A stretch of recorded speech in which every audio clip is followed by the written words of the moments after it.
1. Prologue. Disclaimer, I do not own any of the Star Wars movies, TV series, books, comics, or games. They all belong to their respective creators and/or copyright owners.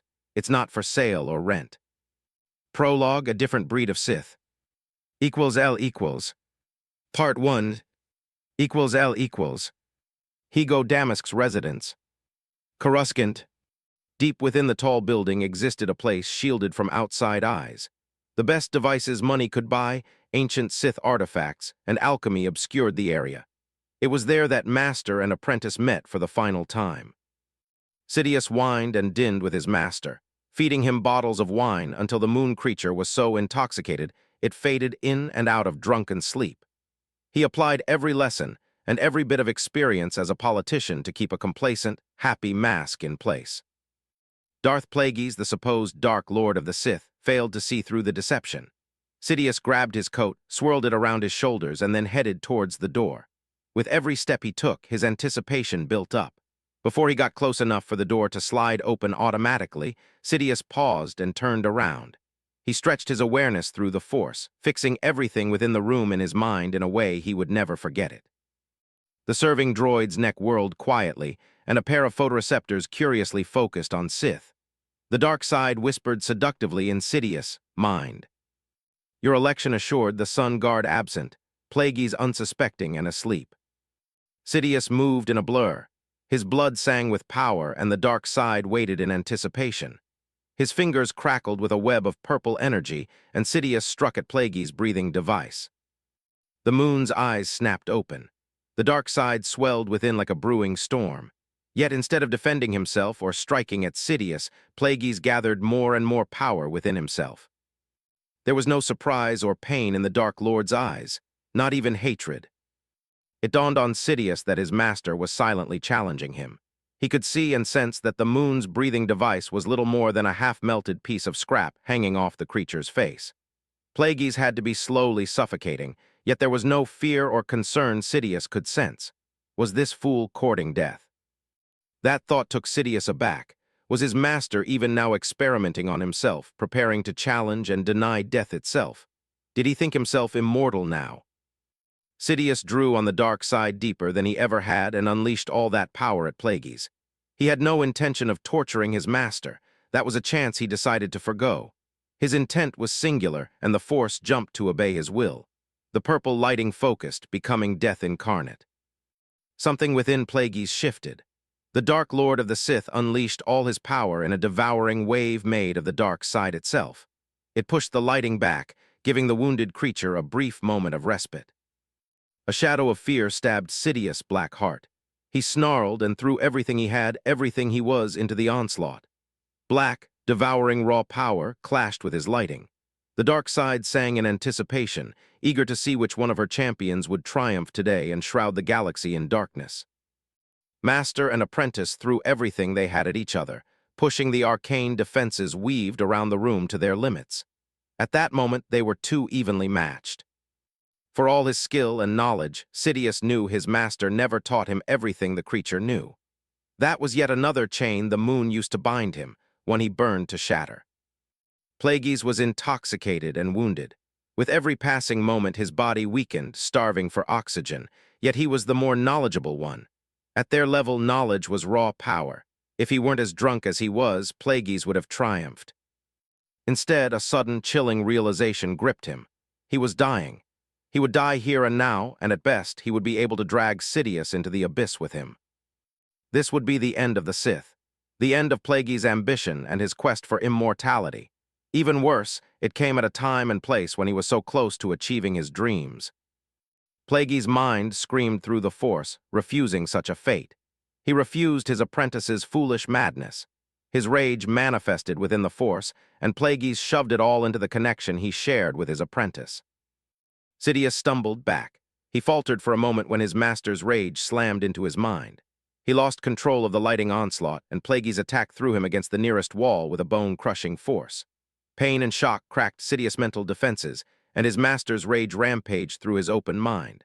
At the same time, the lack of oxygen and sustained wounds became too much for Plagueis. His intoxicated mind no longer had the focus to reignite his body into healing itself. The dark side itself howled. Her champions were on the edge of death. The galaxy bated its breath, pausing a moment before master and apprentice fell into the abyss and gifting the light side with an unprecedented victory. The line of Bane failed, like countless Sith before them, destroyed from within. The dark side desperately searched for an option, for a loophole to avoid a catastrophic loss. There were no more Sith left to champion its cause. The odd ghost bound to their tombs or precious item was of no use. They were failures, born from lines of Sith that ultimately fell for the same reason Plagueis and Sidious destroyed each other. The dark side stilled, contemplating yet another defeat. Even in the madness tainting it, she could grasp the old ways simply didn't work. The realization that she willingly acted to break and change or destroy the few Sith who chose to try another path was a bitter cup indeed. Their kind had been dead for a long time. In her madness, the dark side made sure of it. All but one. An anomaly lost above Korriban on the verge of what should have been the Sith Empire's triumph, only for everything to end in the flames of betrayal. He was lost in hyperspace, and until this very moment, the dark side would have made sure he would have perished there. She didn't take denials lightly. Someone struggling against her, the full scope of gifts was pleasing only for so long before it became offensive. In that endless moment, the dark side grasped that her kind of madness was little more than sheer pointless insanity. In desperation, the dark side lashed at a spot countless parsecs away from Coruscant. The light side misread her intention. It was eager to ensure that the anomaly that once upon a time aided the Sith in bringing the Jedi and the Republic to its knees would be no more. The Force struck at the anomaly in hyperspace. An ancient fighter, hurling through hyperspace without adequate shielding or a way out, finally imploded, scattering its molecule across the galaxy and beyond. That should have been it. That strike should have erased the anomaly from the face of the universe. The light side hummed in contentment, victorious. The dark side snatched a chance from the jaws of defeat. The energy-ravaging Higo Damask's private room stilled, condensed, and flowed into the broken form of Darth Sidious. In its moment of death, the dark side snatched the ghost of the anomaly. It was a Sith, and intimately connected with it. She shoved it within the body of the man known to the galaxy at large as Sheev Palpatine. The endless moment shattered. The shroud of the dark side shrunk the moment the line of Bane perished. Broken bones knit together. Bruised flesh healed, consuming excess dark side energy. Neurons sparkled back to life. A dead Sith stirred as his body recovered, and a lifetime of memories, not his own, slotted in place within his healing mind. A litany of ugly curses shattered the silence within the ravaged room. The body of Darth Sidious slowly rolled around, and a man who should have died millennia ago got up to his knees. His body shook in protest as he forced it to move.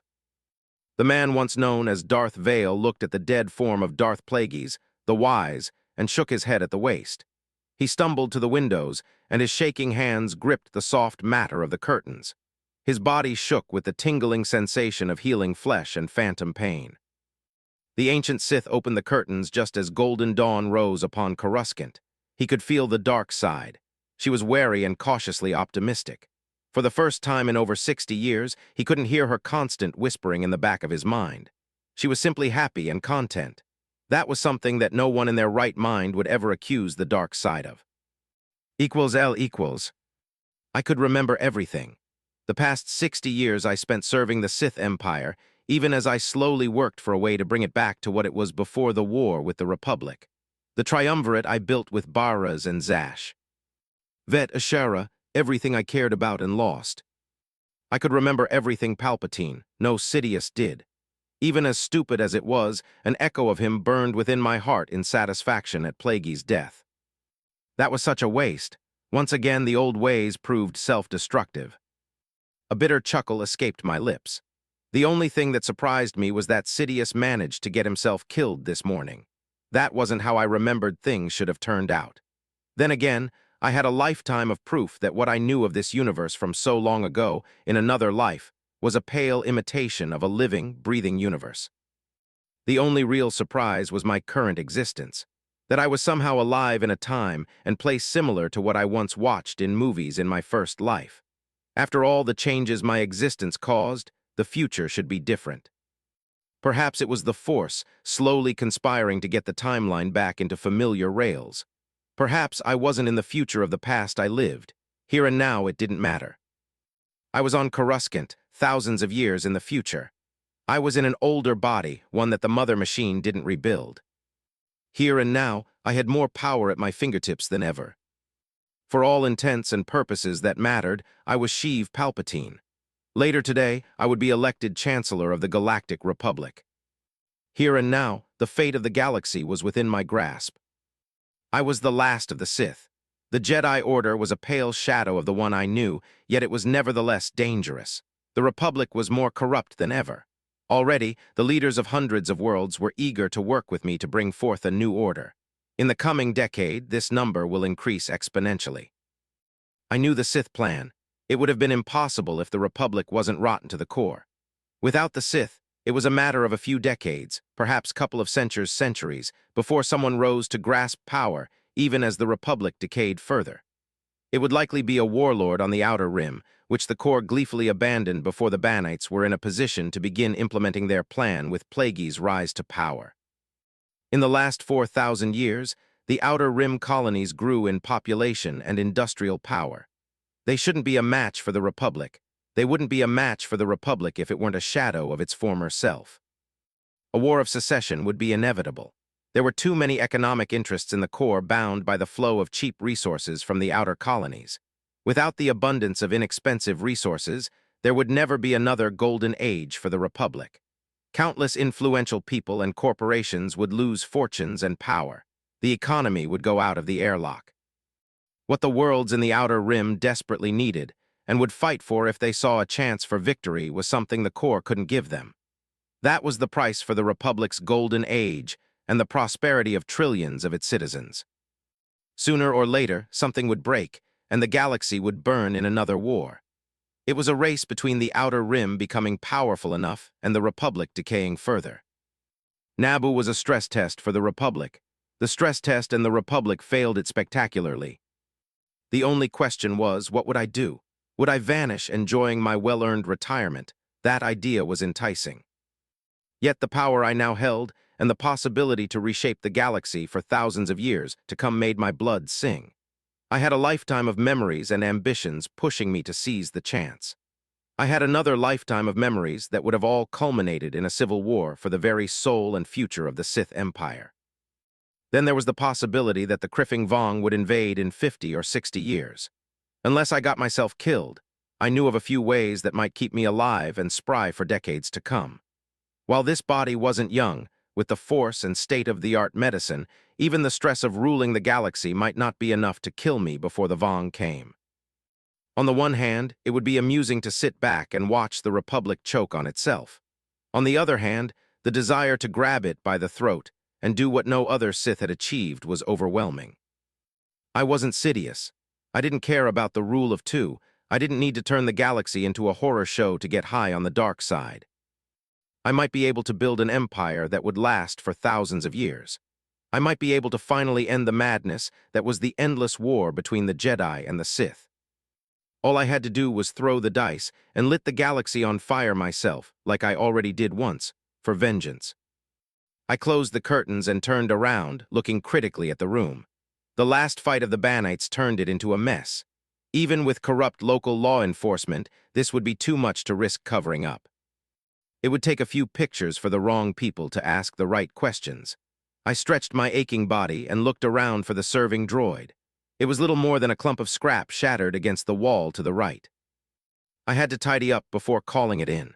I had the right people bribed to ensure there would be no autopsy or a proper investigation. Still, there was no need to leave obvious clues for enthusiasts who might decide that gathering blackmail material would be a good idea. == Part 2 == Chancellor's Office, Senate Building, Coruscant. Mere hours after my official election as the Chancellor, I already knew why Sidious would have gleefully thought that the Death Star was an excellent idea. The way things were going already, I might let Tarkin use it out of sheer spite if I ever authorized the damn thing to be built in the first place.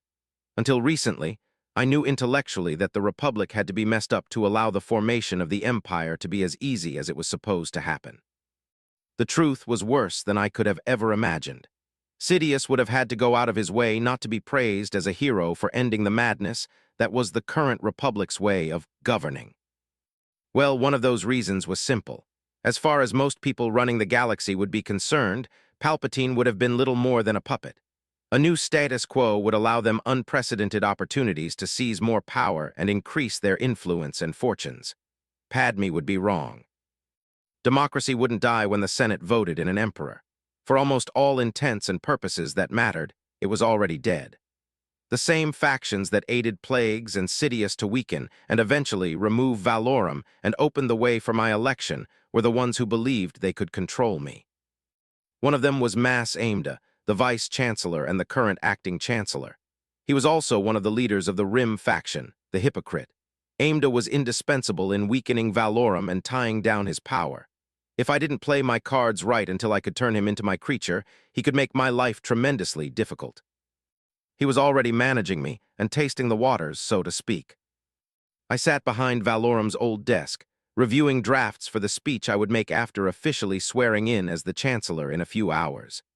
Amedda sat in one of the comfortable chairs before me, surrounded by a large group of financial advisors. The Trade Federation as a whole provides services that have become indispensable to the Republic and its economy over the past century. Trying to take away their trade license or cripple their military forces would be impractical in the extreme. We need the cheap resources supplied from the Outer Rim. Without them, the economy of the Republic as a whole is as good as dead. The Trade Federation is a cornerstone guaranteeing that trade continues to flow because otherwise pirates and local warlords would run rampant again, with predictable results. I summarized. The financial advisor, who had been droning on and on for the last 20 minutes, closed his mouth with a loud click. "I'm glad you're aware of the gravity of the situation, Chancellor-elect." Amedda gave me an oily smile. "The Neimoidian branch of the Trade Federation will be paying for what they broke on Naboo. We can later negotiate any further sanctions and penalties to a reasonable level. Any issues that can kill the economy should, at worst, drown in red tape until we can quietly shove the whole issue away from the public eye." I looked pointedly at Amedda. The blue-skinned Chagrian relaxed in his chair. "I will visit Naboo in a few days. There I will have a heart-to-heart conversation with my dear queen and the people who were supposed to keep her from turning disastrous policies into reality." I stared at Amedda. "Do we have an understanding?" "I'm glad you remain a reasonable man, Chancellor-elect. You are deftly avoiding the mistakes of your predecessor." Amedda's oily smile became somewhat genuine. "I'm also relieved you aren't letting sentimentality cloud your judgment. Despite the tragedy on Naboo, neither you nor this office can afford to give credence to any potential accusations of bias. If that weren't the case, I wouldn't be sitting in this chair, and we both know it." I offered him a fake smile of my own. "Speaking about the economy," I wiped out the smile from my face, "what are our options to alter the taxation changes that made something like the current unpleasantries inevitable in the first place?" At its core, the Republic was an economic and defensive alliance, with everything else built upon that foundation. No matter that the Sith engineered the Naboo crisis, the preconditions for something like it would have never materialized if the Republic wasn't broken. The Republic has been doing its best to abandon its defensive capabilities for over 100 years. More recently, the Senate gleefully voted in taxation changes that could easily break the economy, and thus the second most crucial pillar holding this house of cards in place. It was pure, short-sighted greed that allowed it to happen. A bill to reinforce the freedom of trade across the Republic, with the right clauses hidden in it, might work, Amedda suggested. "Please arrange for a preliminary draft so we can examine it. When we have that, we can consult with whoever we need to ensure that what we show the Senate is acceptable for as many factions as possible." "I will make the necessary arrangements." This time, Amedda's smile was genuine. The only reason he finally backed the tax reform was because it was yet another torpedo to demolish Valorum's career with. == Republic 1. Naboo. This was a different time and age from what I was familiar with. As far as some of my memories went, the Chancellor of the Republic never went away from Coruscant without an escorting fleet. Ideally, they would also have the better part of an army group for protection on the ground. Anything less would have been a wet dream for the Imperial military. Today, I traveled to Naboo with a small cadre of Senate guards, who were, in practice, parade troops. At the same time, a group of somewhat more competent and experienced judicial forces personnel came along to provide more security. This was yet another reminder that I was in a different galaxy. The only reason I got this much security in the first place was the recent upheaval on Naboo. Otherwise, I would be stuck with the parade ground troops. Finding someone loyal and competent for the job suddenly became important on my endless to-do list. On the bright side, I now had at least a decade, if not more, to subvert and troll the Jedi. That was a bit of joy I gleefully looked forward to after the last few days. On a related note, I would never know how Amidala was supposed to survive for the next few decades working under Sidious. I was already ready to strangle the slimy bastard in public. The transport's pilot brought us in a wide circle that offered a great view of Theed.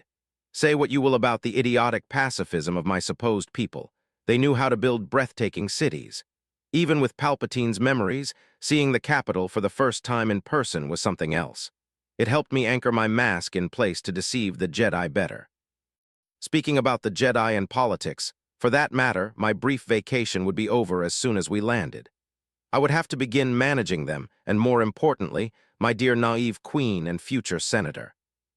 For Sidious, Naboo was little more than an obstacle and a headache he looked forward to ignoring from the moment he became the Chancellor. I had other ideas, especially if the Force decided to be stubborn and Skywalker eventually hooked up with Amidala. One useful lesson I learned serving the Sith Empire was that kindness had its keen edge.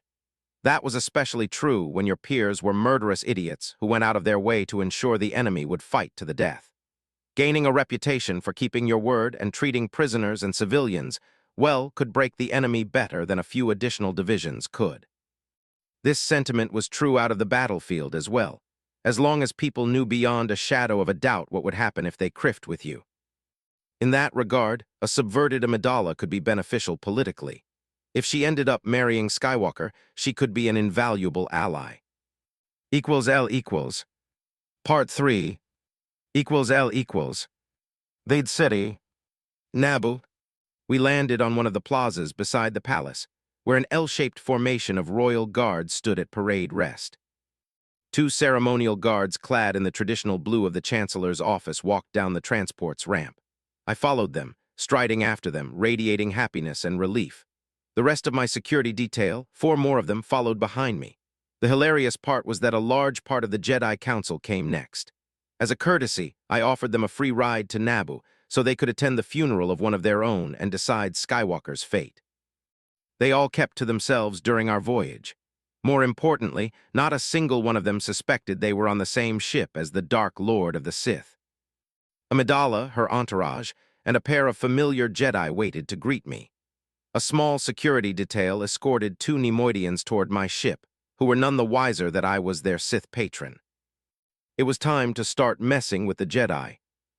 "We're indebted to your bravery, Obi-Wan Kenobi."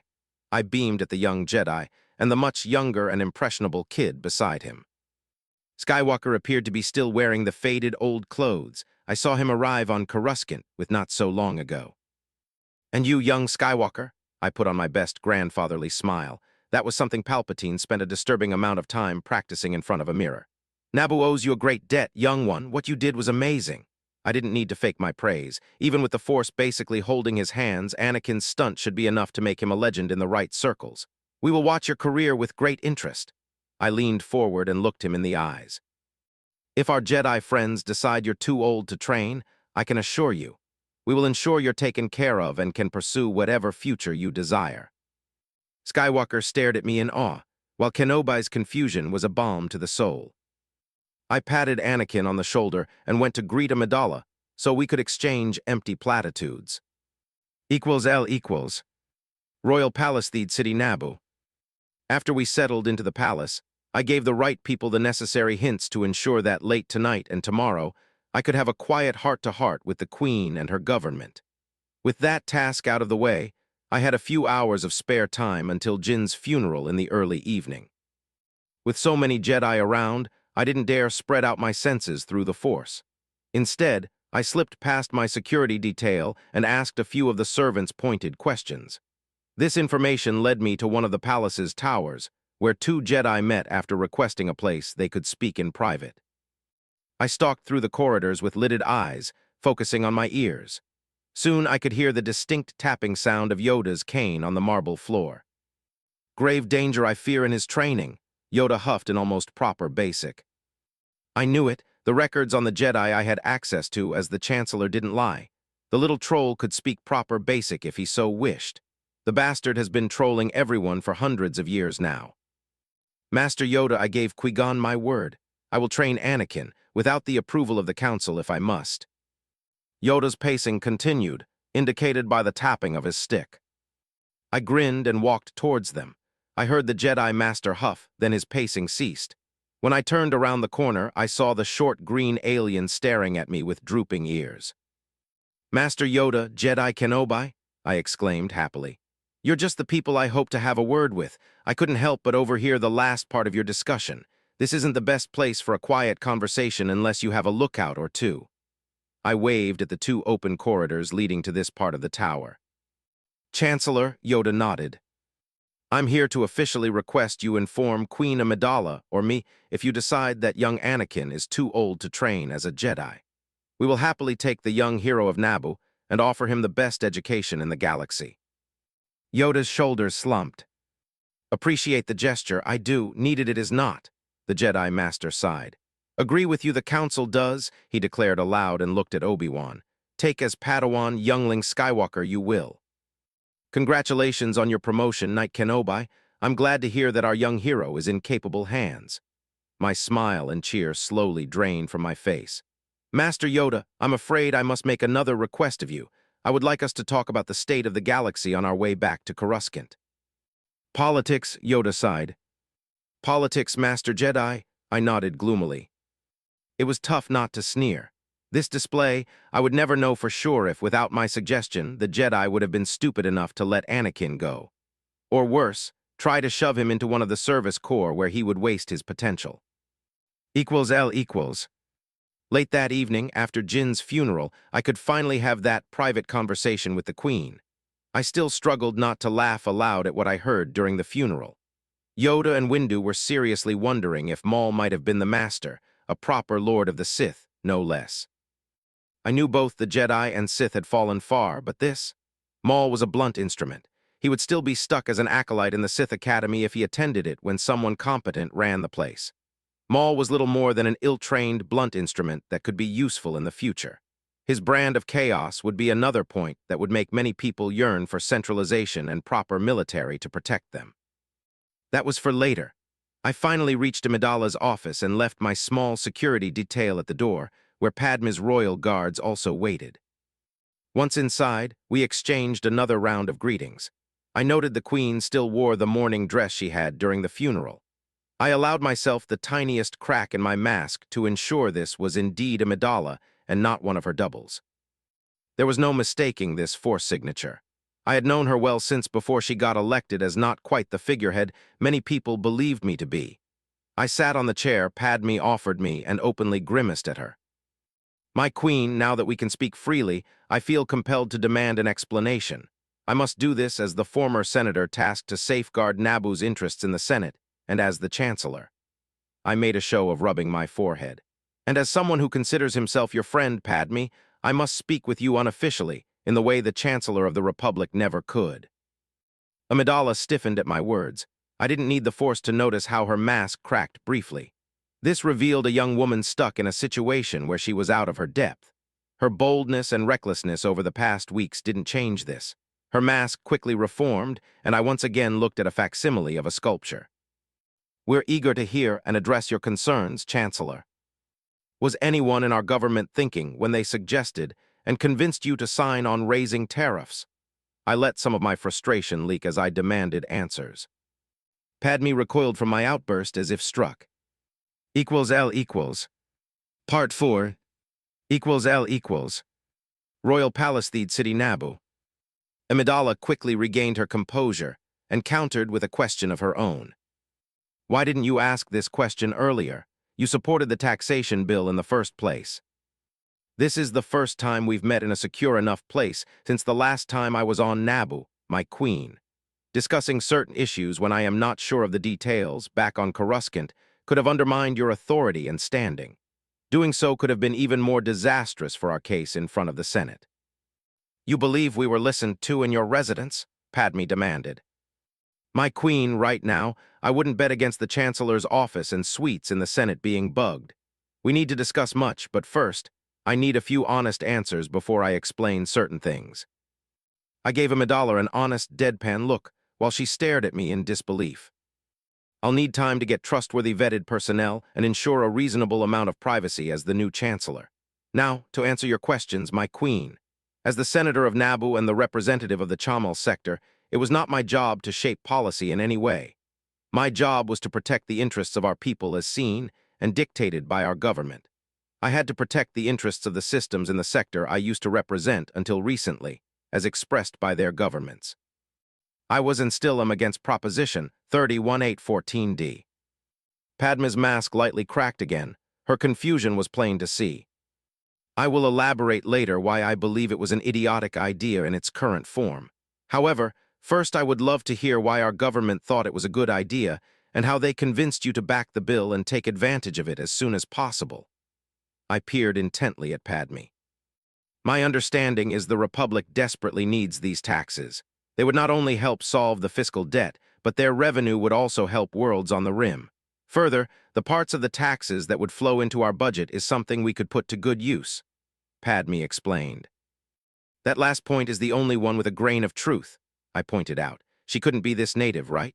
My queen, I leaned forward, Padme. Almost everything people used to gather public support for that bill was a lie. The powers of the core in the Senate voted to abandon support for the Outer Rim. That happened so they wouldn't have to pay for the Republic's military and the development of colonies far from their centers of power. These same people were behind this bill. I can assure you the only money that flows towards the Outer Rim goes straight into the bank accounts of corporations, often as outright bribes. I chuckled bitterly. That, of course, is the least of it. Please think. I've known you as a child. I know you're a bright young woman, my queen. Think about the implications of the bill. Think what happens when everyone who could taxes the likes of the Trade Federation. Think what the Trade Federation and the Commerce Guild do for the Republic as a whole, I demanded. As the Queen of Naboo, Padme's position wasn't entirely ceremonial. Besides, among other things, she should have received an excellent education in politics and the reality of how the galaxy works from a young age. I knew for a fact that this was never the exact truth. I shouldn't be surprised by the result from what I observed now and from what my memories of Palpatine's past told me. It nevertheless made me furious. This was such a waste. Padme Amidala had the talent needed to become one of the best politicians in the galaxy. Yet, she would have squandered much of it, and it was intentional on behalf of a lot of people. Padme opened her mouth to protest, then thought better of it and closed it, pursing her lips. She gave me a stern look and then slumped in her chair, leaving behind her carefully crafted monarch mask. I should know exactly what you're talking about, Padme grumbled. All I could think right now is the Trade Federation is exploiting the Outer Rim and the taxation is fair. That is what I was taught. They've been making unprecedented profits while avoiding paying taxes. The tax reform bill is just. It was the right thing to do for everyone but a greedy corporation. It should have benefited the whole Republic. That was painfully close to the narrative that made countless people across the galaxy celebrate when the bill passed. At the same time, countless economists went to get drunk in a desperate hope that the nightmare would be over when they awoke. Padme, for decades now, the Trade Federation, with its military fleets and droid armies, and through it, the Commerce Guild, have been the only reason the Republic still has access to cheap resources from the Outer Rim. These cheap resources are the only reason the economy still floats. They were the core reason behind the unprecedented golden age that our ancestors enjoyed. They were the source of prosperity for trillions of Republic citizens. The taxation bill threatens this. I paused and carefully watched Padme. Amidala was deep in thought and didn't like the implications of what I was telling her. This kind of taxation destroys the Trade Federation profits.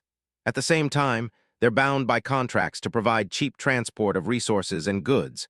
They must maintain a massive military to keep a semblance of peace on the Outer Rim because the Republic Senate outright refused to pay for such a thing. This bill was just proof that short-sighted greed rules many of the factions that run the core worlds, and with them, the Republic as a whole. Padme didn't like listening to the facts of life explained to her. This isn't the republic I was taught about, she shook her head. This isn't the republic that was supposed to protect us. No, my queen, this is the republic that refused to aid us in our hour of need. This is the Senate that would let the Trade Federation go with a slap on the wrist. That would happen as soon as it dawns on enough people that we will otherwise face a catastrophic economic crisis. Right now, no one would be able to step in and fill the Trade Federation's shoes. Only a few factions could afford to pay for such an expansion in the short term, and they have many enemies who would block such an attempt. Because if something like that happens, it will give QET, the Corellian Alliance, or the few other contenders too much hard power within the Republic. For all its power and the issues that come with it, the Trade Federation and the Commerce Guilds are an acceptable alternative. Those are things I should have been aware of, Padme grumbled. Those are things various esteemed government members should have taught you about. It was their duty to do so. No one in their right mind expects the Queen of Naboo to be all-knowing. I smiled kindly. It is a feature of your youth and position that you wouldn't start your reign as a cynic politician. The limit placed upon the position is to ensure that you will be close to your majority by the time you know everything you need to thrive in politics. Your years as a queen should have allowed you to earn the experience and training to become a leader of a different kind in our government. That's the traditional path many queens take. Building up capable politicians to lead our people is a feature of our royal system.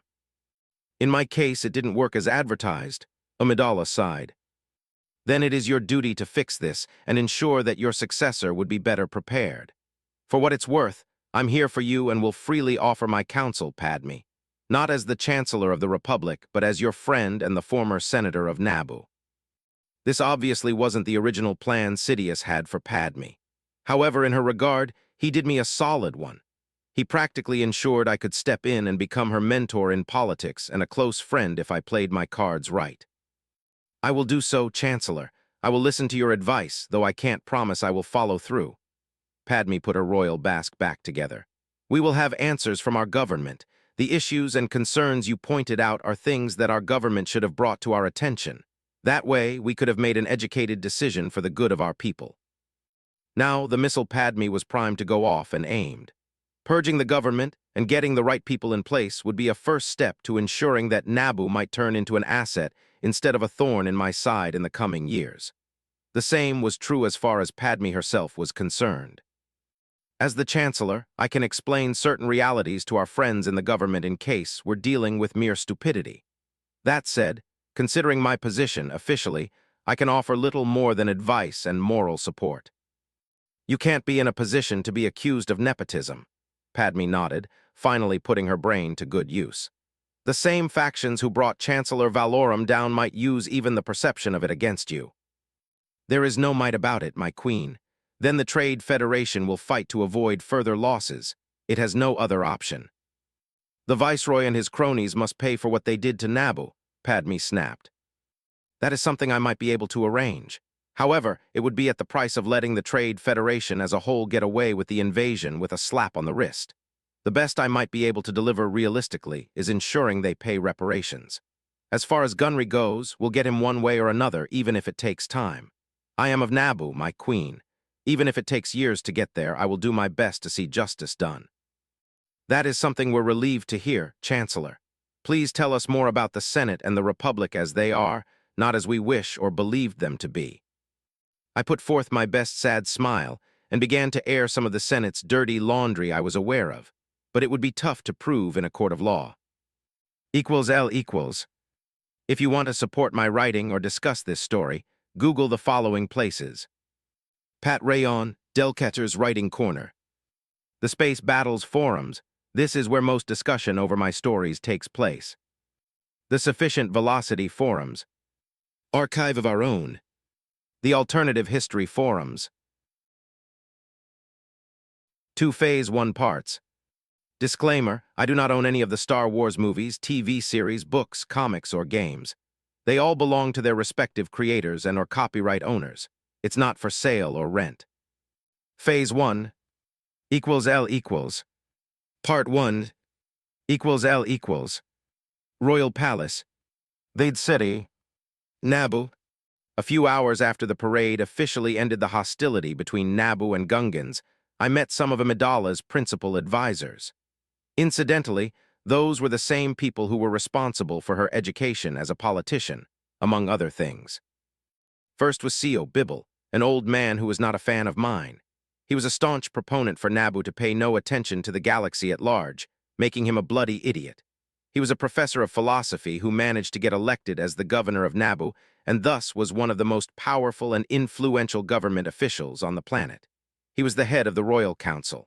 He was the one who had the most influence on deciding what warranted the monarch's attention. More importantly, without even knowing it, Bibble had been playing on Palpatine's tune for years before we merged. His biases and policies made him the perfect fall guy in case Sheev decided to use Naboo as something more than a stepping stone. Horacle Vansel came next. He was at least as responsible for Padme's state of ignorance as Bibble, if not more. He was supposed to be her chief political and economic advisor and teacher. That conversation I had with Padme last night, it was his job to enlighten her on the realities of the Republic and its economy. Needless to say, Vansel failed spectacularly in that regard. Lufa Schiff was the education advisor of the monarch. She was supposed to be responsible for the general education of said monarch and high-level educational policies aimed at Naboo as a whole. Finally, we came to Graf Zappalo, the scientific advisor of the Royal Council. He was tangentially involved with Padme's education. He was also the newest face on the Royal Council and thus likely to be least guilty of gross incompetence, if nothing else. The Queen joined us in the council chamber, leaving her guards outside. "I need answers," Amidala demanded. She didn't bother sitting on her tall chair. Instead, Padme leaned on the round table in the middle of the room and glared at her key royal advisors. "We're here to serve you, my queen. What is the issue?" Bibble asked in honest confusion. His eyes darted in my direction and went back to the Queen. "The tax bill you all claimed was a magnificent development for the Republic and Naboo in particular," Padme fumed. "The same trade bill we got invaded over, and too many of our people died as a consequence. I do not doubt that the Trade Federation would pay for their madness, my queen," Vansel bowed lightly. "The Senate would have no choice but remove their trade license." That was Padme's political and economic advisor. May the Force help that poor girl. "Do you all agree with that sentiment?" I asked lightly. "Of course," Bibble narrowed his eyes at me. "I am sure that as the Supreme Chancellor you'll see justice done." "There will be no justice in the Senate. The Trade Federation and what it does is too valuable for the economy of the Republic to face any consequences that matter. That is something every one of you should know." I calmly shot back. Bibble was an isolationist and a firm opponent of Naboo being anything but a backwater. He was one of the principal opponents to selling Naboo plasma as a cheaper energy alternative for numerous worlds in the core. That initiative was Palpatine's, though he managed to convince the previous king it was the boy's idea. That was why Bibble didn't do anything to help the lad get re-elected. He didn't support Padme either because, for all her naivety, she knew a good thing when it was staring her in the face. The plasma sales brought prosperity to Naboo, which could not be denied. Amidala nearly collapsed in her chair, getting everyone's attention. "I know. I spent last night browsing the holonet looking for proof, hoping that what you claimed last night was not the truth, Chancellor." Amidala's lips became a thin line. "I found more than enough supporting evidence to trust your words more than those of my supposed advisors and teachers." Bibble paled at those words and threw me a murderous glare. The Trade Federation alone controls over 70% of the trade and transport in the Outer Rim. With their other Commerce Guild affiliate, the percentage is close to 90. The bulk of the trade flowing from the Outer Rim is vital resources fueling the Republic's economy. Padme fumed. "They have perhaps the largest military in the galaxy because they are the ones who have to secure the Outer Rim and parts of the Mid-Rim against piracy. And that is the case because the Republic refused to do it decades ago." She glared in turn at her principal teachers. "That was, of course, of no consequence.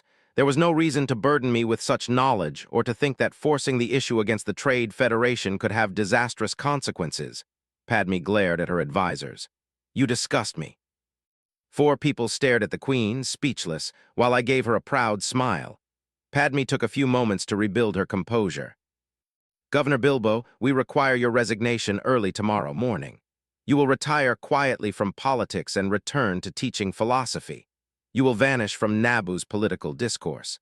If you decide to be difficult, we will make sure you will face your share of the blame for the invasion of our home. You signed the documents approving our support of the tax bill. You agreed we would stand our ground against the Trade Federation's asinine demands, Bilbo accused.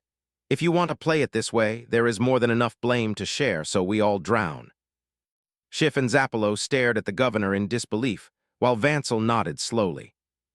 You're out of order, CO. Schiff glared at him as if he was a schoolboy who just messed up by the numbers.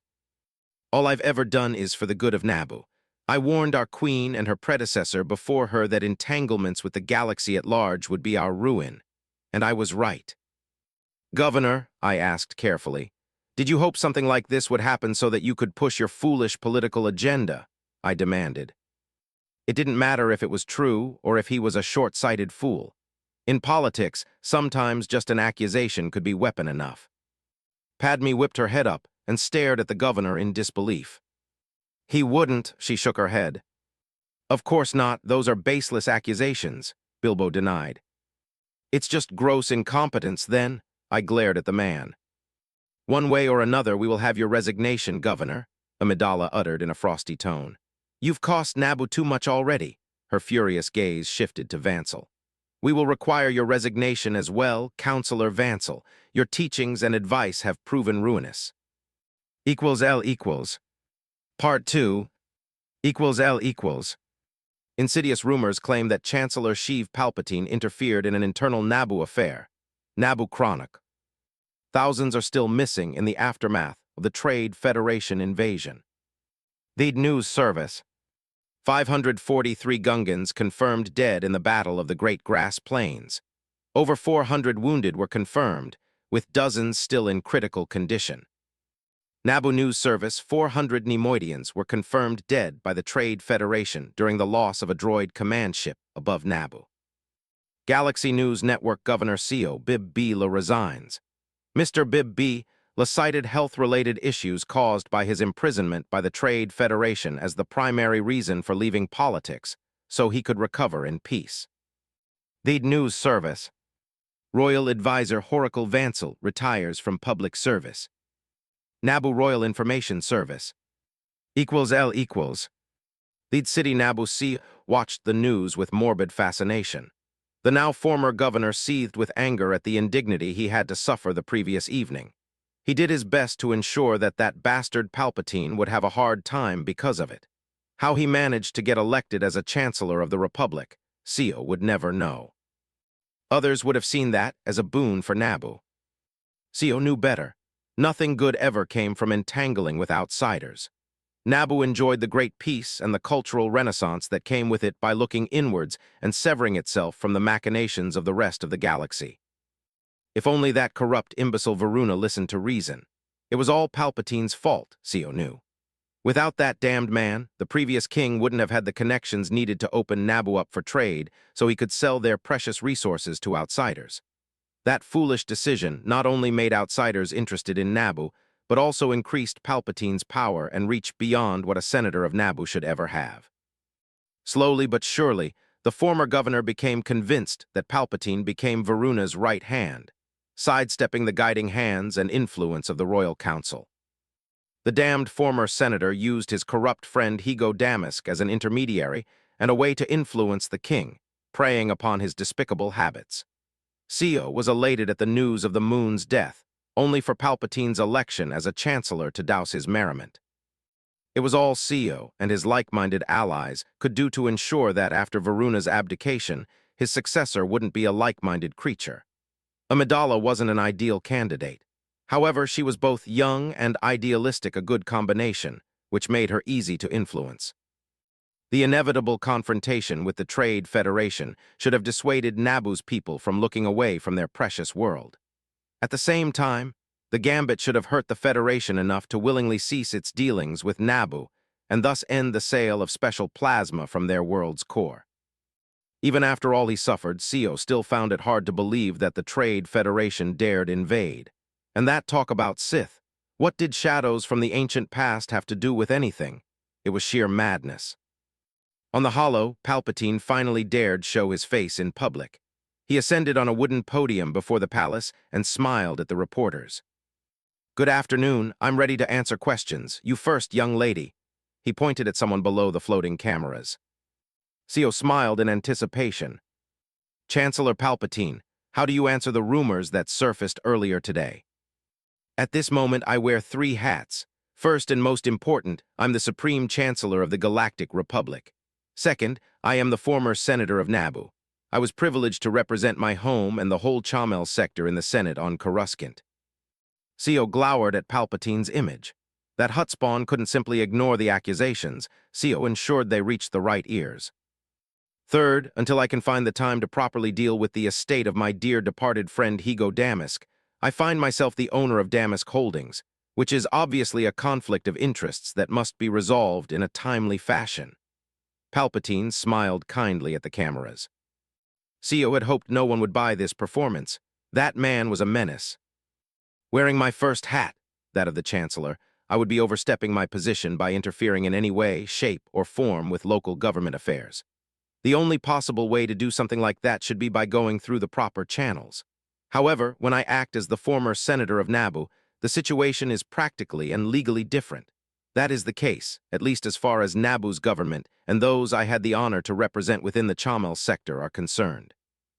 This would remain true until my successor ascends to their post.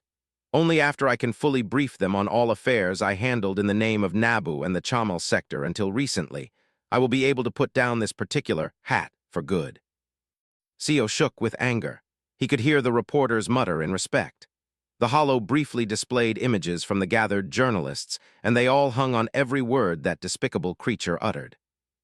I will speak plainly, and to the point so there are no misunderstandings on this point. I participated in a meeting attended by Queen Amidala and several Naboo government officials yesterday. We did discuss issues that pertain to the invasion of Naboo and its consequences. I did so not as the Supreme Chancellor of the Republic, but as the former Senator of Naboo and the Chamel sector. In that meeting, I was in my role as the Naboo government official handling the issue in the Senate. That is a legal distinction with precedence going to the dawn of the Republic. I am fortunate to serve. Sio couldn't believe it. What would it take to take that grasping bastard down a peg? L equals. Royal Palace Theed Naboo. Padme sat alone on her bed in her chambers. The events of the last few days shattered her world. Things she took for granted ever since she was a little girl turned out to be anything but. The Republic, the shining beacon of hope and civilization, was a tainted shadow of what it was supposed to be. She didn't want to believe it the first time she faced the Senate. Padme didn't want to believe Palpatine either. Even after she saw it with her own eyes, a part of her refused to accept that the Senate would do nothing. She kept telling herself all she had done over the past week was because the legal way, the courts, would be too slow. She had to end the suffering of her people. It wasn't until she spoke with Palpatine in her office that she began to lose her unshakable faith in the Republic and the Senate. Every explanation and example Palpatine offered turned into hammer blows against her reality. A sleepless night spent browsing through the holonet confirmed enough of his words to shatter her world irrevocably. The parade was a soothing balm that helped her recover from the blows, only for everything to fly apart during the meeting with her principal advisors. Once again, Palpatine was right. The people she trusted betrayed her. They spat on Naboo's people, taking away their choices through outright lies and disinformation. What was worse, Padme never saw the betrayal coming. She never saw through the lies. She didn't bother to seek independent verification about anything they taught her. Padme could make many excuses. She was too busy. Those were the people she was meant to trust to educate her, or she did research the materials they carefully chose for her. All the above was true, yet irrelevant. Padme was Naboo's queen. She had a responsibility to her people and herself to do better. The realization that she failed Naboo, her people, and her family cut deep. Padme didn't know who to trust with the lifeblood of her nation, the politics that governed it. There was only Palpatine. However, he was now the Chancellor. His duties lay elsewhere. Now he had to shoulder the weight of the whole Republic on his shoulder, and she didn't envy him. Still, he was here, in the palace. This was perhaps one of her last opportunities to receive advice and wisdom from someone who told her the hard truth she needed to hear. Padme stood up and hurried to the large closet holding some of her clothes. At the back, she had several outfits identical to those of her handmaidens. She quickly changed into one of them and quietly slipped out of her chambers. Surely no one would suspect one of the Queen's attendants bringing a message to the Chancellor. L equals. If you want to support my writing or discuss this story, Google the following places. Pat Rayon, Delketter's Writing Corner. The Space Battles Forums. This is where most discussion over my stories takes place. The Sufficient Velocity Forums. Archive of Our Own. The Alternative History Forums. 3 Phase 1 Parts 3 and 4. Disclaimer, I do not own any of the Star Wars movies, TV series, books, comics, or games. They all belong to their respective creators and or copyright owners. It's not for sale or rent. Phase 1 L equals. Part 3 L equals. Royal Palace Theed Naboo. Padme didn't expect to see Palpatine grimace and pinch the bridge of his nose as soon as she entered his chamber. She found him sitting on a couch, reading from a datapad, which he put on the table with refreshments in front of him. My queen, do you wish to spread rumors that we're involved? Or that, at best, I have an affair with one of your little handmaidens? Padme gasped in mortification at that accusation. How dare he? Worry coiled in her gut at the reminder of what specific types of journalists, even here on Naboo, wasted their time with. She grimaced and muttered an apology in a very undignified manner. Sit down and tell me what's the problem. We might at least ensure something useful comes of this indiscretion, my queen. Palpatine's silky, amused voice sent shivers down her spine. Padme sat down in the nearest armchair, leaving her dignity behind. It was a bit too late to care about any of that. Palpatine was right. She should have thought about how this might look. He offered her a calming, grandfatherly smile and waited. There were no demands, requests, or attempts to get something out of her. That brought Padme an unexpected sense of relief. I know this is not an appropriate conversation to have between the Queen of Naboo and the Supreme Chancellor of the Republic. I hope we can talk as Padme Amidala and Sheev Palpatine, the former Senator of Naboo. Padme blurted out. Palpatine's lips twitched in amusement. You can consider that the Chancellor is right now locked in a distant part of my mind. You can talk with Sheev Palpatine, former Senator and citizen of Naboo, Padme. Padme slowly exhaled in relief, a breath she didn't even realize she held back. That's good, I need help. Naboo needs help, she implored. That's something I'm aware of, Palpatine nodded grimly. Speaking as a private citizen discussing the state and future of our home, I might have a few observations to share. Padme nodded. She felt warmth spreading through her in a way that usually made her happy to learn to become better. However, this time it was different. It was tainted by the knowledge that her advisors deceived her. She desperately wanted to trust someone, and while that was why she was here, there was that treacherous doubt at the back of her head. Padme, worlds like Coruscant can always use more food to buy at reasonable prices. We have large, lush fields that could feed billions if developed. With the right cash crops on top of potential food exports, Naboo could prosper in a way it never has. That was the path the previous king wanted to follow before scandals and political intrigues brought him down. All I would advise in that regard is that you do your homework. The rest will be up to you and what you can convince our government to do. Padme's mind raced. There weren't enough people willing to work in farming to make that feasible. Yet, now that they had peace of sorts with the Gungans, that might open all kinds of possibilities. There were more Gungans on Naboo than humans, after all. It's fascinating how your eyes shine with ideas. The approval in Palpatine's voice made her heart race. She felt it was more valuable than the acceptance or backing from almost anyone else before him, especially from the people in the government she was supposed to lead. The Gungans can help in that regard, Padme said aloud, eager to hear Palpatine's thoughts on the subject. She was also curious how he would react to mentioning them. He was a Naboo, and many of their people didn't hold the Gungans in high esteem until recently. Good, you're thinking out of the box. Keep doing it. We need to rebuild the Royal Guard and police force, Padme braced. We need to expand them. I wondered if victory blinded you about how close the whole affair was, Palpatine nodded. From what I could gather, sheer luck and Trade Federation overconfidence allowed you to win. Make no mistake, what you did with the assets you had was amazing. Palpatine smiled kindly. However, it wouldn't have worked against a more competent opponent. Padme closed her eyes and lowered her head. After the jubilation died, her surviving royal guards gave her a concise report on what exactly happened in the battles on the ground and in space. The reports were damning. The Battle of the Green Plains was a diversion and a crushing tactical defeat to the small Gungan army. The police forces that created diversions all over the planet paid for it with blood. Ultimately, it was sheer luck that Anakin managed to blow up the droid control ship. Even then, it wouldn't have worked if the Trade Federation bought combat droids that could act without direct control from orbit, instead of the cheapest ones money could buy. There was a third factor as well. Gunray was an arrogant bastard. If he had a bit larger or more competent security detail, Padme knew she might have been unable to take him prisoner. Her gambit worked, and she was proud of her success. However, Palpatine was right. She could never allow herself to forget how close it all came to outright disaster. We were fortunate. That we needed such luck to save Naboo was a failure of our government.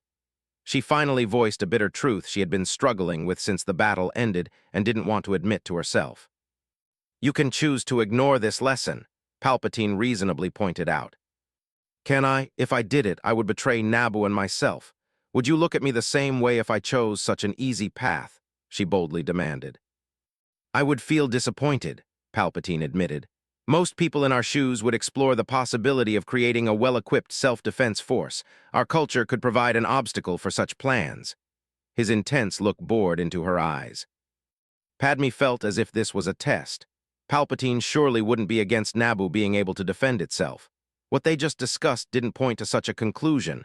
On the contrary, he was guiding her towards figuring something out for herself. Naboo needed a different option than the pacifism that the Trade Federation ignored. The Gungans again? That would make people scared and worried. It might even push them into enlisting in a self-defense force just in case. After all, the Gungans had their army already, even if it was a small thing. It's curious. Our ancestors were so self-absorbed that they overlooked many obvious realities. Others, Palpatine's tone darkened, are willfully ignorant and nearly doomed us all. Padme didn't object. At that point, she was in complete agreement with him. They spent the next few hours discussing how to best unite the people of Naboo, both human and Gungan, and how to best use the new peace to protect their world. When Padme left, she felt sadness grip her heart. The next time she spoke with Palpatine, it wouldn't be with the man who just gave her priceless advice and options to ponder, but with the Chancellor of the Republic. =L=. Part 4. =L=. Republic 1. Hyperspace. This was the supreme test of my enhanced mask ability, augmented by Palpatine's knowledge of making himself appear as a regular fellow in front of the Jedi. I had the little green troll, pun intended, Yoda and Mace Windu, sitting in my quarters while the transport flew towards Tatooine. Master Jedi, I'm glad you accepted my invitation. I beamed happily at Yoda. We are a bit concerned about our current destination, Windu bluntly announced. We would also like to hear any concerns you might have, Chancellor. He nodded less tersely.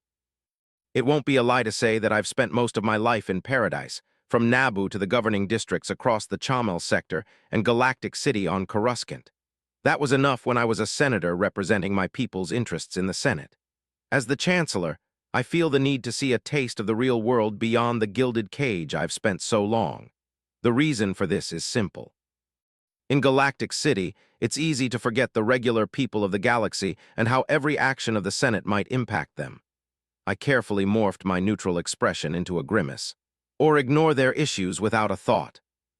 You can do this by going to the lower levels of Coruscant, Chancellor, Windu pointed out. You are, of course, correct, Master Windu. Going to a place like Tatooine will be a reminder and a revelation that the galaxy doesn't end at the Republic's borders. The decisions and policies championed by any chancellor would have wide-reaching consequences, both intended and not. Other motives you have, the whole truth this is not, Yoda kept trolling like a master. I will also act as the former senator of Naboo, repaying in part the debt we owe young Anakin Skywalker. When we head back to Coruscant, his mother will no longer be enslaved. I would like to say that doing so would be most irregular, Windu grumbled. Nevertheless, many chancellors before you had to tie up loose ends before they could fully focus on their duties to the Republic. I do have a bit more duties than some of my predecessors. Fortunately, they're far less than certain notable examples.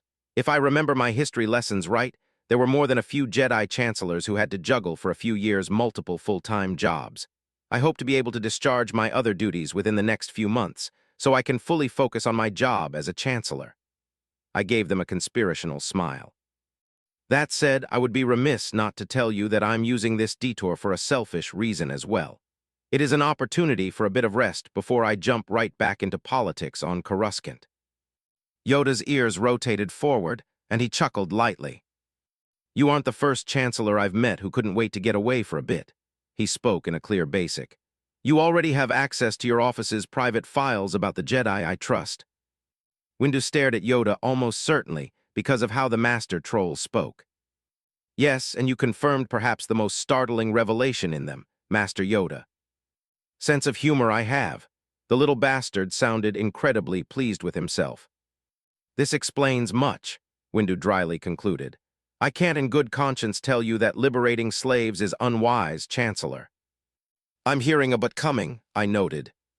There is a reason why we Jedi avoid attachments. What can be a great source of strength and stability for someone not trained in the Force can be our downfall, Windu carefully explained. Darkness in young Anakin, I sense, clouded his future is. Yoda nodded in agreement. Chancellor, for the good of us all, I must request that you set up Skywalker's mother away from Coruscant. Perhaps on Naboo. He is already too old, which makes training him dangerous enough without adding outside factors. Windu pressed.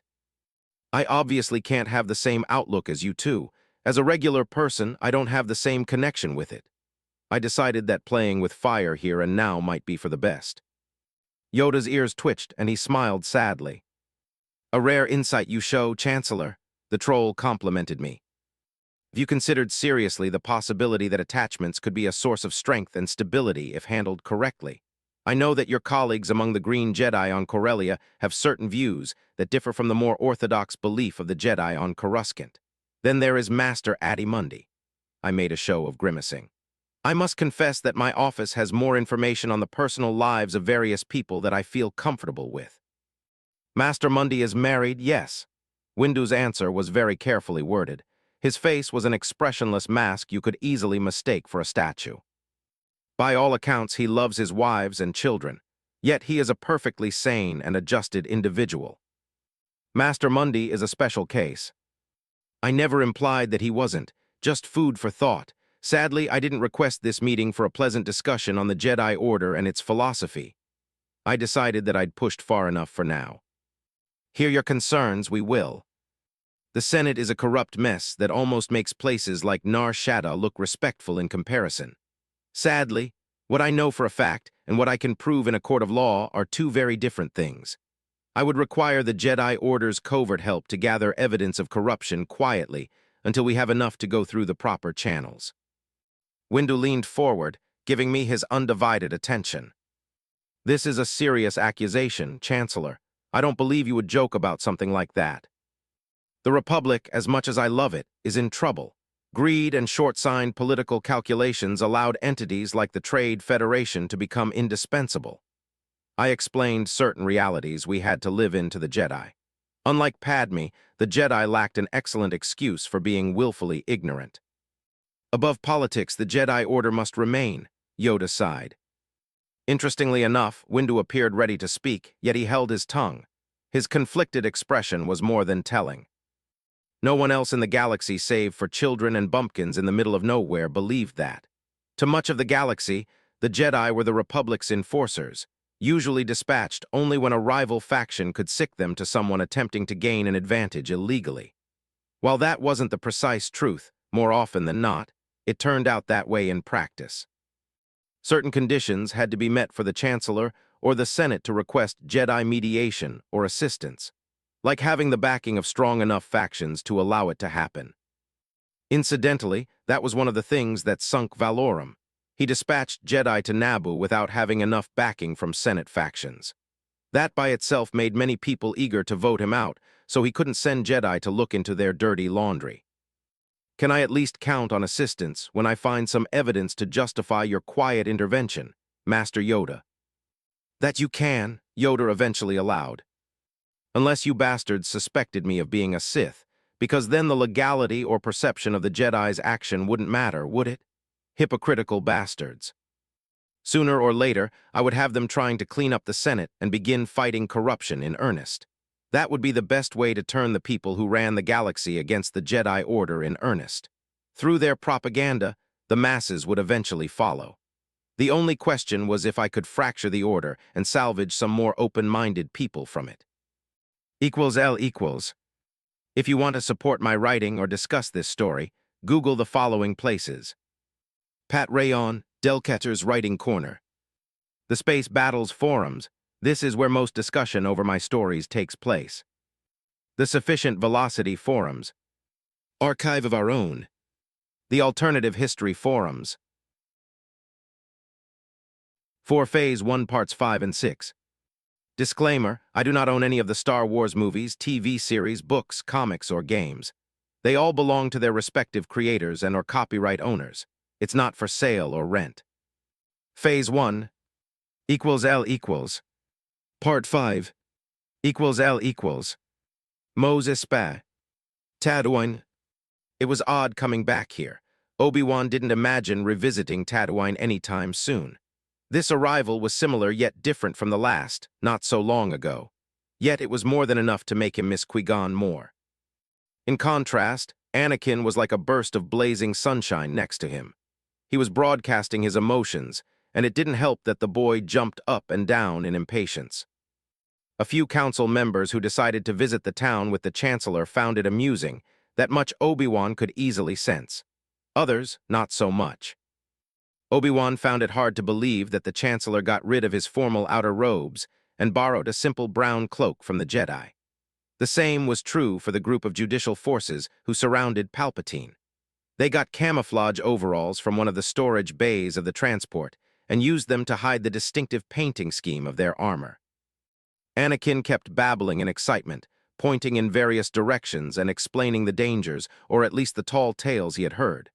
Surprisingly enough, the Chancellor had a grandfatherly smile on his face. He appeared pretty entertained by the jubilation of Obi-Wan's Padawan.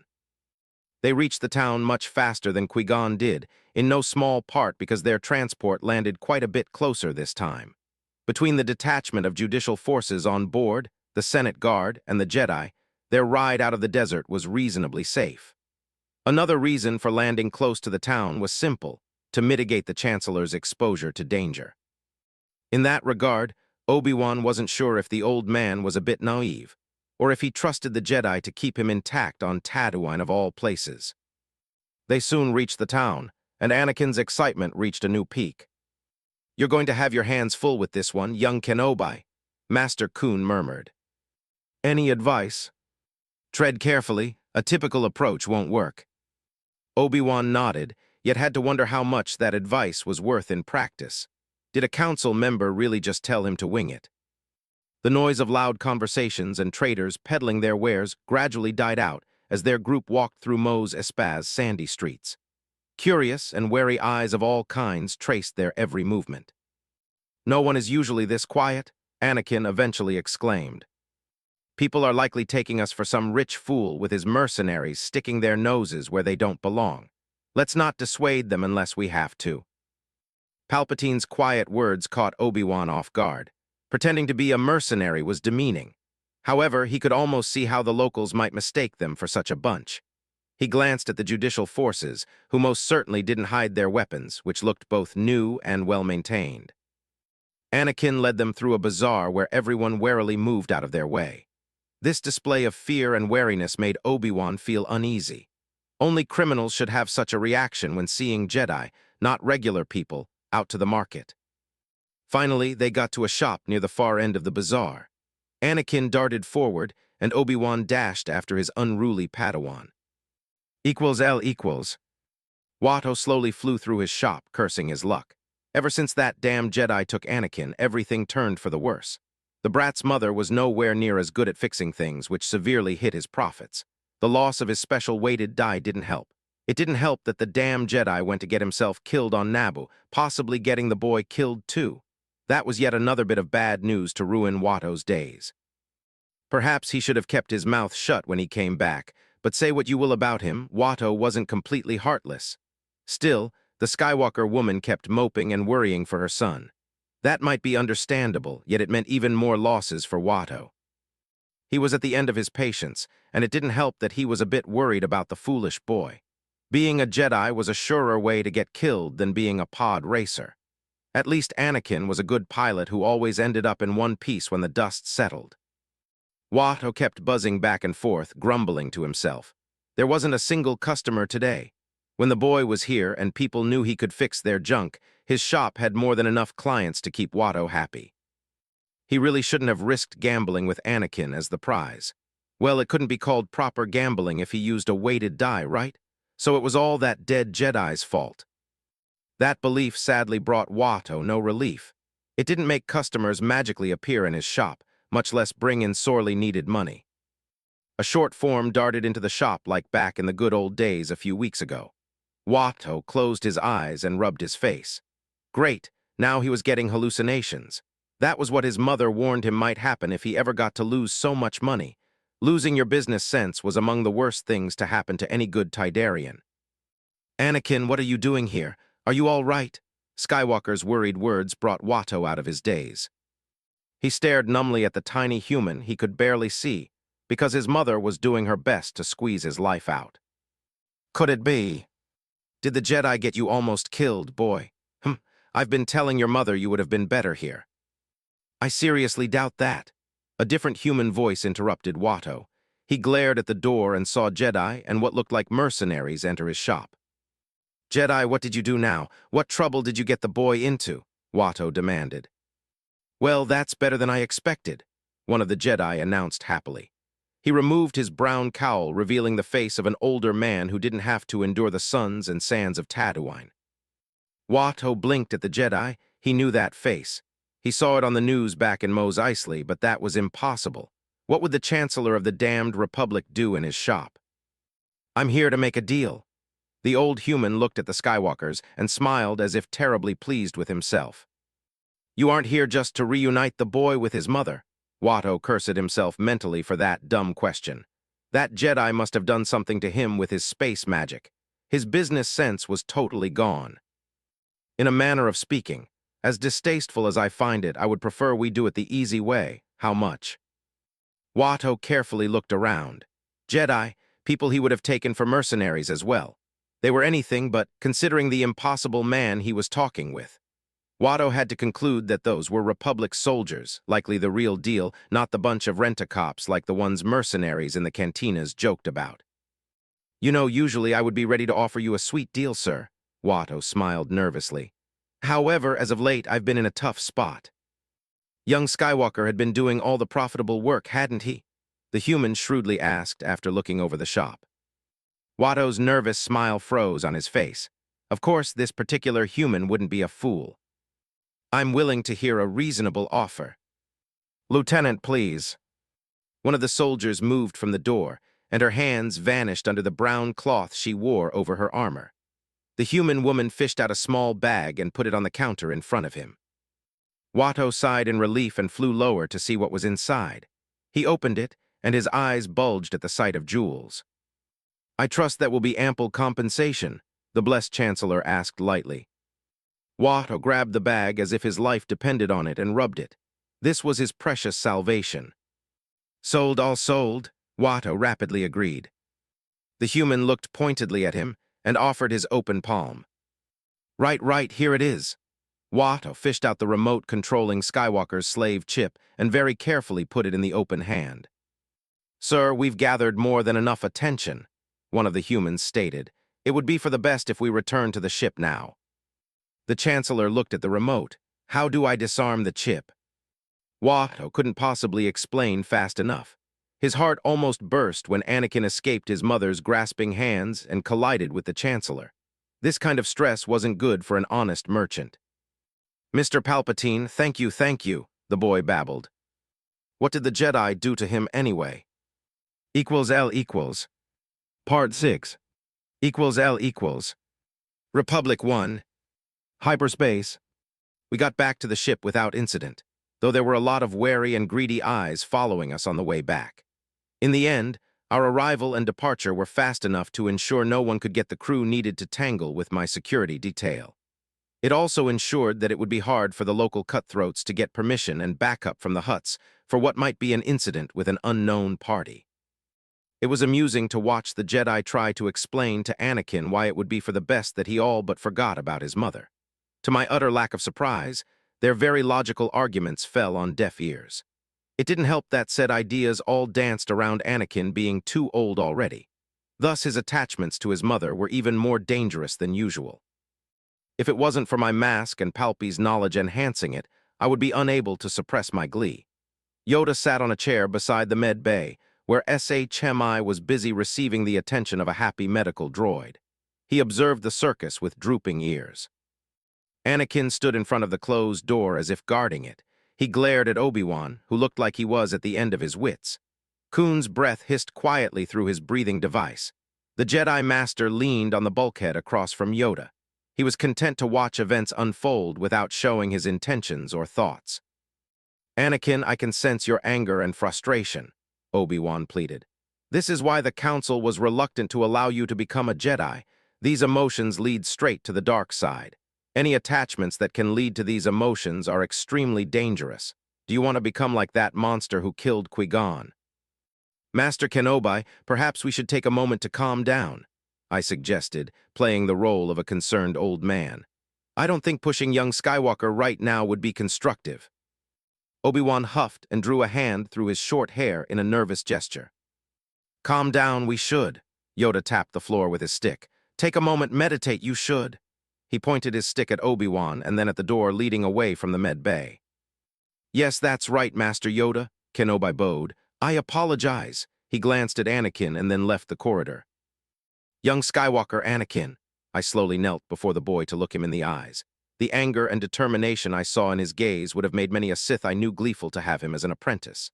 The power I knew he would one day possess made him both an opportunity and a headache if mishandled. "I want to reaffirm my promise, and that of Naboo, that we will take care of your mother. We owe you that much and more. I won't lie to you and tell you that there's nothing to worry about in the future. No one knows what their destiny will be. That said, your mother is and will be in good hands. Do Queen Amidala and her handmaidens appear like people who would hurt her in any way?" Skywalker stared mutinously at me.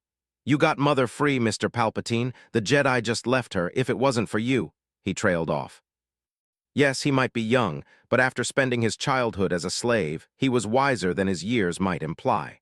Well, at least in some regard. In others, he was understandably ignorant.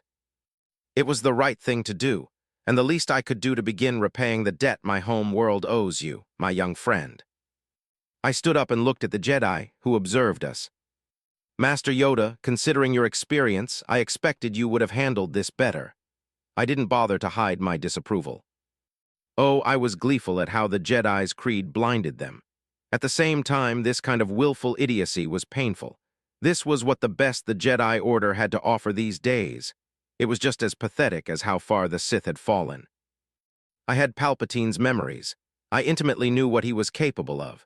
It was painful to think about so much wasted potential. Only the Emperor could have rivaled him back in the Empire if he got the proper training and experience. For all the potential Palpatine had, much of it was wasted due to the lack of worthy opponents to push him to his limits and beyond. The same was true for the Jedi, I guessed. From what I knew for a fact, they've spent the past 1,000 years restricting dangerous knowledge and thus crippled themselves. Even the likes of Yoda were pale shadows of what they had the potential to be. Dangerous the situation is. Great anger I sense in you, young Padawan. "Of course I'm angry. You want to keep my mother away from me," Anakin snapped. "Master Yoda, it's rare that one could defeat emotions with logical arguments," I pointed out. "The Chancellor is right, Master Yoda," Plo Koon finally spoke. "We should talk again only when tempers calm down. Continuing right now will only make things worse." I shouldn't have been surprised that the Jedi could show insight and wisdom from time to time, yet here I was. I was perhaps giving them too little credit between what I saw so far, Palpy's biases, and my own. If not the organization as a whole, then to individual Jedi who might not be as blind as the rest of their kind. This was a valuable lesson to keep close to my heart. "That might be for the best," I agreed. "Don't you have matters of state to attend to, Chancellor?" "I'll have my plate full when we get back to Coruscant. Until then, I'm enjoying what might be the only peace and quiet I might get for months. Speak with Obi-Wan, I will. Too young to handle this Padawan he might be. Yoda slowly got off the chair and followed Kenobi outside. My young friend, take a few deep, calming breaths. No one is going to take your mother from you right now. I offered and sat on one of the seats near the med bay. Anakin stared warily at Kun, who nodded and headed out as well after giving us a shallow but respectful bow. Anakin, I hope you can trust me and tell me exactly what you're afraid of. I offered with my best grandfatherly smile. They won't let me see my mother, Anakin grumbled. There might be ways to work around things in the long run, I suggested. Now, for various reasons I won't get into detail right now, the best place for your mother to recover and put her life back together will be Naboo. You've been there. You know my home world is a nice place when there aren't droids invading. Anakin warily nodded at that. First, your mother needs to recover and get the time to choose what she wants to do with her life. I'm sure that Queen Amidala can eventually get your mother into her service. It won't be unusual for the Queen to check up on the heroes who saved Naboo. If nothing else, she can quietly give you a message or two. When you grow up a bit and our Jedi friends are less wary of you, we can quietly arrange for you to meet with your mother without raising questions or causing you trouble. Don't get me wrong. I greatly respect the Jedi. Yet, I believe they could be a bit too stuck up in their ways. You aren't a regular youngling picked up by the Jedi, yet they find it hard to bend their ways and find one that would best work in your case, my friend. It's not fair, Anakin grumbled. Life seldom is. If it were fair, neither you nor your mother would have been slaves. The Trade Federation wouldn't have invaded my world. I trailed off. But you know that. I know I don't have to like it. Of course not, I don't like it either. L equals. If you want to support my writing or discuss this story, Google the following places. Pat Rayon, Delketter's Writing Corner. The Space Battles Forums. This is where most discussion over my stories takes place. The Sufficient Velocity Forums. Archive of Our Own. The Alternative History Forums. 5 Phase 2 parts. AN, the last part of this update contains sex scene. Disclaimer, I do not own any of the Star Wars movies, TV series, books, comics, or games. They all belong to their respective creators and or copyright owners. It's not for sale or rent. Phase 2 L equals. Part 1 L equals. Republic 1 En route to Coruscant. There's no rest for the wicked. Soon after we jumped back into Republic space, I got bombarded with messages about petty affairs in the Senate that were of no consequence yet required my attention. Naboo and the Chamel sector as a whole decided on my replacement as their senator, which was awkward, and another time-consuming issue to deal with. At least as far as the clone army was concerned, I had time. The only change I needed to implement in the short term was a few changes in the contingency orders. I had to ensure I had the option not to kill all Jedi if the order turned on me, among a few other options.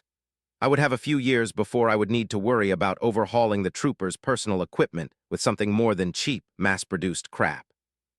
On the other hand, the plan was to handle the details of the ships and vehicles the GAR would use for the relevant manufacturers sometime next year, which would require serious revisions. I had to find time and ways to funnel more money into those projects covertly. I would also need to know if Kamino could increase the number of clones they would be able to raise. Until then, I had other things to deal with. I had meetings with the people who ensured I got elected, confirmation about what they wanted me to push through the Senate, meetings with senators who would open the way for meeting with their masters in local governments and alliances to continue the groundwork for the Empire. I also had a request from a specific Jedi Master for a quiet meeting so we could continue our philosophical and political debate. Well, that one was important. I wanted Dooku on my side, as both a sane and powerful Darksider. Another thing I needed to deal with was to figure out who to throw at the Jedi, so they could begin figuring out just how corrupt and rotten the Republic was. That would be a vital step towards fragmenting the Order and ensuring their public support would be undermined by the very people who wanted me as their puppet. After all, no one corrupt or power-hungry wanted the Jedi sniffing into their affairs. Those were the kind of people who ran the galaxy these days. Politics and high economic positions often called to people who wanted power and challenges to overcome. Exemplars like Bail Organa and to a lesser extent Mothma were quite rare at the best of times. That was, in part, a self-fulfilling prophecy. Politics were a dirty game, so most good people avoided them like the plague. This, in turn, ensured that the good people who could advance in politics found it much harder to do anything constructive. Note to self, I needed to vet a bunch of secretaries and ensure my vice-chancellor didn't screen away essential people. That was one of the ways he did his best to undermine Valorum. The same was true for said secretaries. So short-term goals: set up a meeting with Dooku. That would be critical for the future. Keep my corrupt backers happy. That was vital as well. Discharge my last duties as the former senator for Naboo and Chamel by having a heart-to-heart conversation with my successor Janus Grijatis. Ironically, that particular bastard was among the closest things Palpy had to a friend. That by itself was damning in my book. At any rate, said exemplar of bigotry was competent when he could look beyond his biases. Palpatine had big plans for his old buddy from the Legislative Youth Program. Now, how to convince the bloody idiot that isolationism for Chamel, in general, and Naboo, in particular, were bad ideas. He loathed aliens and wanted to close up our sector to the rest of the galaxy after alien workers led to his family's economic ruin. Dealing with that issue would be a thorny problem. On the plus side, the man was a Force-sensitive, which naturally increased his potential. That elevated him among my closest advisors and allies besides Sim Alu. The latter was calm and collected, and a Force-sensitive as well. Between the two of them, I would easily bet on Alu to better handle the dark side without going insane. Then there were Sate Pestage and Kimin Doriana. Politically, of these infamous fellows, Pestage was by far the most valuable ally I had right now. He was my spymaster and the man I went to when I needed covert work done. Right now, Pestage was busy vetting my new staff. He was trying to weed out anyone in the Chancellor's office who might have divided loyalties. He would do his best to ensure we knew who they were and who they worked for so we could manage them. If I were lucky, by the time we got back to Coruscant, I would have at least one trustworthy secretary to go through my mail. Now, what's next? Neja Halcyon became the battle master of the Green Jedi on Corellia. Neat. That bunch was saner and more open-minded than the Coruscant Jedi. In an ideal world, I might be willing to ignore them if they kept themselves to the Corellian sector, and Corellia remained neutral in the war I was planning. Realistically, I would have to do something about them. The question was, what? Their distance was a shield that worked both ways. The next piece of news was the official confirmation of something I already knew. Jedi Master Sifo Dyas was dead, and the Jedi Order officially acknowledged it. That had been the last favor Plagueis did me before he and Sidious killed each other. With the clone army commissioned, that particular Jedi became a loose end that had to go. Plagueis made sure the Jedi was out of the way. Now, I only needed Dooku on my side, which would nicely tie up most loose ends as far as Kamino was concerned. After all, it would be ideal if I had a Jedi to act as my face when meeting the clone masters. More paperwork came next. It mainly was trivia that really shouldn't reach the Chancellor's desk. But of course, burying the Chancellor with red tape was an excellent way to ensure they were too busy to cause problems. Sooner or later, people were going to die for this. Considering no one civilized uses paper anymore, I might make certain people choke on data pads and data chips. Speaking about paperwork, I typed a message to Padme so that she would have a head-up about Skywalker's mother. If she were as bright as I gave her credit, she would use SHMI's arrival to win PR points and make a spectacle out of it. That would happen after the woman got a clean bill of health, of course. Playing the nice and considerate Chancellor, I wouldn't be burdening further Naboo's currently stretched medical facilities with another person. There were more than enough facilities on Coruscant capable of dealing with a lifetime's worth of medical issues that weren't adequately addressed. With that done, why, yes, there was more paperwork to deal with. It would be forests worth of it if it were in actual paper format. Why did I want this job anyway? Oh, yes. Power, ambition, and the possibility to do what no Sith before me achieved. That might make it worth it. Note to self: find a constructive way to keep myself sane before I decide the galaxy had to burn out of spite. L equals. Part 2. L equals. Galactic City. Coruscant. We arrived late in the evening, barely missing the sunset. Not so long ago, being able to come here openly would have been priceless. It would have meant our gambits worked, and we won the war. Instead, I was in the first stages of planning another war that would nevertheless reshape the galaxy. Coruscant was still a major prize, if for different reasons. Whoever held Coruscant and had the backing of the powers that be here would have an incredible amount of legitimacy in the core. The concentration of Republic institutions in Galactic City alone made it priceless. I made sure my blue robes were up to scratch and slowly headed towards the exit as we approached the presidential palace. The place was the traditional residence of the Supreme Chancellor of the Republic for more than 10,000 years. It also housed many offices of influential senators and important Republic ministers. Once upon a time, it was considered one of 20 wonders in the known galaxy. It was also too close to the Jedi Temple for comfort. Because of that, before we kind of merged, Palpy planned to get a new residence for the Chancellor to build. The idea was to make it a part of an annex to the palace. Ideally, that building would keep the palace between said residence and the Jedi Temple. The idea was that all the people working and living in the palace, their signatures in particular, would offer an additional layer of protection just in case. That plan was solid. Until then, I would have to be careful not to slip up. As soon as we landed and the transport ramp lowered, my Senate guard marched out like on parade. No surprise there. They were almost exclusively the sons and the odd daughter from wealthy and influential families, with the odd veteran from the judicial forces to try and keep them alive if there was trouble. Needless to say, my actual security was the responsibility of a judicial forces detachment. Finally, I could breathe a bit easier with all the Jedi remaining on board for a short trip to the temple before the ship went in for maintenance. Only my actual security detail and SHMI Skywalker waited behind me to leave the ship. Anakin's mother would be on her way to a hospital for a short stay. After that, she would be a most honored guest of Janus and the Naboo delegation. So much for my brief but productive vacation. It was time for work, damn it. I followed the parade troops out of the ship and took a deep breath of Coruscant's cool evening air. Countless lights glittered around us, both from the palace and the streams of vehicles flying beyond its security exclusion zone.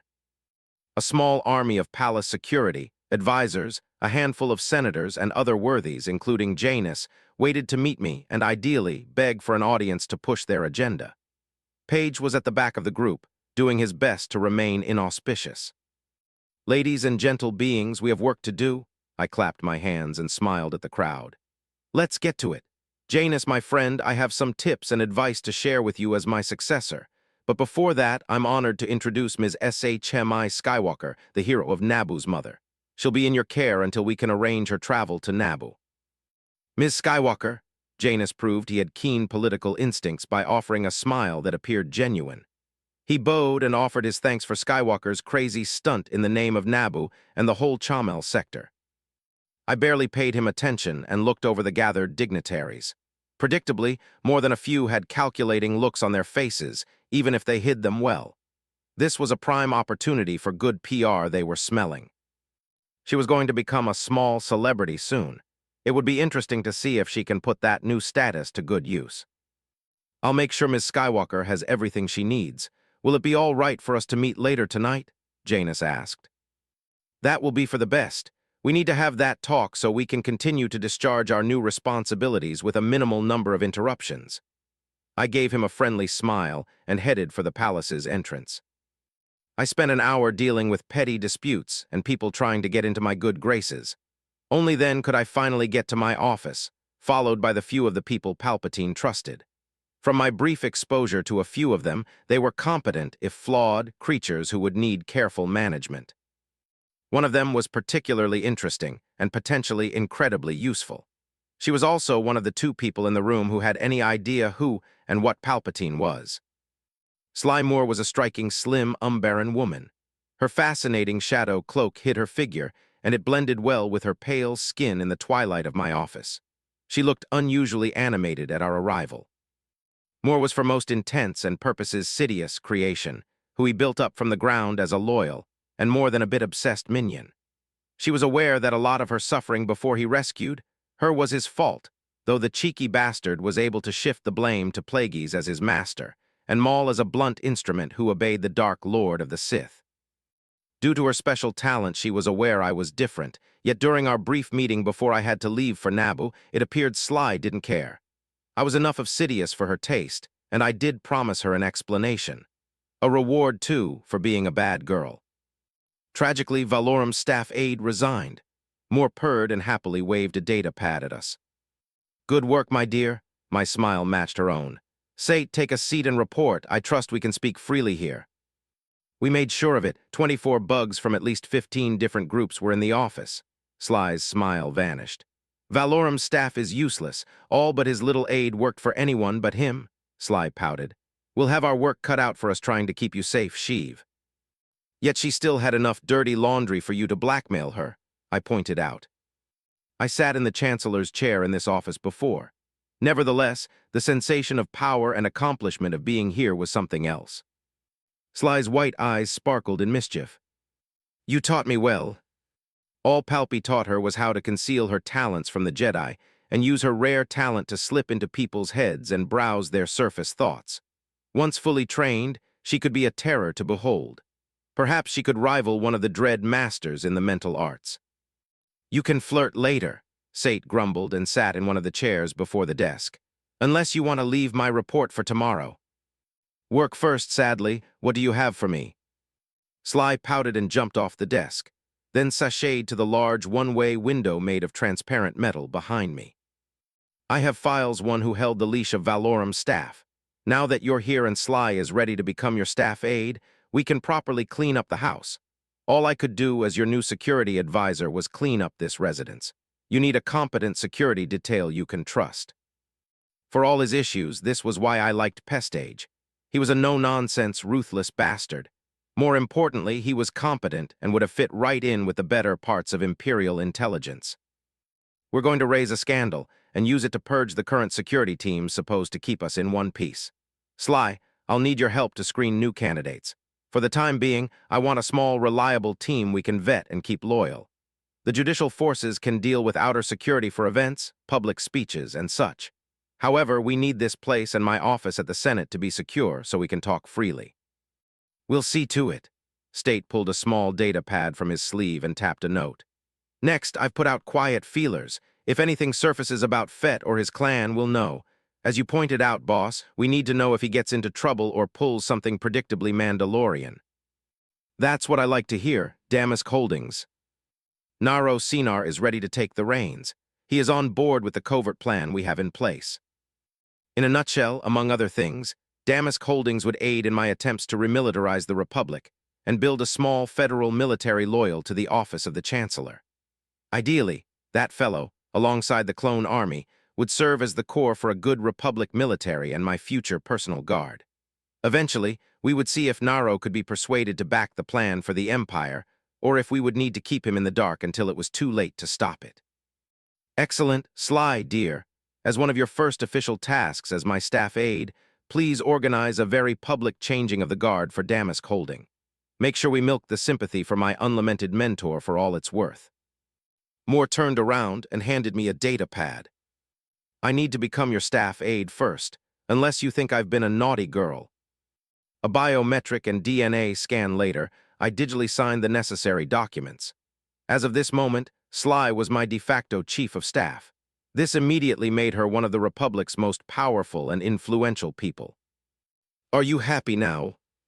She shivered and looked between me and the data pad with wide eyes. One of her kinks was power. She desired it, and it made her extremely hot and bothered. You two are like hormonal teenagers, Sate grumbled and got up. We'll cover the rest tomorrow. As soon as he left the office and the door slid behind him, Sly deftly unclasped her cloak, revealing flawless pale skin in stark contrast with midnight black silk underwear. Equals Sly more sex scene equals. Chancellor's office. Palace of the Republic. Coruscant. Sly's cloak pooled around her ankles, and she nimbly stepped out of it. I've been a very naughty girl, Sheev. She slowly knelt in front of my chair, giving me a great view of her black stockings, wet panties, and the black bra holding her firm breasts in place. Her lidded white eyes stared up at me. Blackmail to get close to you, for power, she moaned and squeezed her breasts. My mask lightly cracked as I leaned forward and gently grasped her chin. The contact was enough to let her feel my hidden power, making her eyes roll in ecstasy. I could feel her emotions almost as if they were my own, the heat between her thighs, the coiling arousal that made her muscles clench. "There's nothing quite like power, is there?" I asked and slowly pulled her up. Sly looked in confusion at me. "Turn around," I told her. She quickly obeyed and gasped when I pulled her into my lap. I leaned back so her head was nested against my shoulder and my lips were next to her ear. "Such a naughty girl," I whispered. "Naughty girls deserve rewards." I squeezed a breast, enjoying how firm yet full and soft it was. My other hand went lower and my fingers rubbed her toned stomach, even as my arm held her in place. A sensual moan escaped Sly's lips. "Yes, they do, so do naughty chancellors." She eagerly moved her legs, rubbing her ass over my crotch. That was more than enough to get me at attention after so long not getting laid. My fingers slipped under the silky material of her bra, and I toyed with a stiff, hard nipple.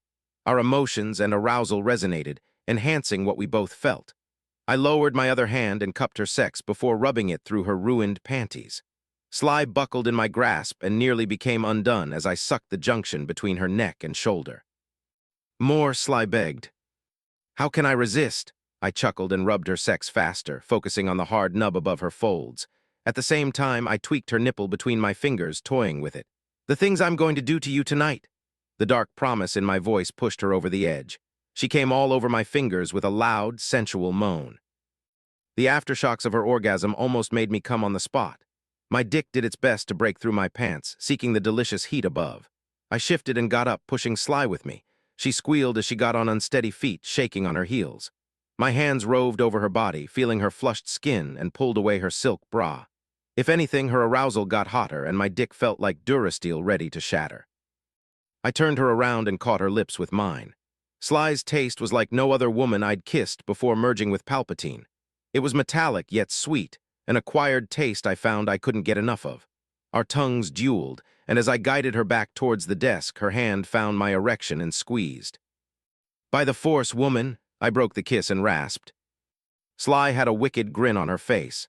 She pushed me back so she could kneel between me and the desk. Her hands tugged at my belt, and I quickly helped her. As soon as my dick was in the clear, she licked her lips and engulfed its tip. Criff me, I came then and there, our mixed arousal and her hot mouth proving too much for my control. My hands went for her bald head and held it in place. I had to struggle with my shaking fingers not to squeeze. Her tongue felt divine against the tip of my dick as she licked and drank every single drop. All the while, Sly stared up at me with lidded eyes. Her lips were smiling around my cock. Pride, amusement, and burning passion reverberated through me and bounced back into Sly. I leaned down, and my hands left her head, going over her naked, flushed shoulders. On the desk, "It's reward time," I pulled her up.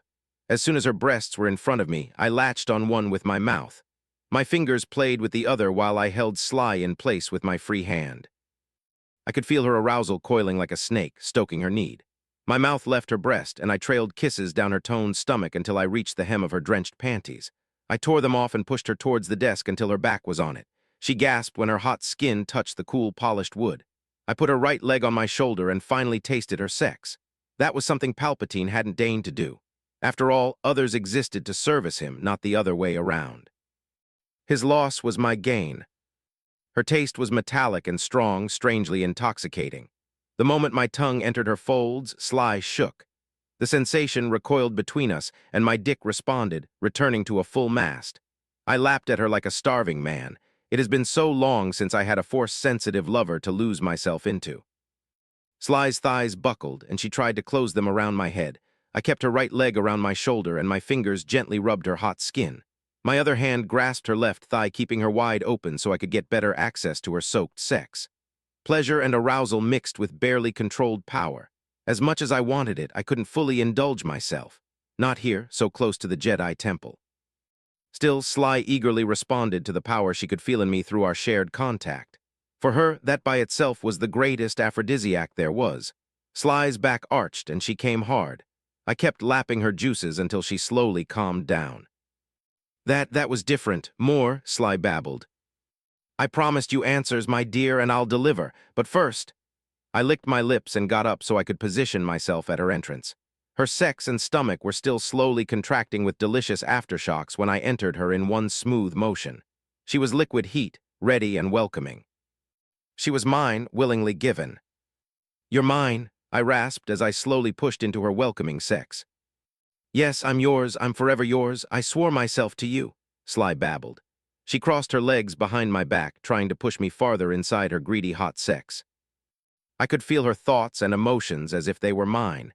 She was sincere and more than a little obsessed. Sly was a real gem that needed polishing. I couldn't wait to see what she could become in time with enough training. Sly knew my thoughts as soon as they crossed my mind and drove her over the edge again. Her sex clenched almost painfully. Trusting through its grip was pure ecstasy I hadn't felt for too damn long. I lowered my head and sucked on a nipple, prolonging her orgasm. A few more trusts were all I could manage before our combined sensations proved too much, and I painted her insides with my seed. Sly grasped me as if she was drowning and held me close until we gradually calmed down. L equals. If you want to support my writing or discuss this story, Google the following places. Pat Rayon, Delcatter's Writing Corner. The Space Battles Forums. This is where most discussion over my stories takes place.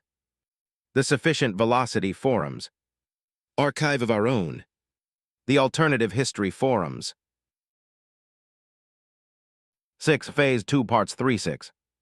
Disclaimer, I do not own any of the Star Wars movies, TV series, books, comics, or games. They all belong to their respective creators and/or copyright owners. It's not for sale or rent. Phase 2 L equals. Part 3 L equals. Chancellor's Office. Palace of the Republic. Coruscant. Sly returned from the fresher, wearing only her shadow cloak. She happily skipped to the closest chair before my desk and sat down, doing her best to vanish in her cloak. What about that explanation, Sheev? I got a few fascinating glimpses while we had fun. You've been different in a good way, she purred. I walked around the desk after removing the traces of our fun time. I sat on the chair beside Sly and offered her my hand. She scrunched her nose and gingerly pulled her arm from under the furry cloak. Our skin touched, and I lowered my defenses, letting her mind brush over my surface thoughts. When I fought Plagueis, something happened. I somehow ended up with the memories of an ancient Sith from the Great War nearly 4,000 years ago. 60 years worth of memories. They gave me perspective and made me consider some options I wouldn't have cared or thought about before. I admitted. When possible, the truth was the best tool and weapon. Besides, Sly already knew exactly what she got herself into. You intend to train me fully? I could hear her excitement resonate through me. It would be a complete and utter waste not to. Besides, you, my dear, aren't the only one attracted by power. The truth and mercy can have a keen edge, Sly murmured. That's not something you would have considered before. Mercy attachments, they were weaknesses to be exploited or cast out. And you didn't care. You did save me, you put me back together, and you offered me the kind of power no one else in the galaxy could or would, Sly honestly admitted. Now, no matter how you've changed, you're going to offer me even more power than the man you were a few weeks before. Sly shuddered in excitement at the very thought. I told you before and repeated it tonight. I'm sworn to you to the end. Sly stared at me with eyes full of dark promises. If I were a different man, I would find your obsession with me and power disturbing. I chuckled. With sufficient training, you could have made it as a member of the Dark Council. The potential I sense in you. I shook my head at the waste my previous self was ready to tolerate just because he wouldn't tolerate a potential rival. Maul was a blunt instrument, in no small part, because while alive, Plagueis would have it no other way. Dooku was too old, even if he could have another good 50 or 60 years with the Force and state-of-the-art medical technology. Anakin was Anakin. This time around, I could perhaps turn him into a stable apprentice. If not, I would look forward to facing a worthy opponent. Sly, on the other hand, she was younger, had great potential, and was on board with the plan. This ironically made her potentially more dangerous than either Dooku or Skywalker could be any time soon. Yet, that wasn't why my past self didn't intend to train her. It was simpler than that. Palpatine wasn't really a team player and didn't like to share. The closest thing to peer he saw or wanted was Skywalker in the future. Why turn Sly into something more than a valuable accomplice loyal to him? Why would he do that when he could have her devoted by giving her less dangerous power? I was greedy too, just in a different fashion. Having a peer wasn't something to grudgingly accept or avoid. That was something I was looking forward to crafting with Padme in politics, and now with Sly in politics and so much more. The very idea ignited a burning passion in my little telepath, which bounced through me. Janus will be along shortly. We can have fun later, I promised. You did promise a proper regard for this naughty girl, Sly agreed. Please don't let me wait too long. She let go of my hand and headed for the bedroom. I hit the fresher and got out just in time to meet Janus. He returned wearing his preferred dark clothes, with a cut vaguely similar to a uniform. The woman is in one of the best hospitals in the city. She has an entourage of guards from my office. Janus announced and helped himself to one of my chairs. I went to Valorum's liquor cabinet and poured 2 glasses of Janus' favorite brandy. Consider yourself briefed on my dealings and contacts as Naboo's senator, I told him with my best friendly smile. I offered him a drink before sitting behind my desk. I took a sip, enjoying the burning sensation. Say what you will about Valorum, he had good taste in drinks. What are your marching orders from our dear queen and company? Yes, about that, Janus looked speculatively at me. What did you do to her? I have no idea what you're talking about. I glibly denied it and took another sip of my drink. Ms. Wide-Eye's naivete, Bibble, and the others led by the nose, is now looking for advice on creating a Naboo self-defense force. At the same time, the rest of her government is ready to faint in mortification. Janus stared suspiciously at me. Did you criff her? I do have standards, thank you very much. The look of disbelief that he gave me at those words was priceless. Sheev, I've known you since you were 14, Janus reminded me. I recall something like that, yes. Fine, be that way, Janus shook his head in amusement. Back to business. Bibble and that friend of his might be officially out, but they still influence the court. Have you seen the latest news from Naboo? It was my turn to shake my head. There was nothing of note the last time I checked. I was a bit busy catching up on the paperwork invested in this office. That's the price of power. Janus sniffed his drink and took a sip, enjoying the taste. There are already articles on the planetary net blaming the invasion on Naboo's opening to the galaxy. You know me, I would love to keep aliens out of our worlds, Janus grimaced. There's a difference between keeping undesirable elements out to protect what's outs and imitating livestock ready for slaughter. For now, that's officially your problem, I smiled at him. Unofficially, certain elements on Naboo are no longer useful for us. We'll build up the sector as something we can use. After all, we have long-term ambitions. That was you, Janus accused. Me, I saluted him with my glass and drained it. That's why Amidala's asking around about expanding agriculture to sell food and cash crops to the core, Janus exclaimed. Naboo and the Chamal sector could be more than a political stepping stone. From what I saw, Amidala has the potential to be surprisingly useful. A young idealist can be our eyes and ears in certain circles that would naturally distrust us as we grow in power. All we need is to show her the truth of the galaxy and promise her we are the only ones who intend to do something about it. Are we? Janus returned my salute with his glass and finished his drink with a happy sigh. I don't intend to be a puppet, as you know. To change that in the long run, we'll have to clean up house. Janus studied me for long seconds, then burst out laughing. You're going to use the likes of Mothma and Organa to distract and dispose of our patrons while avoiding the blame. Going against the kind of people we've made deals with and are yet to get on our side can be dangerous. Many of our problems might solve each other in the long run. You're going to use those idealists to cement your position of power. He laughed harder, that's something neither side might see. Who would suspect such a nice old man like me of nefarious purposes? Equals Slymore equals. Chancellor's residence. Palace of the Republic. Coruscant. After I had finished my plotting session with Janus, I headed for the bedroom. I did promise Sly certain answers. At the same time, I needed to make sure she was loyal and obsessed with me, not to the Palpatine I now remembered being. Doing so would be quite enjoyable, not to mention essential. I found Sly on the large bed, cuddled under her cloak. A single pale leg stuck out enticingly. Low purple light drowned the room in twilight, making her leg shine against the red coverall over the bed. Beautiful, I murmured, and it was the truth. When I dealt with Plagueis, something happened, I explained while slowly divesting myself from the official robes. The damn things weren't exactly designed to come off easily. Perhaps it was the Force intervening. Perhaps there was an ancient Sith holocron in the room when we fought. When the dust settled, the bastard was gone, and I ended up with the memories of an ancient Sith Lord. I bet you hated that. You told me the line of Bane was superior. Sly's eyes traced every movement I made like a cat ready to pounce. I was wrong. Well, Sidious was wrong, but nowadays that was the same thing. Those memories gave me a unique perspective. After all, were what our experiences made us, both the good and the bad. Sly twitched, and for once, it wasn't because she had trouble containing her passion. How much, she eventually asked. 60 years worth of memories, both the good and the bad. Plotting, betrayal, war. The line of Bane, just like many of the Sith back in the day, was blinded and twisted by the dark side, bound by self-destructive religion. There's nothing about an apprentice killing their master in the Sith code. That and much else was pure insanity, devouring the Sith from within while the Jedi kept growing their numbers. Aren't you the most powerful Dark Lord to ever live? Sly asked intently. It's not because of the teachings of Bane or because there were just two Sith until recently. It's because I was lucky enough to have a body able to channel more energy than most and more training than most Force adepts of this era.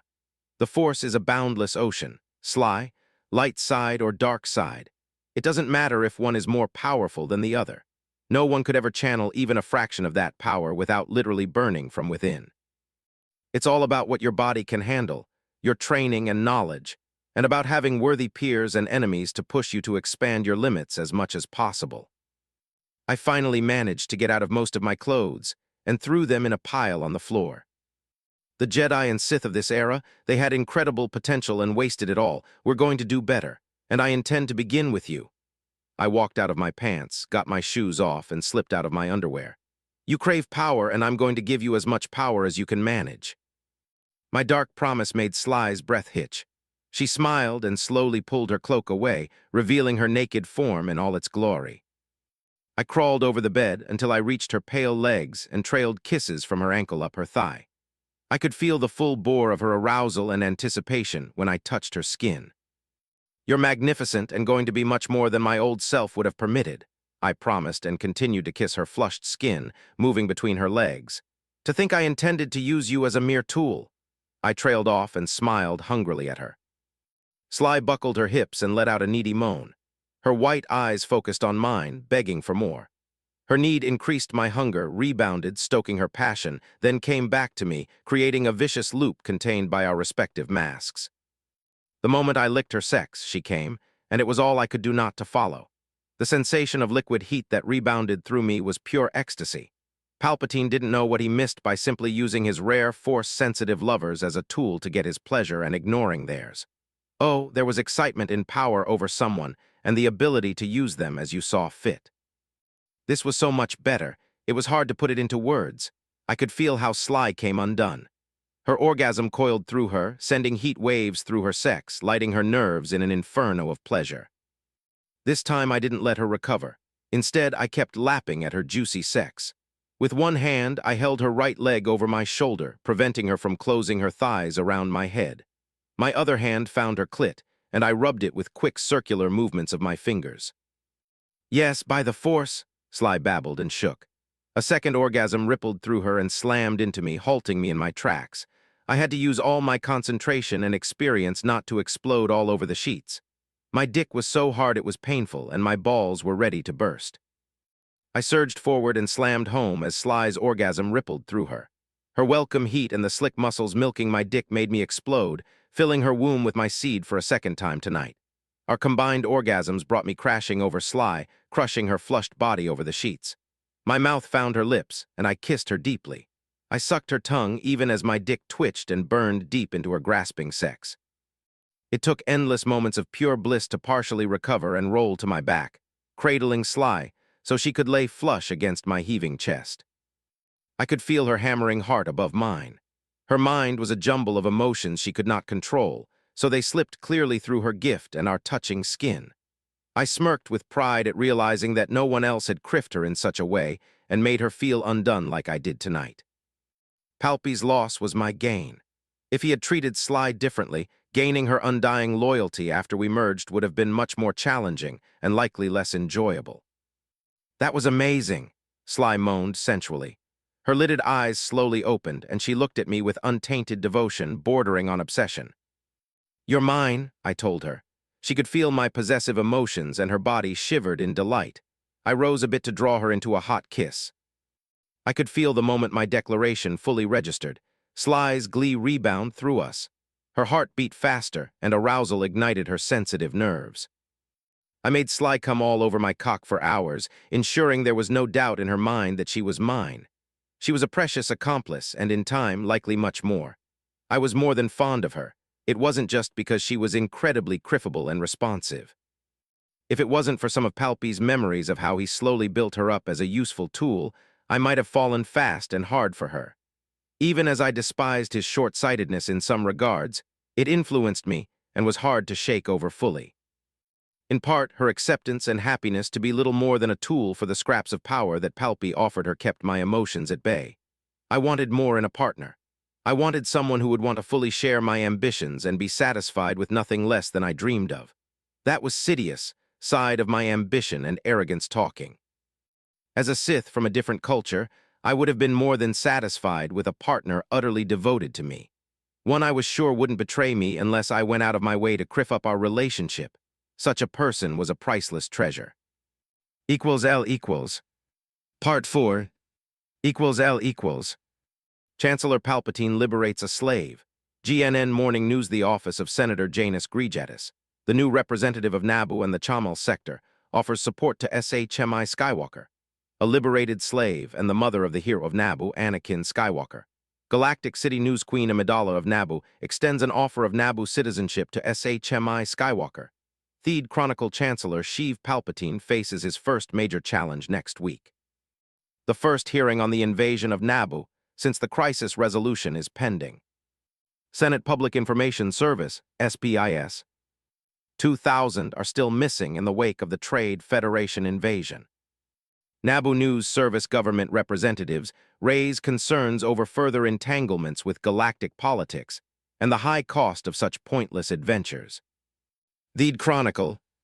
Senator Janus Grijatis and Queen Amidala raised controversy by not immediately dismissing the idea of militarization of Naboo.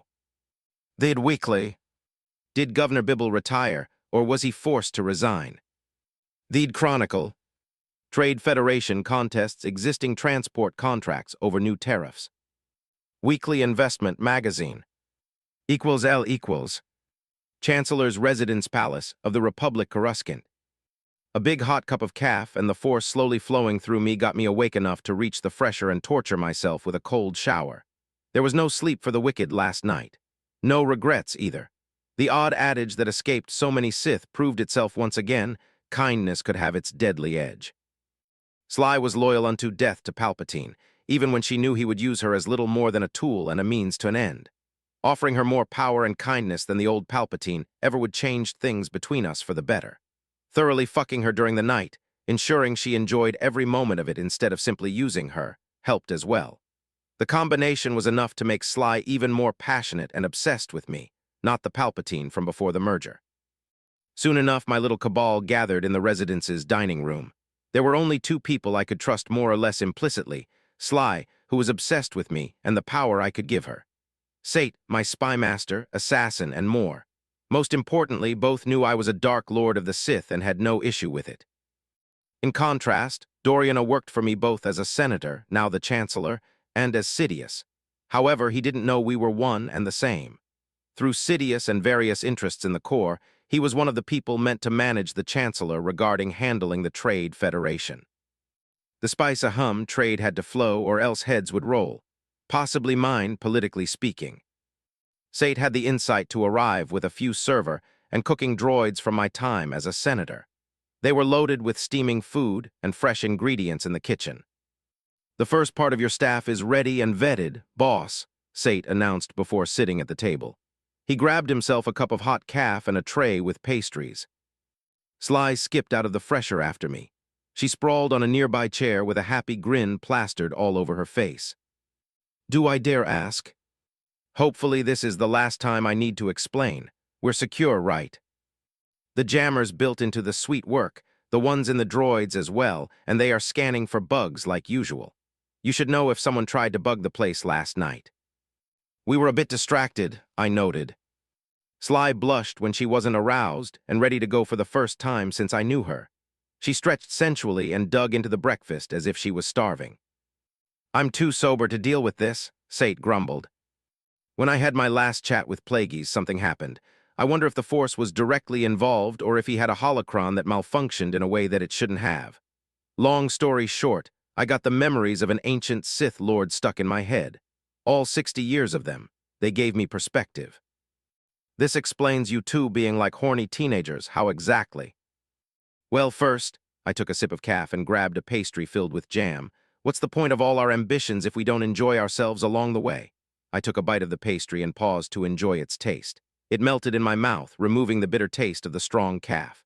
"I am a Darksider, the Dark Lord of the Sith. Why wouldn't I constructively indulge in my passions? It certainly beats the alternatives I would have considered natural before. Now you'll have fewer incidents to cover up." Sate carefully didn't point out what the Sith as he knew them were. "We've talked about the old Sith a few times, and how the Order of Bane was supposed to be an improvement. That's the greatest pile of Sith excrement I've heard of now that I have actual perspective. The Banites? What passed for Sith for the past 3,000 years and counting? Most were little more than mad dogs, drunk on the dark side. Fortunately for us all, I don't intend to follow in their steps towards ruin." I finished my pastry and waited for the two of them to digest my words. Sly stared at me with a disturbing devotion, which hearkened to certain darker parts of me. The power she willingly gave me over her was more enticing, and it did stoke my pride that I didn't have to break her to get such unflinching devotion. Sate hid his thoughts better. He had picked up a few ancient tricks that made it harder for Force adepts to read him, which was incredibly useful for a man with his talents and profession.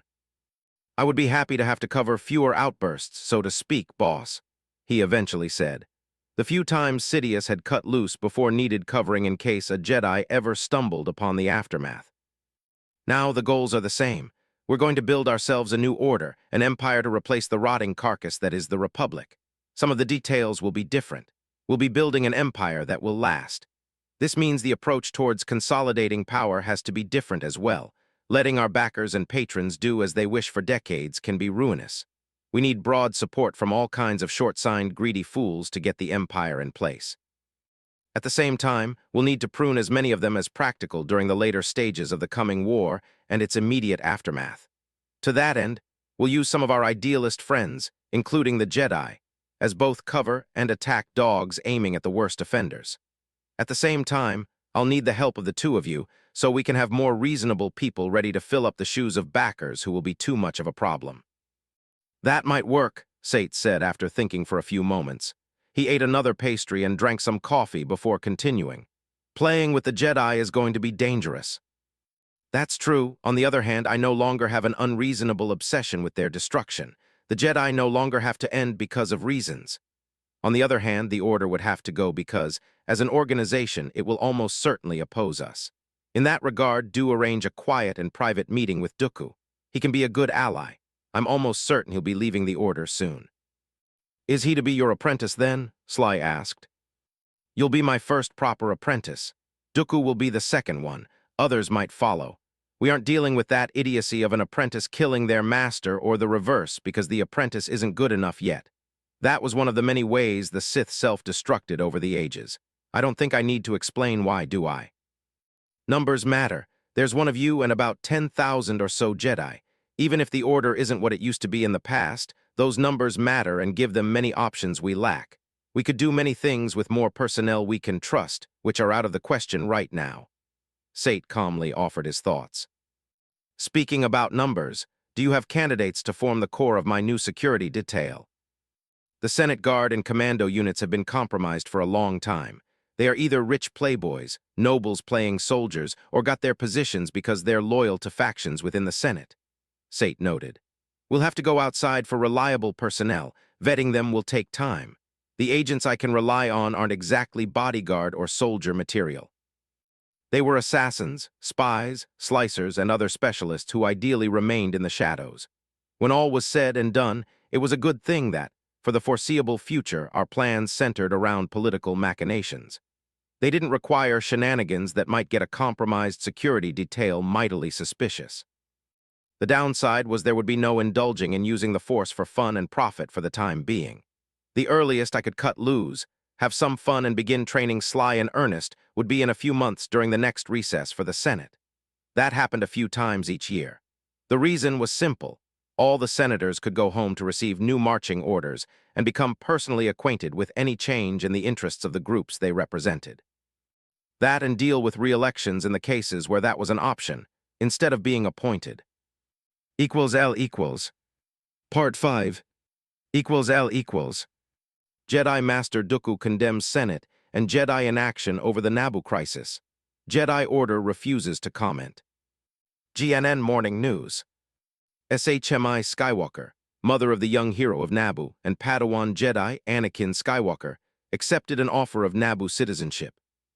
Galactic City News. Damask Holdings spokesman announced that Chancellor Palpatine would officially sign over control over the corporation to Director Naro Sinar. The ceremony is scheduled to happen on Moonlist, at Damask Holdings corporate HQ, during the first days of the next Senate recess period. Galactic Finances Today. L equals. Senate Building Coruscant. Unsurprisingly, one of my first important meetings was with Orn Free Ta when I began to discharge my responsibilities as the Chancellor. He was the senator from Ryloth, and a real piece of work. He was among the most corrupt and greedy senators in the building, yet simultaneously cared for his home world. Ta was the leader of the Rim faction in the Senate. It was one of the two big power blocks that struggled to control the Republic. In a typical fashion for the times, Ta kept shooting himself and the Rim in the foot with a disruptor. The Rim faction wisely did its best to keep the office of the Chancellor and the Republic's government weak and divided, because otherwise they would be outvoted every time by core interests. That, however, had disastrous consequences in practice. The core faction took advantage of their competition to further weaken the central authority, ensuring that corruption within the Republic could flourish. That was also how the votes to stop supporting the Rim and eventually disband the Republic military came through. The Far Rim initially saw it as a way to break the power of the core over them. In practice, this directly led to the rise of warlords and piracy and allowed countless feuds that the Republic military kept in check to flare up.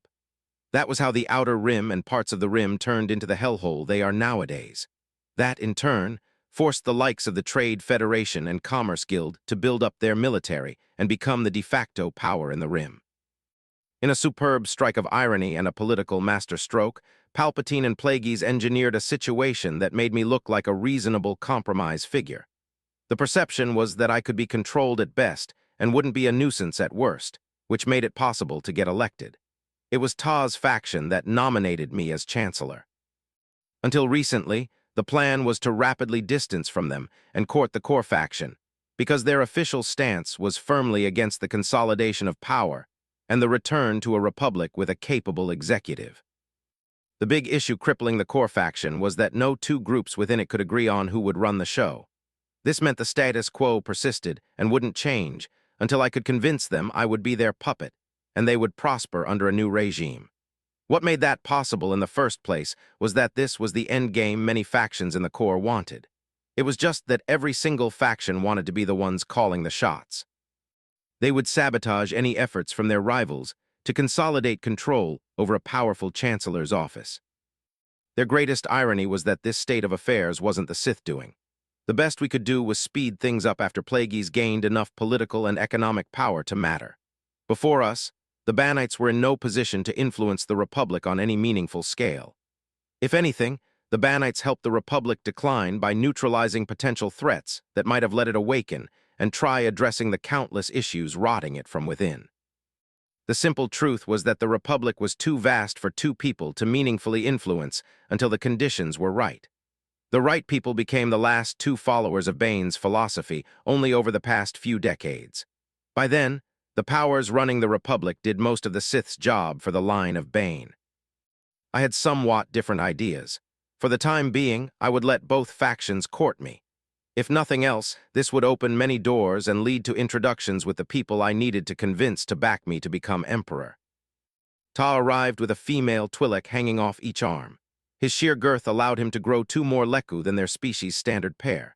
That was a sign of power and masculinity among their species, one to which Twi'lek females found more than little enticing.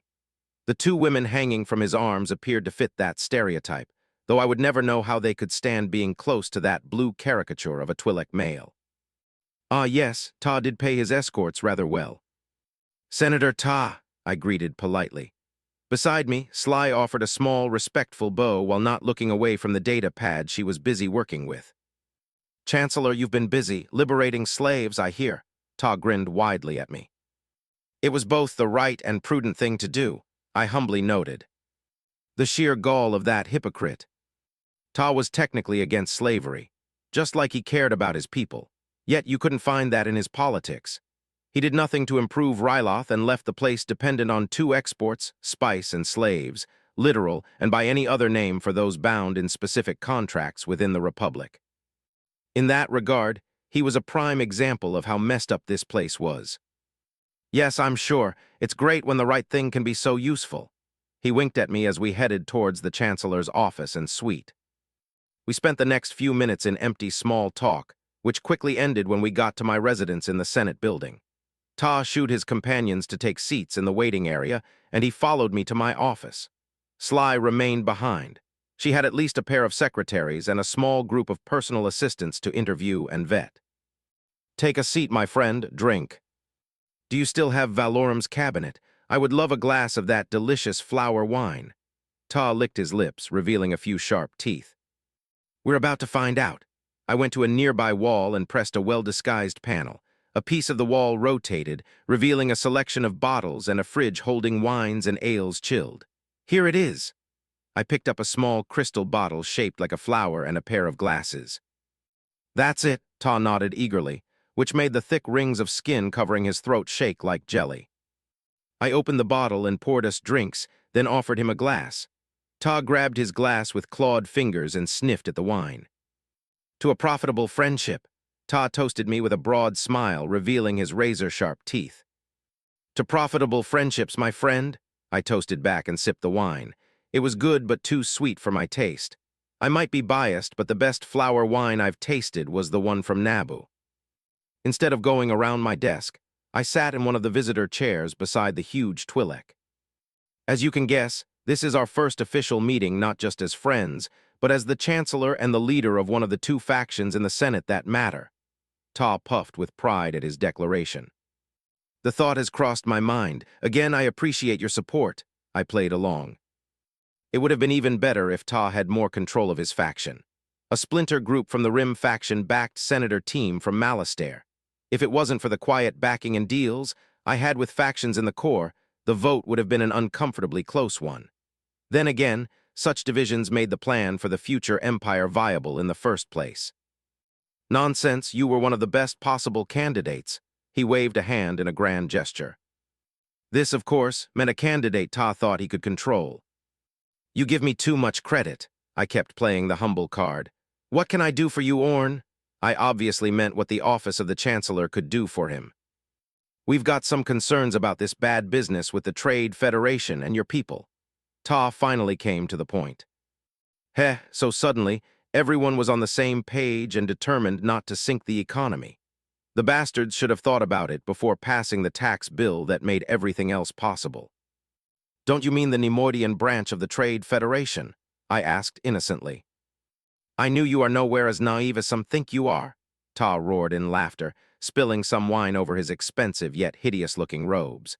Some those feared you would push for something foolish over this invasion foolishness. I kept telling them you had a good head on your shoulders, but you know what happened. This was as far as he could go toward openly acknowledging he didn't have complete control over his faction, even if everyone knew it. That's air out of the airlock. After my fortunate election, I could speak to certain factors back home in a way I couldn't as Naboo's senator. I gave him a meaningful look and sipped the wine. It was closer to very sweet syrup with a dash of wine mixed up than what I would consider good wine. Ta drained his glass and looked pointedly at the bottle. Help yourself, I generously nodded. Ta moved faster than someone of his bulk had any right to do and grabbed the bottle from the desk. He made a show of slowly pouring himself a full glass and then delicately sniffed it before drinking. Those resignations I heard of, they were your work, he eventually asked. I merely explained some realities to Naboo's young queen. She didn't appreciate some of her closest advisors keeping her ignorant and indirectly leading to the recent troubles. I offered with a what-can-you-do smile. I'm relieved to hear it. The Neimoidians will have to pay reparations for what they did. Invading Republic member worlds in good standing is not a done thing. That was true as long as we overlooked specific internal affairs that the Republic tended to ignore. It was the kind of affairs that happened between members of alliances represented by a single senator. Civil wars or even outright clashes between de facto member states of the Republic could be overlooked as internal affairs. The big difference with Naboo was that the invading party had a different senator, which practically broke the contract that bound the Republic together. Earlier this year, the Trade Federation invaded multiple worlds on the Rim under the guise of an anti-piracy operation. It occupied them without anyone raising a fuss. The Carthax system, like most of the Outer Rim territories, was still technically part of the Republic. Yet no one who mattered gave a damn as long as cheap resources kept flowing. Naturally, considering the current realities, this was someone everyone who mattered wanted to overlook. Yet, at the same time, this would be a precedent no one would forget, and eventually be one of the many factors leading to the secessionist movement being a thing. Reparations for dead and crippled citizens, as well as the funds needed to rebuild what the invasion broke, is the least I can reasonably get Janus to agree to. He'll be unable to convince the governments in the Chamal sector to accept anything less, I warned. That's not going to be a problem. Such an incentive is something anyone reasonable can get behind. It's going farther out of spite that we can't condone. Ta emphasized the right words so there would be no misunderstandings here. He wasn't speaking only for himself, but for his whole faction, or at least everyone in it who followed his lead. Now, to be clear, I will have to show off being outraged over my people's unjust and unfair treatment. Doing anything less would undermine my position as the Chancellor. However, I agree that going beyond that would hurt the whole Republic and Naboo by risking the economy. What do you intend to do? I'll push that we go through the courts for anything beyond reasonable reparations. Anything unreasonable people might demand can be tied up indefinitely and left to lie until tempers calm down before we can forget about risking the economy. L equals. Part 6. L equals. Chancellor's Office. Senate Building. Coruscant. My next important meeting was predictably with the leader of the core faction. That one was an odd one as well. Bail Antilles, not to be mistaken with his relative Bail Organa, who would soon replace him as the next senator representing Alderaan sector. After he had lost his bid for my sparkly new position, he announced his impending resignation. It would happen as soon as Organa could be adequately briefed and take his place. Officially, Antilles was the most honest man in the Senate, a paragon of virtue rivaled by a few people, like my public image. He was a leader of the most powerful faction in the Senate, an eager fighter against corruption. Because of his reputation, he was the chairman of the Internal Activities Committee. Those were the people who supervised the dealings of the senators and all high-ranked Republic public officials. Their duties now included yours truly. This, of course, begged the critical question of how the Republic was the dumpster fire I had to deal with when such staunch enemies of corruption led the charge against all the evils in the government. Well, the truth was similar to that of the Senate Guard. In theory, and what most people across the galaxy would tell you, the Senate Guard and affiliates were the best of the best. The organization drew its members from the best and most loyal members of respected law enforcement agencies across the Republic. A long time ago, when that was somewhat true, the Republic enjoyed a golden age. Nowadays, the only qualified people for the job in the Senate Guard were those chosen for the loyalty to various factions first and competence second. Just like some of the noble kids in the Senate Guard had the training to be good in a scrap, yet lacked the training and conviction to be good bodyguards and die for their principle if it came to it. It was no different in the Internal Activities Committee. I honestly wasn't sure if Antilles was that naive to think he was truly fighting the good fight, or if it all was a show. I knew that when he announced his bid to replace Valorum, the core faction's votes would splinter, and my election was in the bag. The factions in the Senate were never going to vote for a chancellor someone who was a vocal crusader against corruption, even if it was all for show. On top of that, his agenda clashed with the interests of too many groups within the core.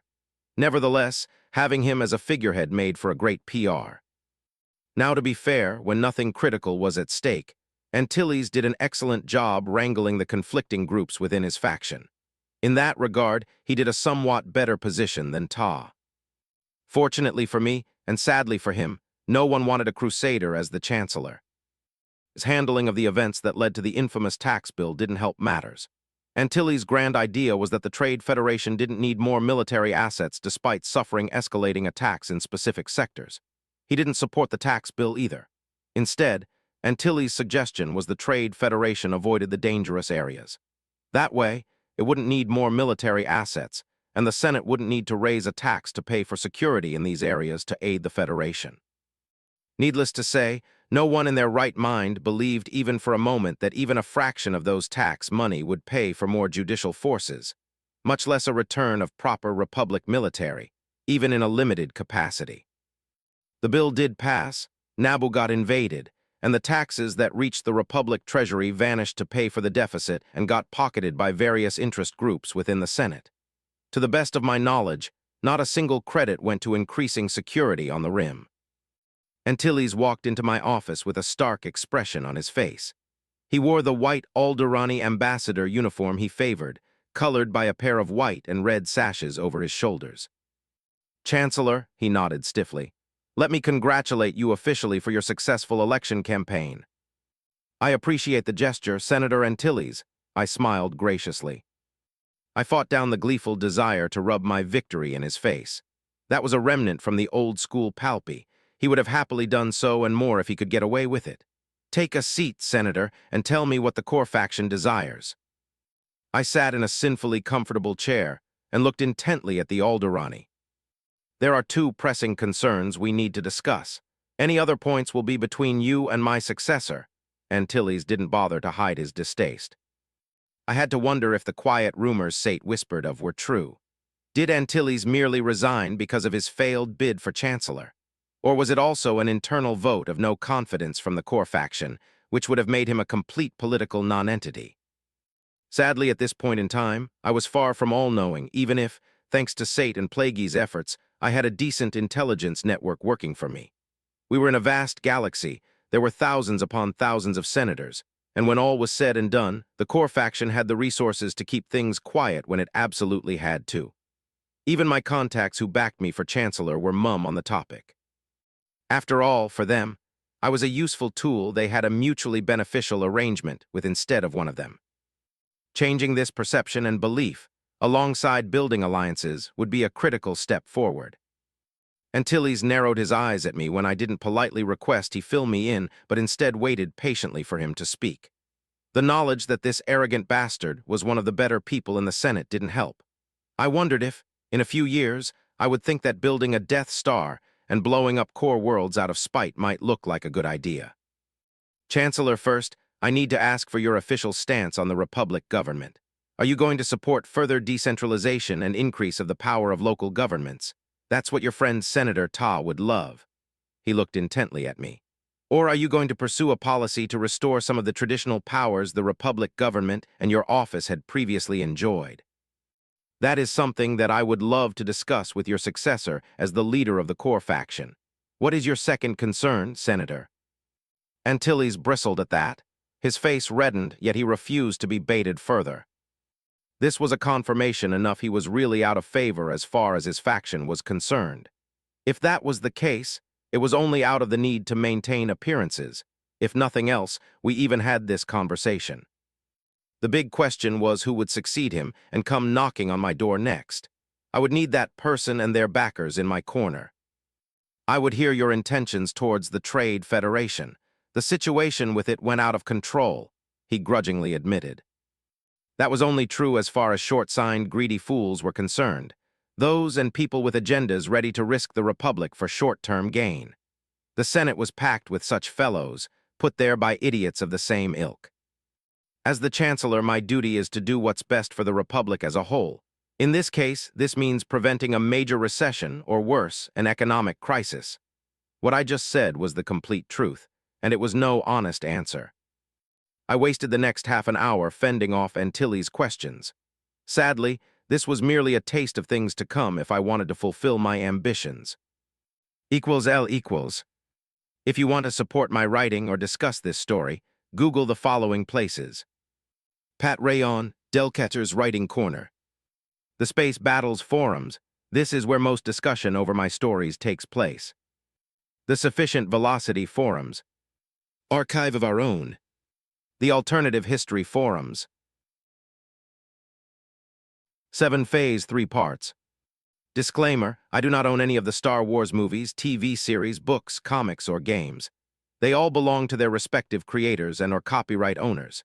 It's not for sale or rent. Phase 3 equals L equals. Part 1 equals L equals. Trade Federation versus the Royal House of Naboo.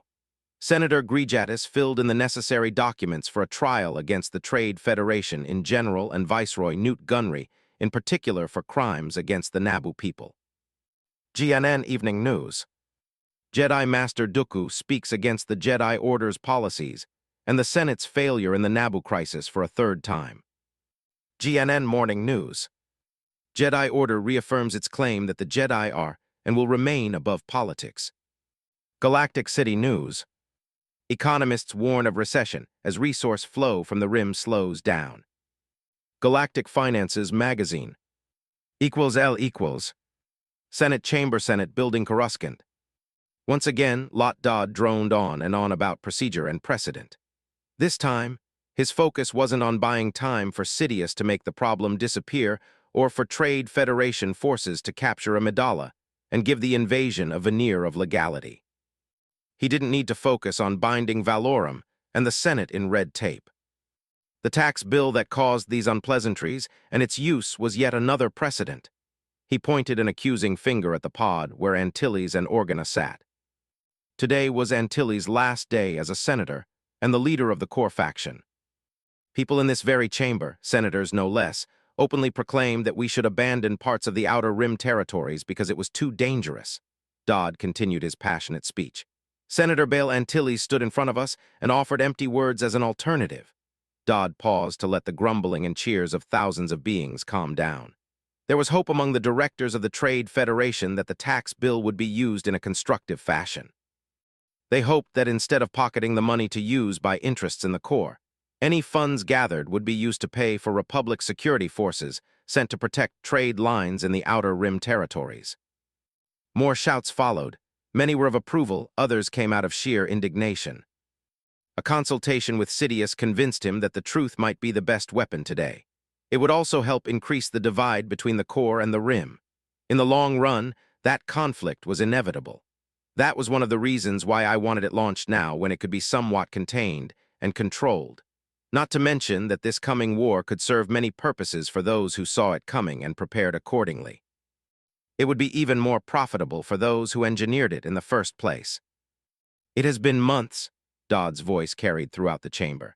There has not been a single patrol ship dispatched by the Republic to the Outer Rim territories under constant attacks by the likes of the Nebula Front. There has been not a single motion in the Senate to increase the numbers and capabilities of the judicial forces. There has been no whisper about the funds from the tax bill going towards the single goal that allowed it to pass. Instead, every credit from the new tariffs went to pay for the Republic's deficit or vanished. That was never a part of the scope or purpose of this change in taxation. Boos and cheers, chittering and hisses erupted from many corners of the chamber at Dodd's words. This was it. By calling out the Senate and the whole Republic on their corruption, Dodd played straight into my hands. Today, we laid the foundations for a future separatist movement and civil war. I struggled not to smile when Antilles petitioned to answer. Here and now, I would finally get a good read on the kind of man he was. For years, Sidious felt frustrated that a mere politician who could hide his nature and intentions so well. Would the Alderani break ranks and admit that the Republic was corrupt, thus giving legitimacy to Dodd's words? Or would he deny it for all he was worth, increasing the schism between the Rim and the core? I could work with either.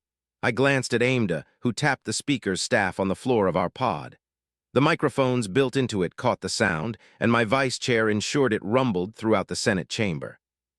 On my left side, Sly stood tall and proud, regally observing the Senate and judging the reactions of key senators. Order, Amida barked. Senator Bail Antilles will answer Senator Dodd's accusations. Alderon's booth rose with a quiet hum among loud shouts and a lot of grumbling, which eventually subdued. I wasn't the only one curious about what he had to say. My fellow senators, some of what our colleague just said is the truth. Those words were enough to quiet down everyone, so we could hear Antilles' last performance. At the same time, his honeyed words twist the truth, Antilles angrily barked.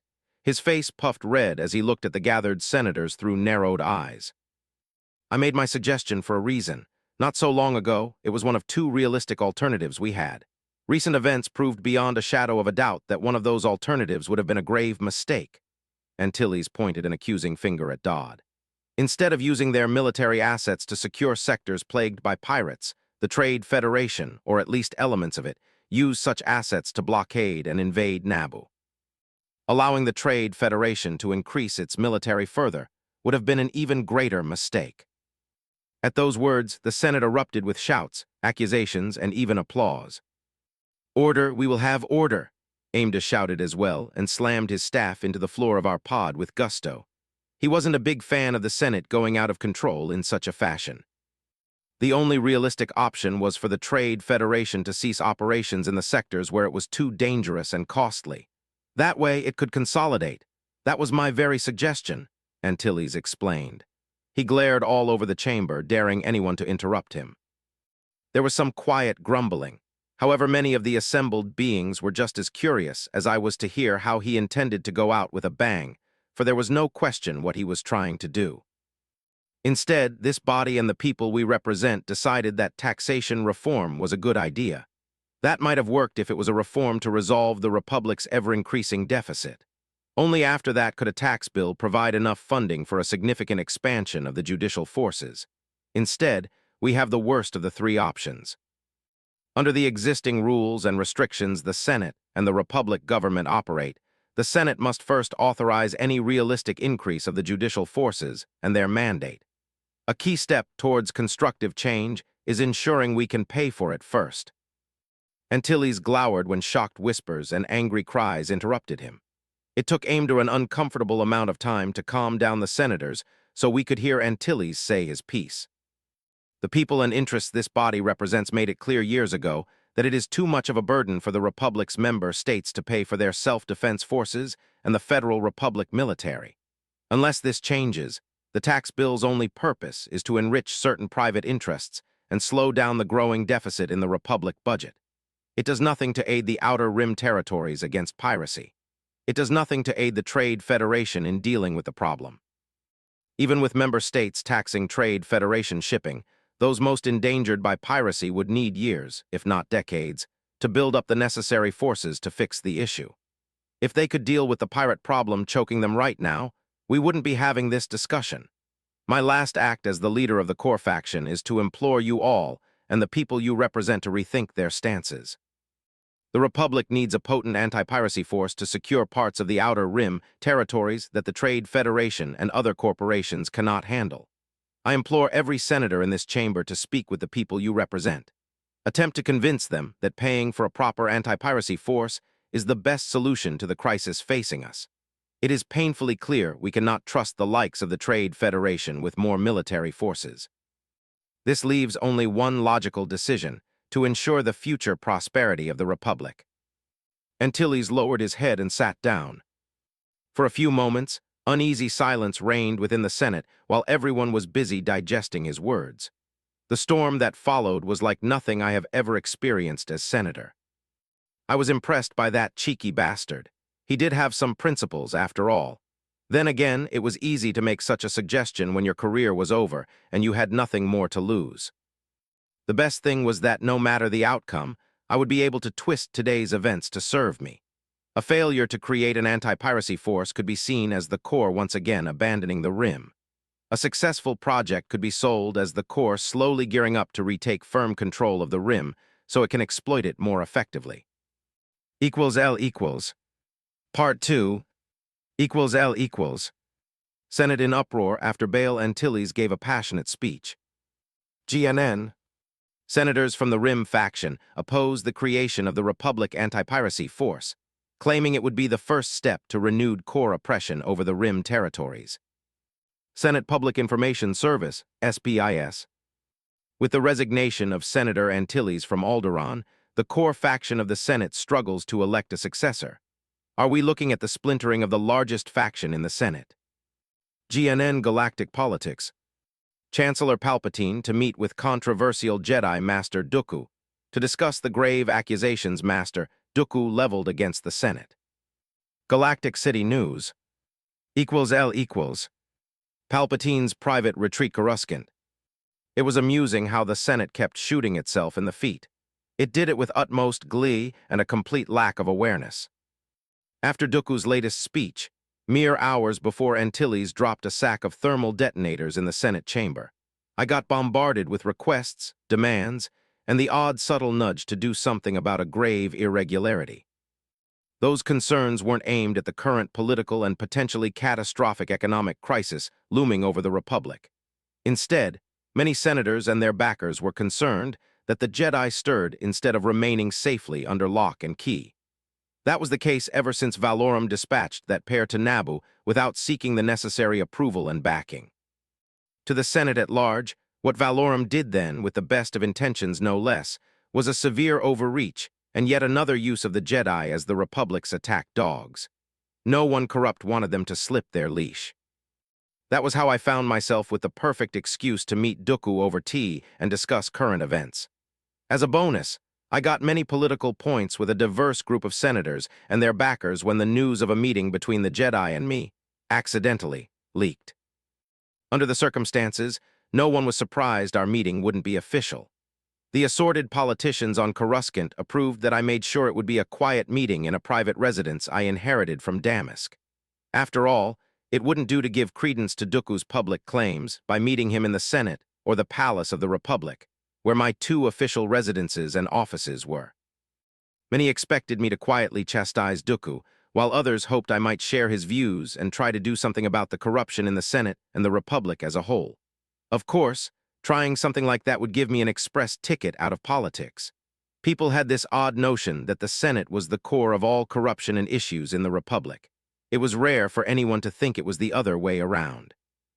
If the heart of the problem was rotten senators, then exposing them and having their local governments replace the corrupt would have fixed the Republic long ago.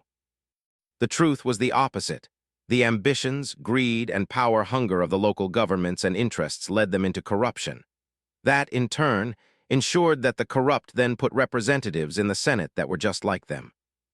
Saying this aloud was an excellent way to destroy your political career. Just what Antilles did would have seen him isolated and powerless in the Senate, and it was why he held his teeth until the absolute last possible moment. "Master, your guest just arrived," a server droid announced. "Splendid, bring in the tea." I stood up from the comfortable armchair facing a wall of transparent metal. Outside, the sun was slowly setting down, bathing the area in orange light. A few orbital mirrors reflected pillars of light at sealed farms in the distance.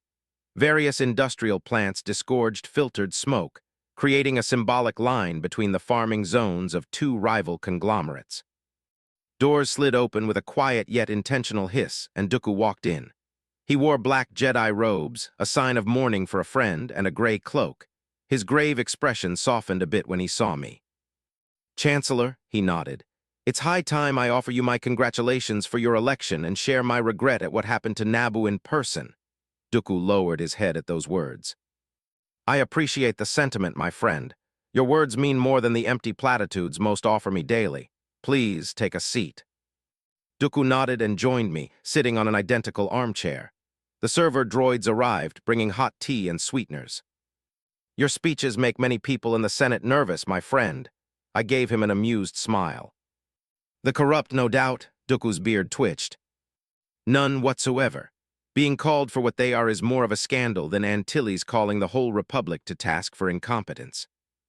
"They're trying to bring you down to their level already, aren't they?" Dooku inquired. "Since before I swore in as the Chancellor," I shamelessly admitted. "The Senate is not what it used to be, and I'm afraid that's just a symptom." Dooku slowly nodded in agreement. "I must admit I'm at the end of my patience with the Jedi Council," Dooku slowly admitted while staring into the distance. "They will do nothing constructive. For weeks, the Council's been debating whether Obi-Wan killed the Master or the Apprentice."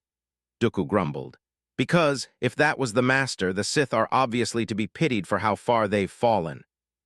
Despite that Zabrak being powerful enough to murder your former Padawan and respected Jedi Knight," I carefully edged him on.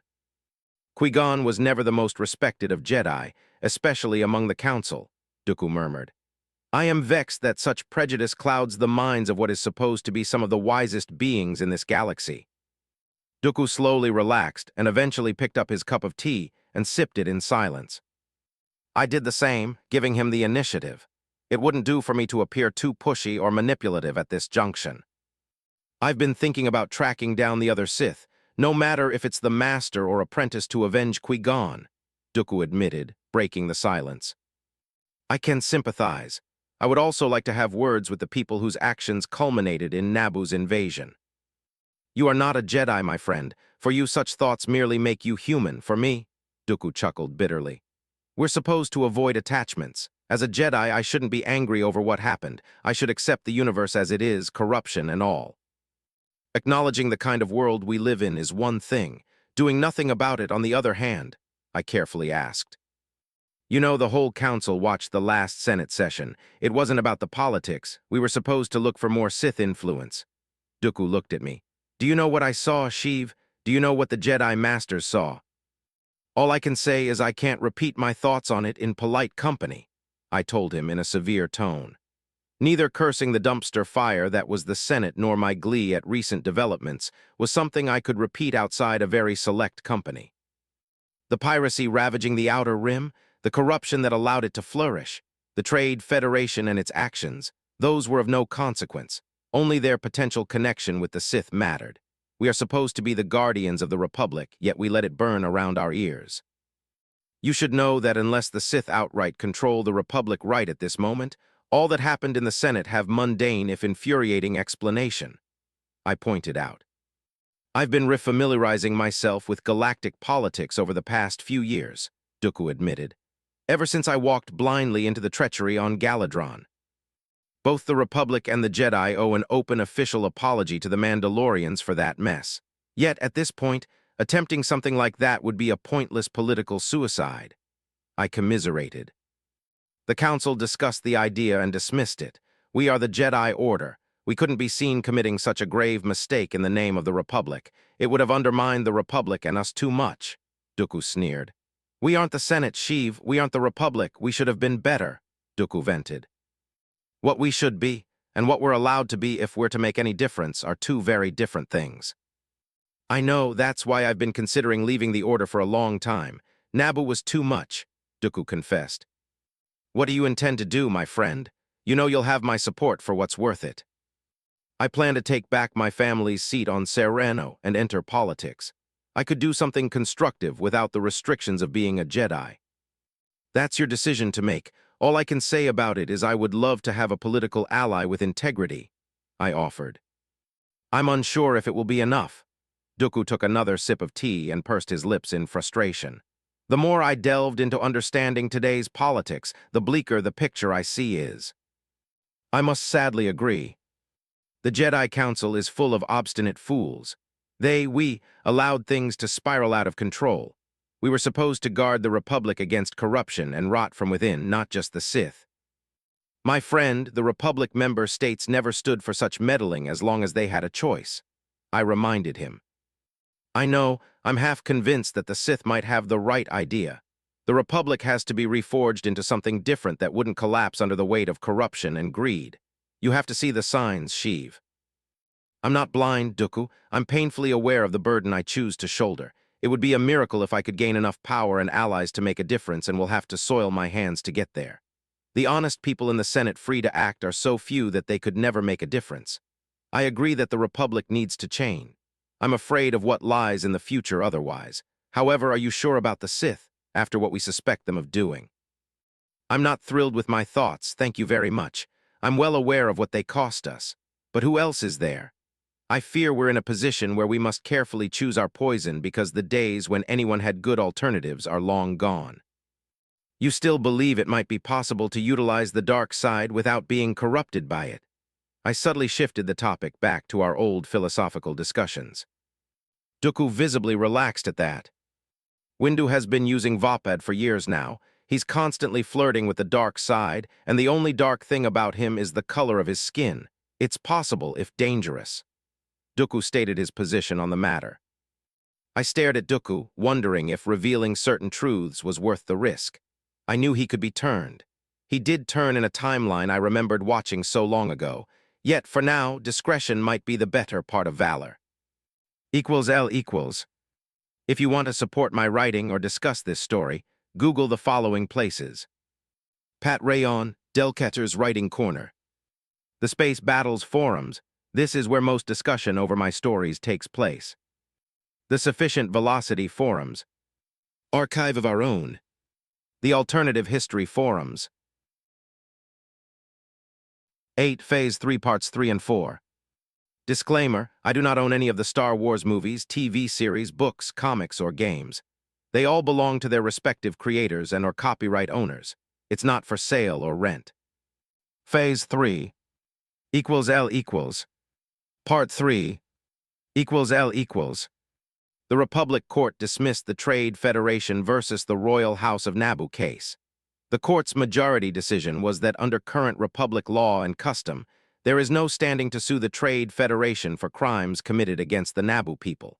Senator Grijatis refused to comment. GNN Evening News. Senator Grijatis filed the documents for a different trial between the Trade Federation and the Royal House of Naboo. This time, the focus is the illegal invasion of Naboo by the Trade Federation. GNN Morning News. A spokesman of the Royal House of Naboo condemned the Republic Court decision, claiming it was a grave injustice to everyone who suffered during the Trade Federation invasion of Naboo. The Chronicle. The core faction in the Senate is without a leader for a second week. The next Senate session has been postponed until the end of the month. Galactic City News. L equals. Chancellor's residence palace of the Republic Coruscantly sat on the couch beside me and cuddled by my side. That was a sign of affection that Sidious wouldn't have allowed because such things were beneath him, even if they could have been beneficial. If anything, Sly was more obsessed and loyal than ever, and that was saying something. Kim and Doriana looked at us with bemusement from his armchair, while as usual, Sim Alu kept his thoughts to himself. You decided you no longer cared what the media would spread about the two of you, Kimmin chuckled. He wore practical leather clothes, reinforcing the image of a rogue he was going for. There would be rumors even if I took a Wookiee as my aide. I huffed in resignation and very pointedly hugged Sly. This way, the rumors will be worth it and at least partially true. Partially? Kimmin smirked knowingly at us. I'm sure some of them will be quite outlandish, I dryly responded. Who knows, we might find a useful idea or two among the gossip. Sly purred without looking away from the data pad in her hands. One of the things that made her so valuable was that she was a workaholic who did want to excel, among other things. Our relationship is not what I invited you to discuss, my friends. The core faction and Antilles stunt. I want to hear your opinion. Sheev, I'm sure many senators and lobbyists already darkened your office speaking about the Trade Federation. I've been looking into things and speaking with various economists, not just the ones you still need to dismiss from Valorum's staff. What I have to tell you should be no surprise to you. Kimmin's deep voice rumbled through the room. Doriana's blunt personality was both a blessing and a source of frustration. He didn't waste time with the usual niceties and small talk. On the other hand, Palpatine found his familiarity and lack of due respect grating at the best of times. Still, Kimmin was too useful to discard just because he wasn't a proper brown-noser. Hell, even when he became Sidious creature, he often failed to display the diligent respect and fear that the kind of Sith I was required. A significant saving grace of Doriana was that despite his overall blunt personality, he could be deceptively subtle. That was even more effective because few would expect it from the large, boisterous man. Sidious also felt the tiniest bit of respect at the sheer balls. This man had to be as blunt as he usually was when faced with the Dark Lord of the Sith. You're going to give it to me straight as usual, I noted. The smile I offered him was genuine.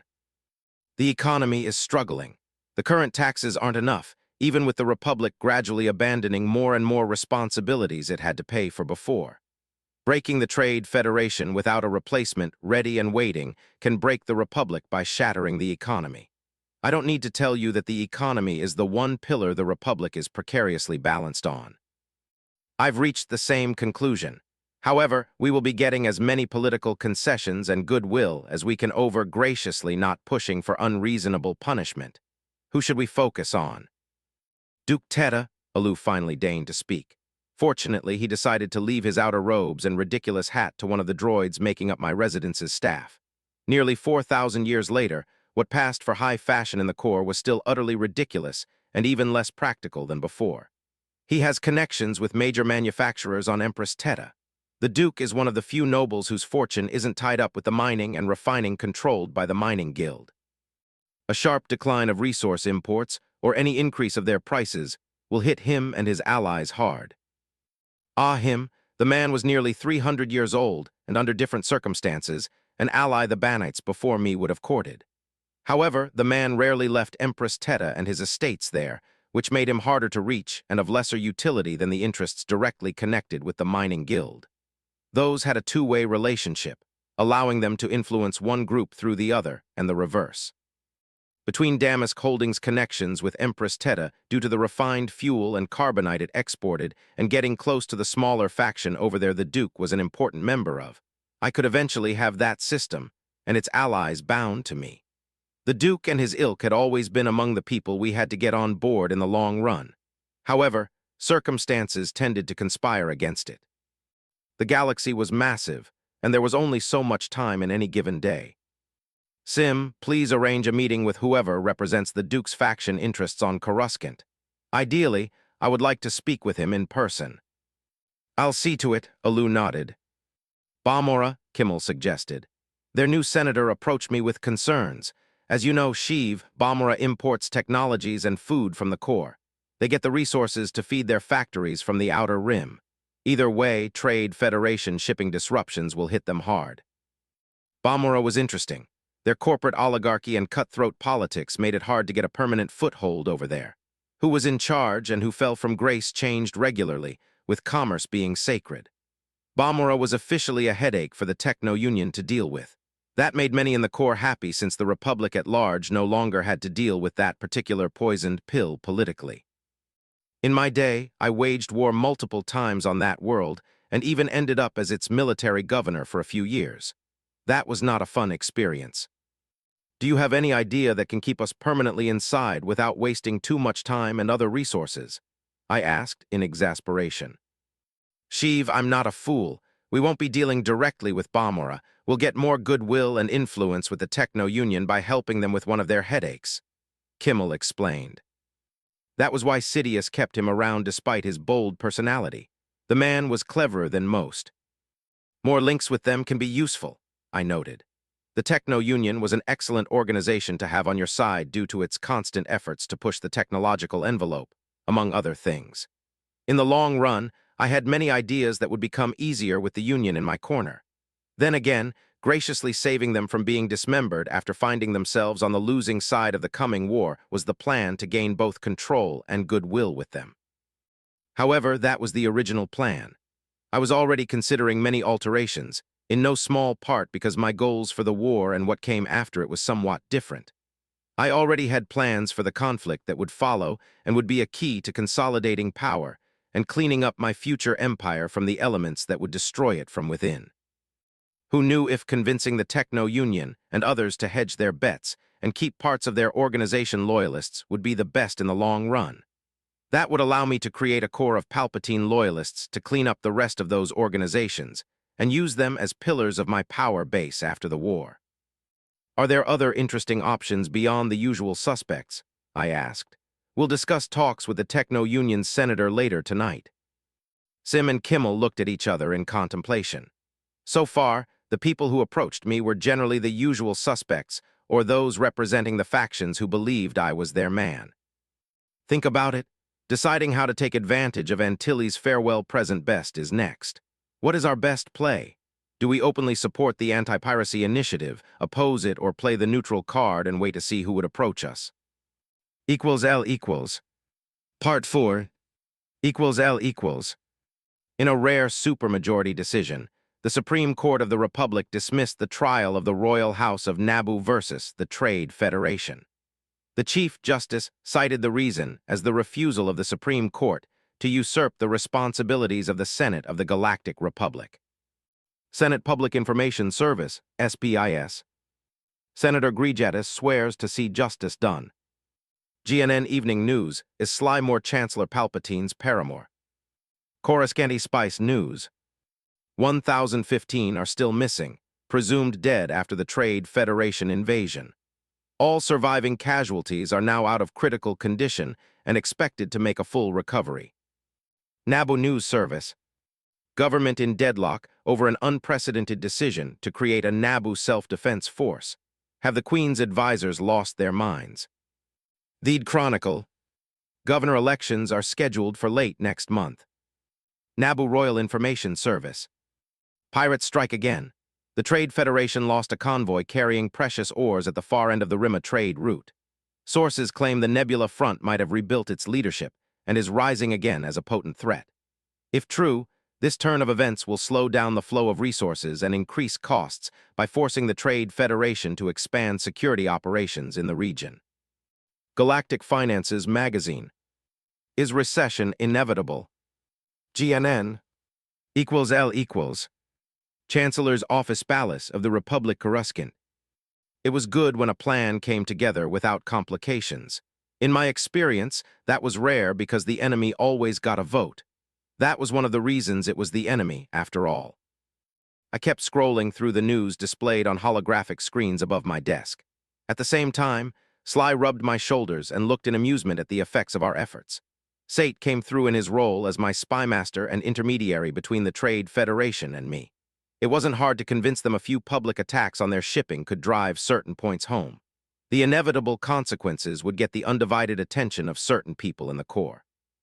Consequently, I would have to do little to ensure Sidious kept his word and had the Trade Federations back as promised. In practice, all I had to do was not push for excessive punishment while maintaining the illusion of impartiality required by my office. Sly lowered her head and her lips brushed my ear. Just one last meeting. I can't wait. Her husky whisper and hot breath made certain parts of my anatomy stir. The reminder of what her unsaid promises entailed was quite distracting as well. I've created an insatiable monster. We'll put that claim to the test later, Sheev. Don't make me wait too long. For a brief moment, her mask cracked, and a wave of desire washed over me, followed by smug amusement. After that, the coy minx stepped back, took her data pad, and sashayed out of the office just in time to greet Commander Screed as he entered. He looked sharp in his dark blue, almost black uniform. "My friend, it's great to see you again," I exclaimed happily. Finally, I could have a heart-to-heart talk with a proper military man. "Chancellor Palpatine, congratulations." A large smile shone from Terranold's youthful face. He marched until he was in front of my desk and saluted smartly. "At ease, Commander. You're now my supreme commander, friend. I will be doing a great disservice to both of us if I don't show you the required respect, even in private," Screed declared with conviction ringing in his voice. "That's one of the many reasons I like you." I matched his smile and waved to him at the visitors' chairs before my desk. "Take a seat. We have things to discuss." "This is an official visit, I take it, sir?" Terranold stared intently at me. "That's true. Did you hear about the latest disturbance in the Senate? Some of my colleagues and I have been waiting for something like this for ages. Is there a chance Antilles' proposal will become a reality, sir? If it's up to me, we'll expand the judicial forces soon. That is one of the reasons I required this meeting, Commander. Suppose we can get the necessary authorizations through the Senate. In that case, I want you in as part of the anti-piracy force. If it doesn't pan out, I have another offer. I need a veteran soldier as an advisor in certain matters." "I'm honored and ready to serve in any capacity you need me, Chancellor," Screed eagerly agreed. "At this point, there is little to discuss regarding the anti-piracy force. It's not even an official proposal in front of the Senate yet." Screed's expression fell at those words. "Nevertheless, I want to discuss my other offer and hear your thoughts as a combat veteran." "I'm all ears, sir." The Trade Federation and other private interests proved that they can't keep the peace on the Rim alone. I'm hearing conflicting rumors about them, though they currently have little substance. What can you tell me? You can consider this a direct order if needed. "Isn't Republic intelligence reporting to your office, sir?" Screed inquired. I gather that over 90% of its efforts are aimed internally and not exactly loyal to my office. I didn't hide my distaste. Core politics, subverting and dealing with the Republic intelligence services was another primary task on my plate. Expanding its powers once I had the organization loyal would be another full-time job. I remembered the day when the Sith, Republic's intelligence predecessors, were dangerous opponents we fended against for decades. Nowadays, the organization is less than a pale shadow due to restrictions and budget cuts over the centuries. Its decline was in direct correlation with the weakening of the office of the Chancellor, and that was no coincidence. The Sith, and later Republic intelligence, used to be the Chancellor's hitmen and a significant source of their power.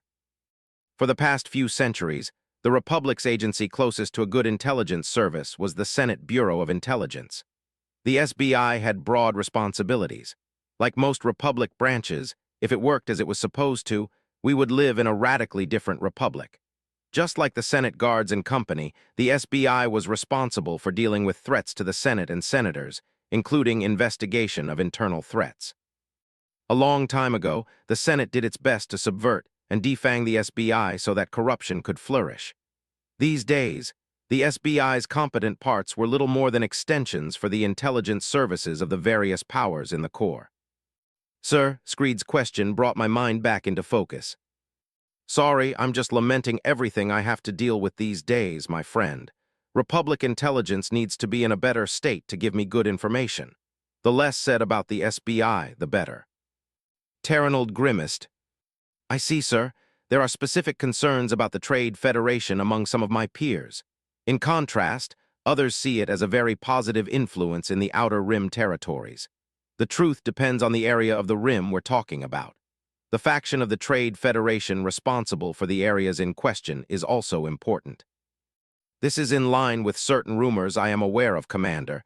Nevertheless, it's good to have independent confirmation. Please continue. Now it was my turn to peer intently at Screed. Having multiple identities had one major drawback. Sometimes, I needed to officially learn certain things before I could put them to use in any way when acting as Sheev Palpatine, Chancellor Extraordinaire. In various sectors, the more forward-thinking elements of the Trade Federation have cut deals with local governments to subsidize their militaries and military-related industries. I'm vaguely aware of at least a few dozen systems having navies that are practically joint ventures between the local governments and the Federation. In some systems, it's not unusual to see Federation ships with mixed crews from the locals, the Trade Federation and droids being the System Defense Force, and as parts of joint anti-piracy task forces. This allows the locals to have a larger military than they can usually afford, and the Trade Federation to offset some of the price they need to pay for their military. There are, of course, military and diplomatic benefits for the Federation, sir. That's the good side of the coin. What's the flip side? I demanded. In other sectors, the Trade Federation is rumored to act as little more than common pirates. Of course, that's all we officially have, rumors without sufficient proof to request an official investigation. Screed grumbled. If even part of those rumors is true, this whole situation is a disgrace, sir. This conversation has already been enlightening, I sighed. It surely can't be that bad, sir, Screed recoiled. It's that bad and more, Commander. However, that's my burden to shoulder and my responsibility to deal with. I need you to form a corps of loyal officers who one day can serve as the cadre of a resurgent Republic military. I'm afraid the recent unpleasantries are merely a taste of things to come. The Republic needs a good military, and I will do what I must to convince the Senate to make it so. When that day comes, we will need exemplary officers who can prove to the whole galaxy that a resurgent Republic military wasn't a mistake. The Republic needs people of integrity and honor. I would need you to find me these officers.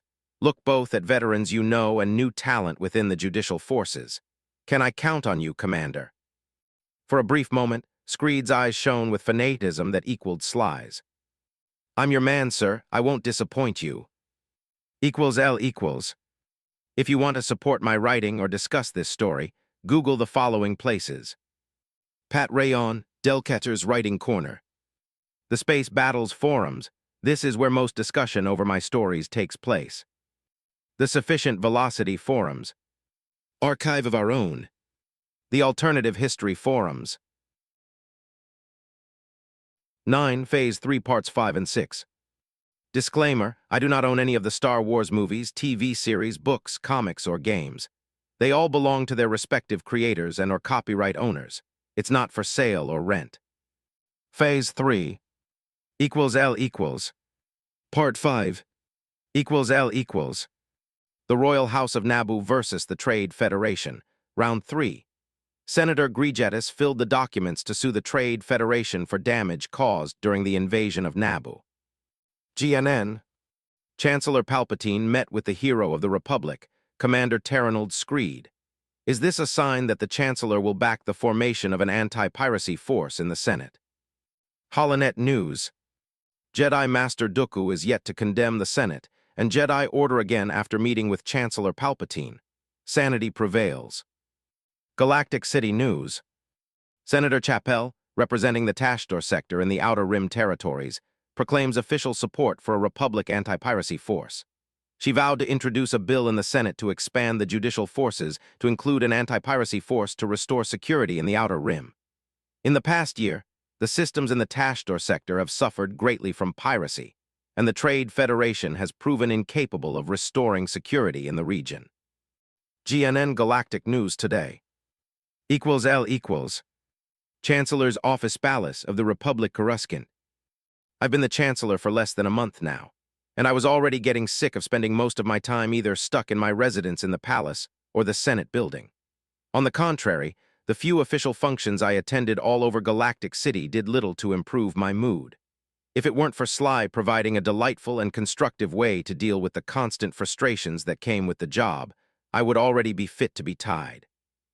It was darkly amusing to think that even Palpatine, who should have known better, wasn't fully prepared for what the job entailed. I should know. I had the bastard's memories. By now, I was convinced that the man would be ready to burn the galaxy down out of sheer spite in a decade or two. In hindsight, that would explain much of what I could recall from the original timeline's future. In practice, I needed to alter specific plans and find more ways to keep myself sane. Realistically, doing so required some risks that might be too reckless. Yet there was no point in going for Emperor, only to become an insane caricature of everything I believed in due to the strain and frustration I already felt. Dooku was key. The faster I could get him on board, the better. As a bonus, if my new rough plan panned out, I would have great fun trolling the Jedi and many new ways of subverting the Order. Sadly, I had to wait for Dooku to leave the Order.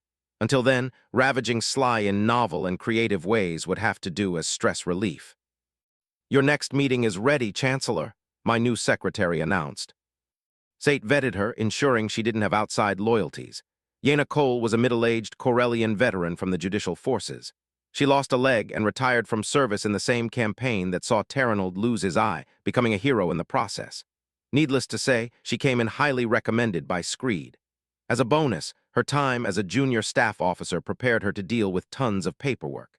A second bonus was she was a trained and experienced officer.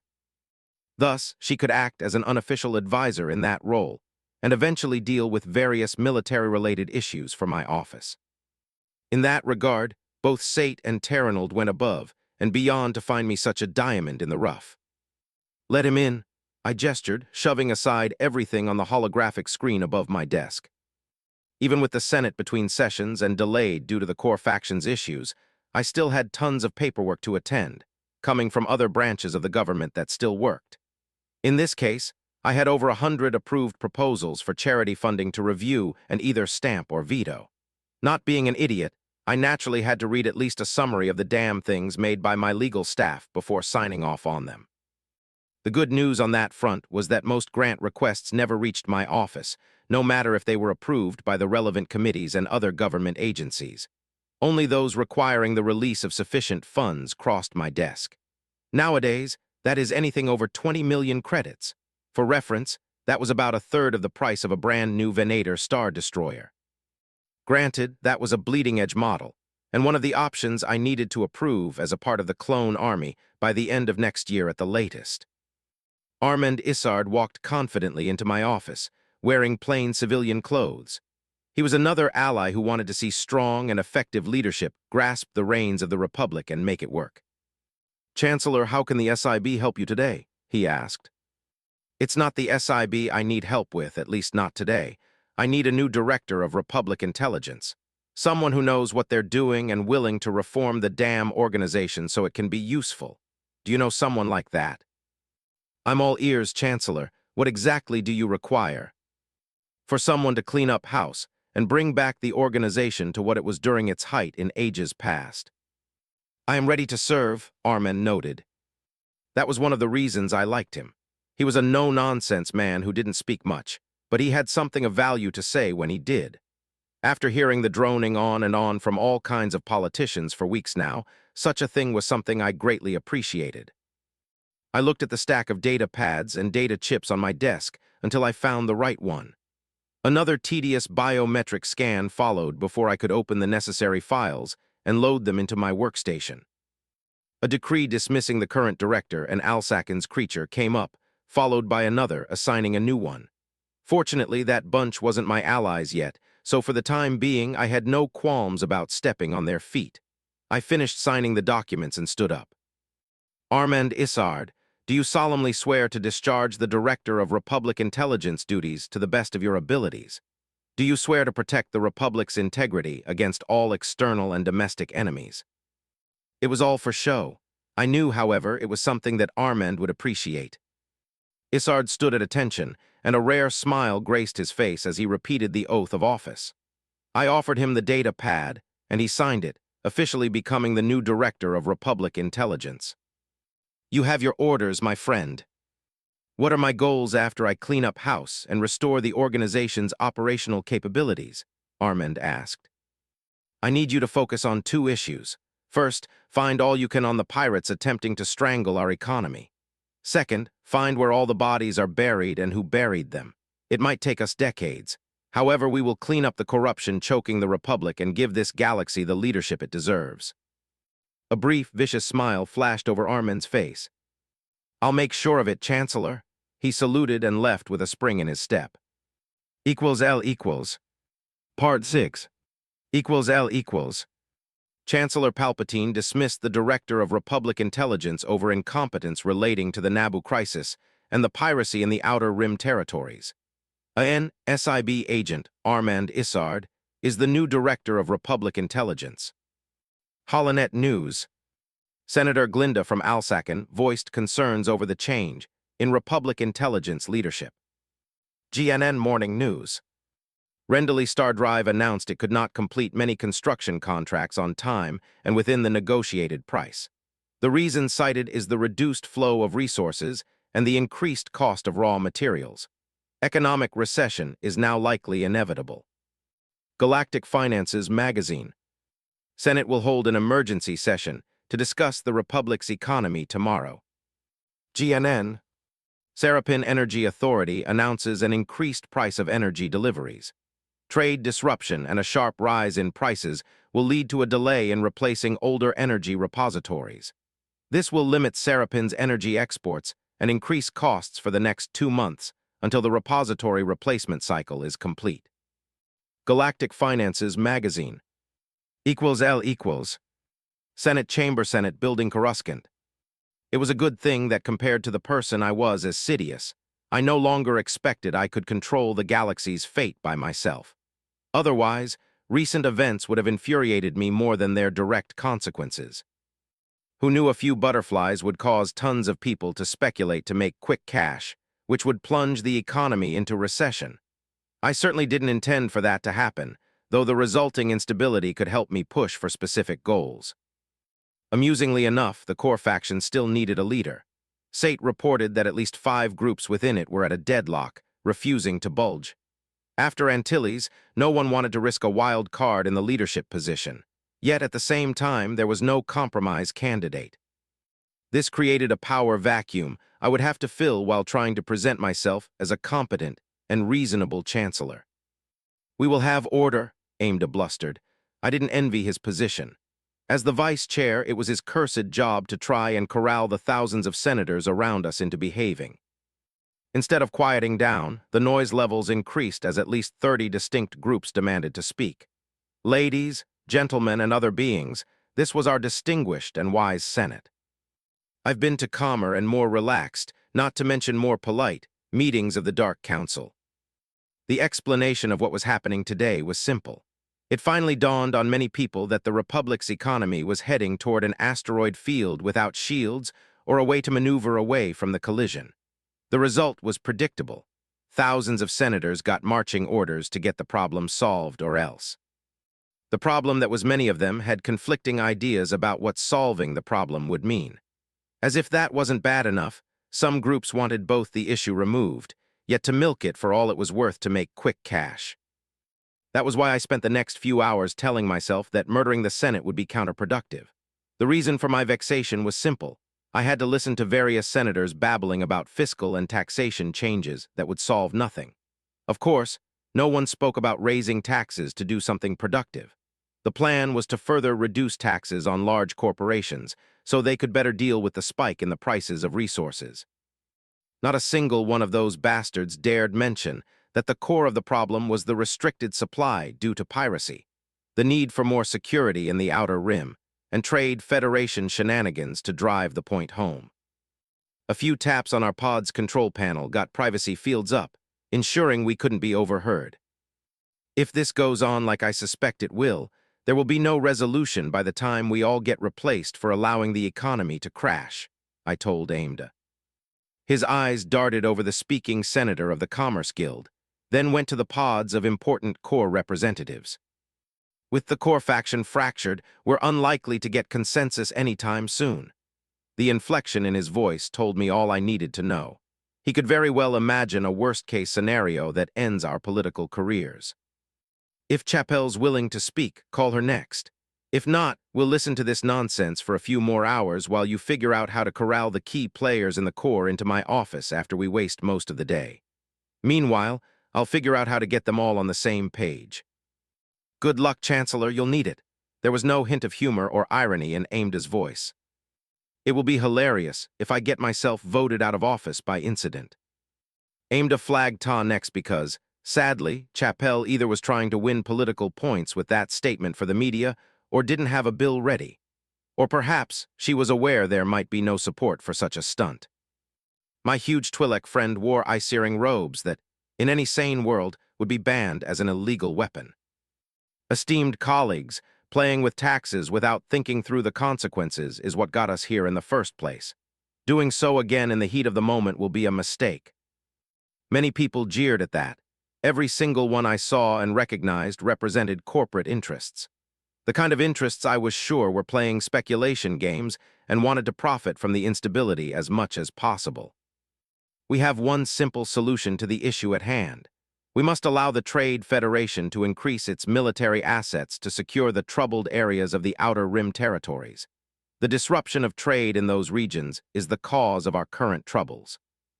Predictably, my replacement was the first to jump from his seat and decry Ta. However, Janus was far from the last. Amidala grumbled in vexation and began screaming for order. Janus did get to speak next.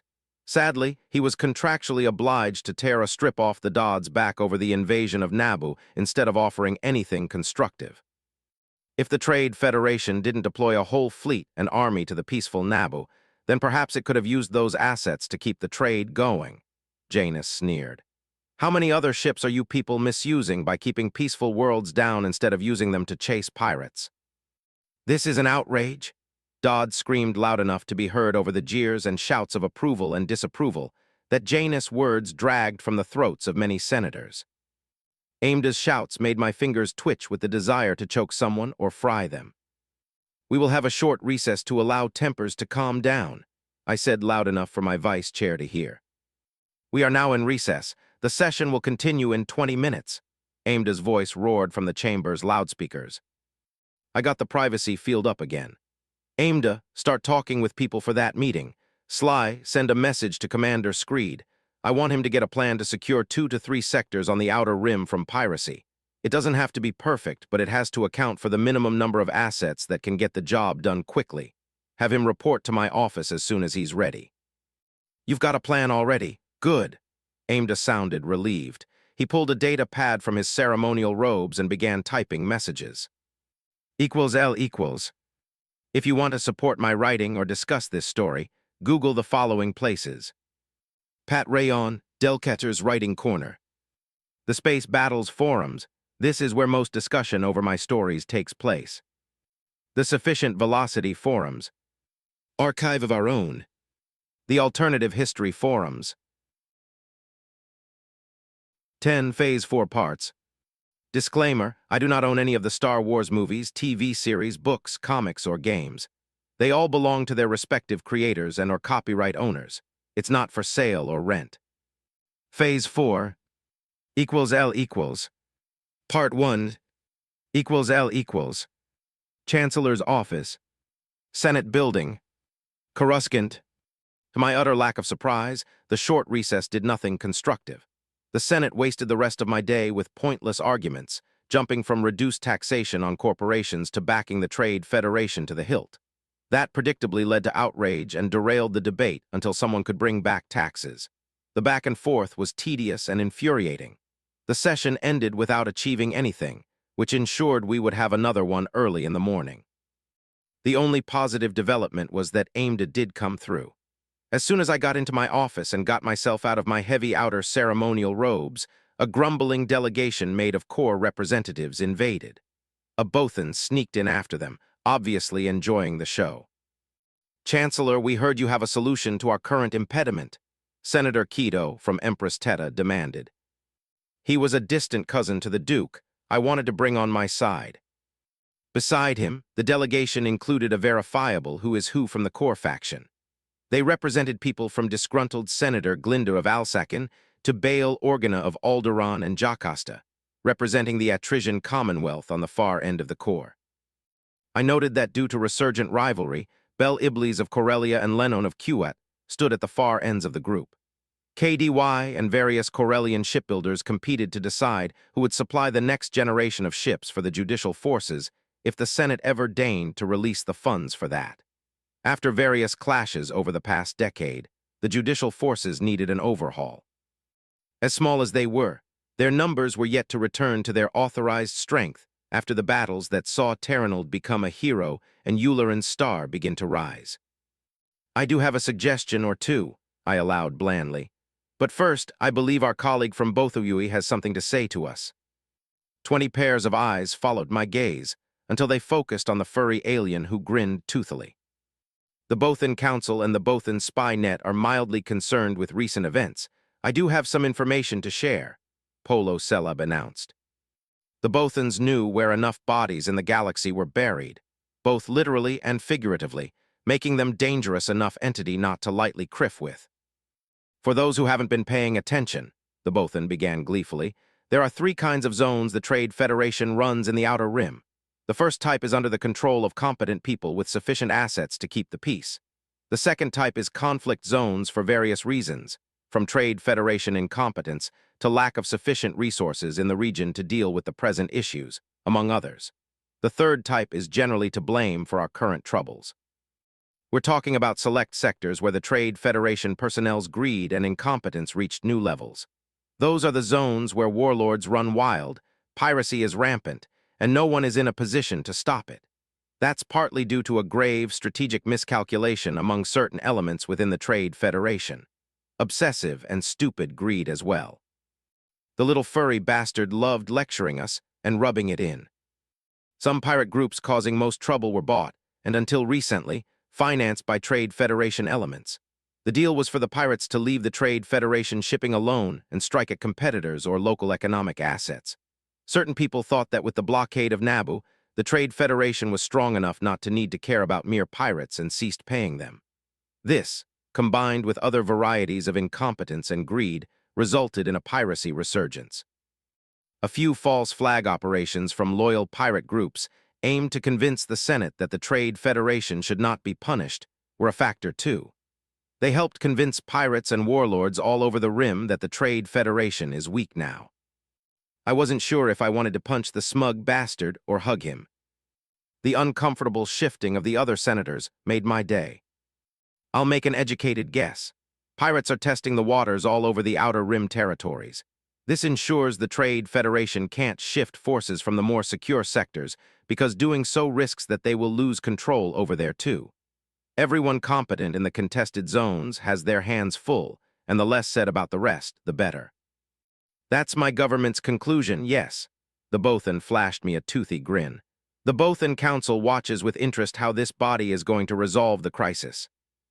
The Trade Federation proved that they aren't up to holding the outer rim and ensuring the free flow of resources to the core. Resources the economy needs, I said aloud. Many gazes shifted my way. My plan to get ahead of an economic meltdown that the people we represent would blame on us has two parts. First, we find a way to finance and authorize the creation of a potent anti-piracy task force. Their job will be to suppress piracy across the most troubled regions of the Outer Rim.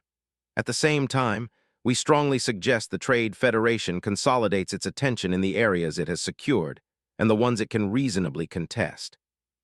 The reason why, save for the Bothan, everyone else here represented core interests was simple.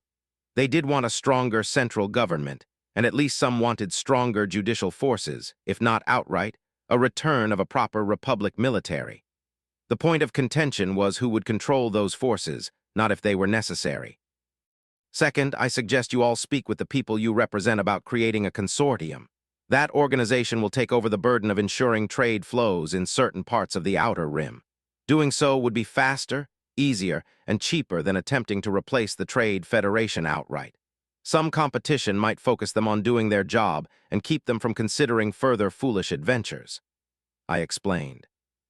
Some would say you're overstepping your position, Chancellor. Glinda glared at me. I'm doing my job. I'm mediating issues between factions within the Senate so the Senate can do its job when it has to produce results. I smiled at her. I won't be the one left holding the bag over this idiocy. If it comes down to it, I'll resign over it being impossible to do my job and watch the fallout. This statement earned me stunned looks from the gathered senators. Well, from all but one. The Bothan's barking laughter carried over my office. L equals. Part 2. L equals. Judicial Arcology. Coruscant. You look thrilled today, Commander. Commander Jan Dodden pointed at his acquaintance with a steaming cup of caf. We've got orders from the Chancellor's office. A rare smile stretched Terranold's scarred face. You're one of the rare people with combat experience in this building, so I have work for you, if you want to make a difference, of course. Now you've got my attention, Jan perked up.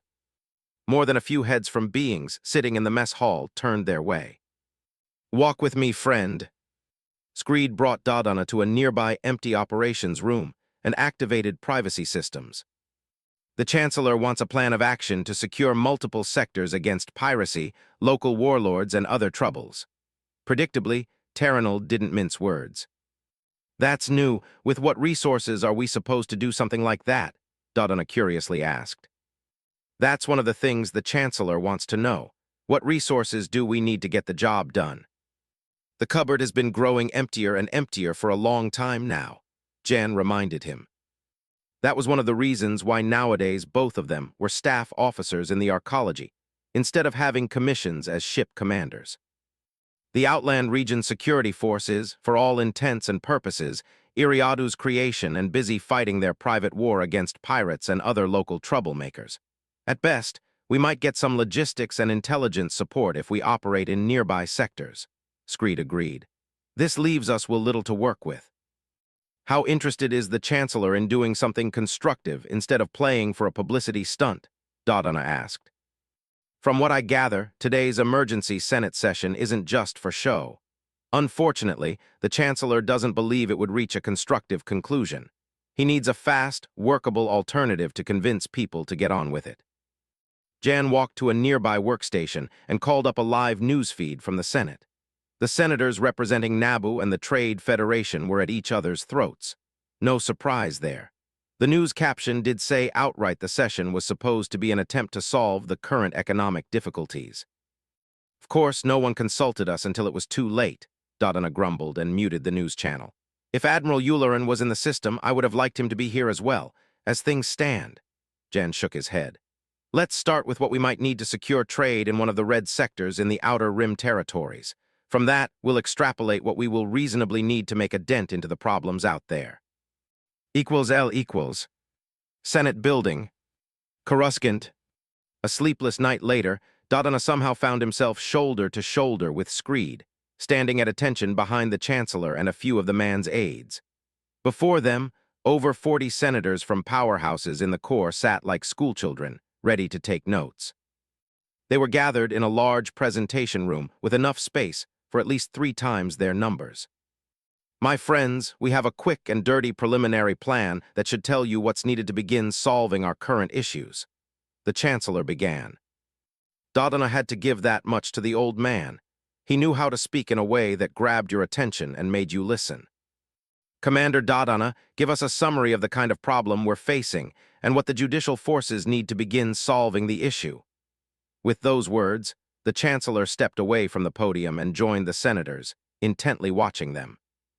Screed loaded a data chip into a nearby terminal and brought up a large hologram of the Outer Rim territories. The sectors closest to Iriadu lit up in blue, designating them reasonably secure thanks to the locals' efforts. Many others lit up in green, showing the regions where the Trade Federation had competent people running the show and managed to keep the peace. However, nearly a third of the Outer Rim territories under the Federation aegis lit up in amber. That designated them as contested zones, or worse, red, where the Trade Federation had little to no effective control. Both an intelligence that Dodona and Screed got later last night indicated that at least some of the problems the Trade Federation faced were self-inflicted. Sadly, that did little to help restore security. The sectors in red are our primary concern, especially the ones overlapping with major trade lanes and those bordering contested sectors hosting important trade routes. Dodona began the briefing in earnest. He nodded to Terranold, who zoomed the holographic map and illuminated 3 sectors. These zones are of particular interest: Taraba, Tamarin, and Quentz. The loss of control and pirate interdiction of the major trade lanes there isolates and disrupts trade, with more than 10 sectors relying on those lanes for practical access to Republic markets. The successful pirate and warlord operations in those regions are slowly but steadily destabilizing the nearby sectors by denying trade revenue and isolating Trade Federation forces attempting to keep the peace. In practical terms, we're talking about the loss of mining output from hundreds, perhaps a few thousand, worlds across those regions. If the Trade Federation cannot regain control soon, such a blow will encourage pirates all over the Outer Rim. Dodona intentionally paused. Surprisingly enough, the senators did take notes and listen intently. The indications we have so far, backed by Bothan's spy net analysis, point at the Trade Federation's inability to regain control in a reasonable time frame. At least not without risking compromising the security of other vital sectors, Dodona stated bluntly. This is the core problem we're looking at. With the Trade Federation proving incapable of maintaining security in these sectors, we are left with a few viable options. 1. Abandon that part of the Outer Rim and the resources flowing from it. Second, we can attempt to secure the trade lanes ourselves. While that option is viable, it presents its unique challenges. Dodona stared impassively at the senators. Due to certain events in the past, the judicial forces are not up to a campaign of such scope. We will practically abandon almost all of our responsibilities to gather the necessary forces. Finally, Dodona faced the grumbling he expected from the start. Do you have some ideas on how to solve this issue, Commander? The Chancellor's voice cut through the grumbling like a knife. Everyone focused on Jan. I do, sir. However, I fear some of what's necessary for us to do the required job will not be pleasant. First, we need funding to bring back the most capable judicial forces units to full strength. Doing so means funding for modern ground forces equipment, vehicles, and more importantly, space assets of various types. Second, we must draw from local SDFs to cover our existing tasks. That is the only realistic way to release enough judicial forces to pacify parts of the Outer Rim. Third, we will need expansion in the form of trained personnel and fleet assets to replace inevitable losses. All realistic plans we could make have those 3 factors as their foundations. Commander, provided that the Senate authorizes to give the judicial forces what you need, what is the plan? The Chancellor demanded. We propose the creation of 3 major task forces, 1 per sector. The first part of the operation will focus on securing the nodes on the trade lanes. Doing so would restore the flow of resources and reinforcements to the nearby contested sectors. Second, while heavy forces hold the line, we will dispatch a third of each task force to hunt pirates and locate their bases for future assault by reinforced battle groups. The rest of our light forces would provide convoy escort to stabilize the flow of resources in both directions. Doing so will buy us time to focus on the core issues that lead to the situation we have to resolve. Behind Dodana, Screed called up a new image showing a proposed breakdown of task forces for each sector. A corps of dreadnought cruisers and trade Federation-built supply ships made the heart of each task force. 2 lighter ship formations followed. One was supposed to hunt down pirate bases.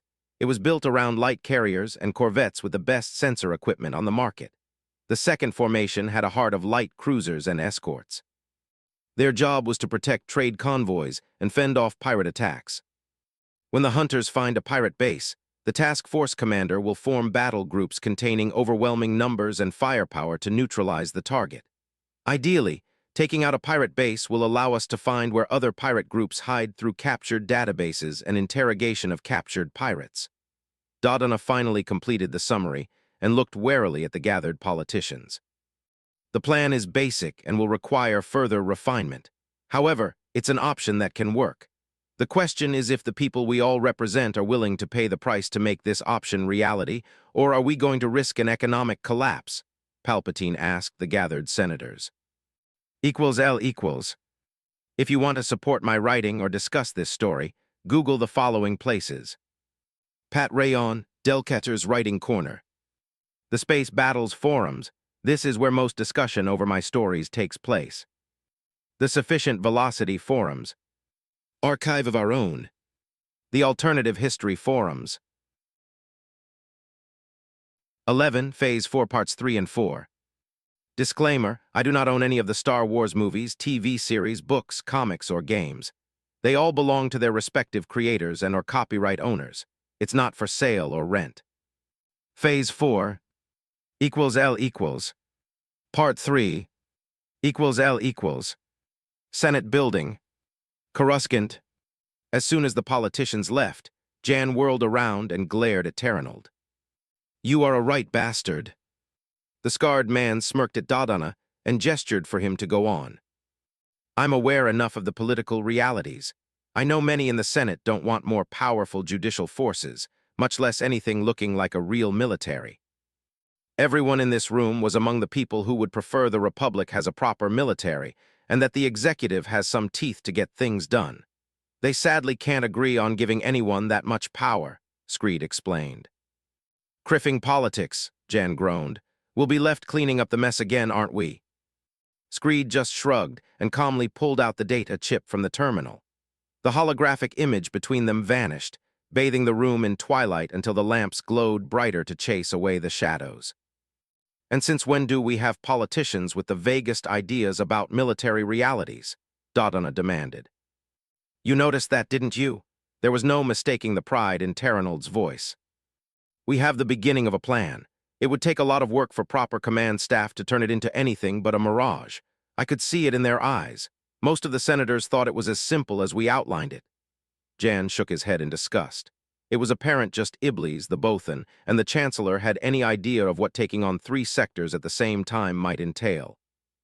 I couldn't tell for sure about a few of them in the back. They looked properly attentive, Screed noted. Now we need to get back and start turning this idea into a proper plan. L equals. Chancellor's Residence Senate Building Coruscant. I sat on the couch and rubbed my forehead. Dealing with so much concentrated idiocy resulted in an unpleasant headache combined with the desire to burn down the Senate with all the senators locked inside. Sate, what are the realistic odds I haven't been wasting my time trying to become Chancellor? That remains to be seen, boss. My spymaster didn't try to sugarcoat it too much. The core faction has enough votes to ram a vote through if it wants to. The Rim is going to be divided on the subject. Numerous sectors need military help. Unfortunately, the core faction is divided and without a leader. The odds of a united stance are remote, Sly noted. Our backers are divided as well. We have requests to solve the issue and orders to prolong the crisis, so some of our patrons could make fortunes through speculation. I don't believe it's going to be different throughout the core. I'm 80% sure that we are heading towards an economic crash as fast as we are due to rampant speculation all over the galaxy. The right, or well, wrong people saw constriction of raw resources coming due to the Trade Federation issues and are taking advantage of it. That's what all economic advisors I trust are telling me. You've got their reports as well. Sate waved at my office, where my desk was buried under data chips with reports and forecasts. Sate, contact our benefactors, at least those who want this issue solved, and inform them what the plan is. Do remind the rest that the situation is now out of control.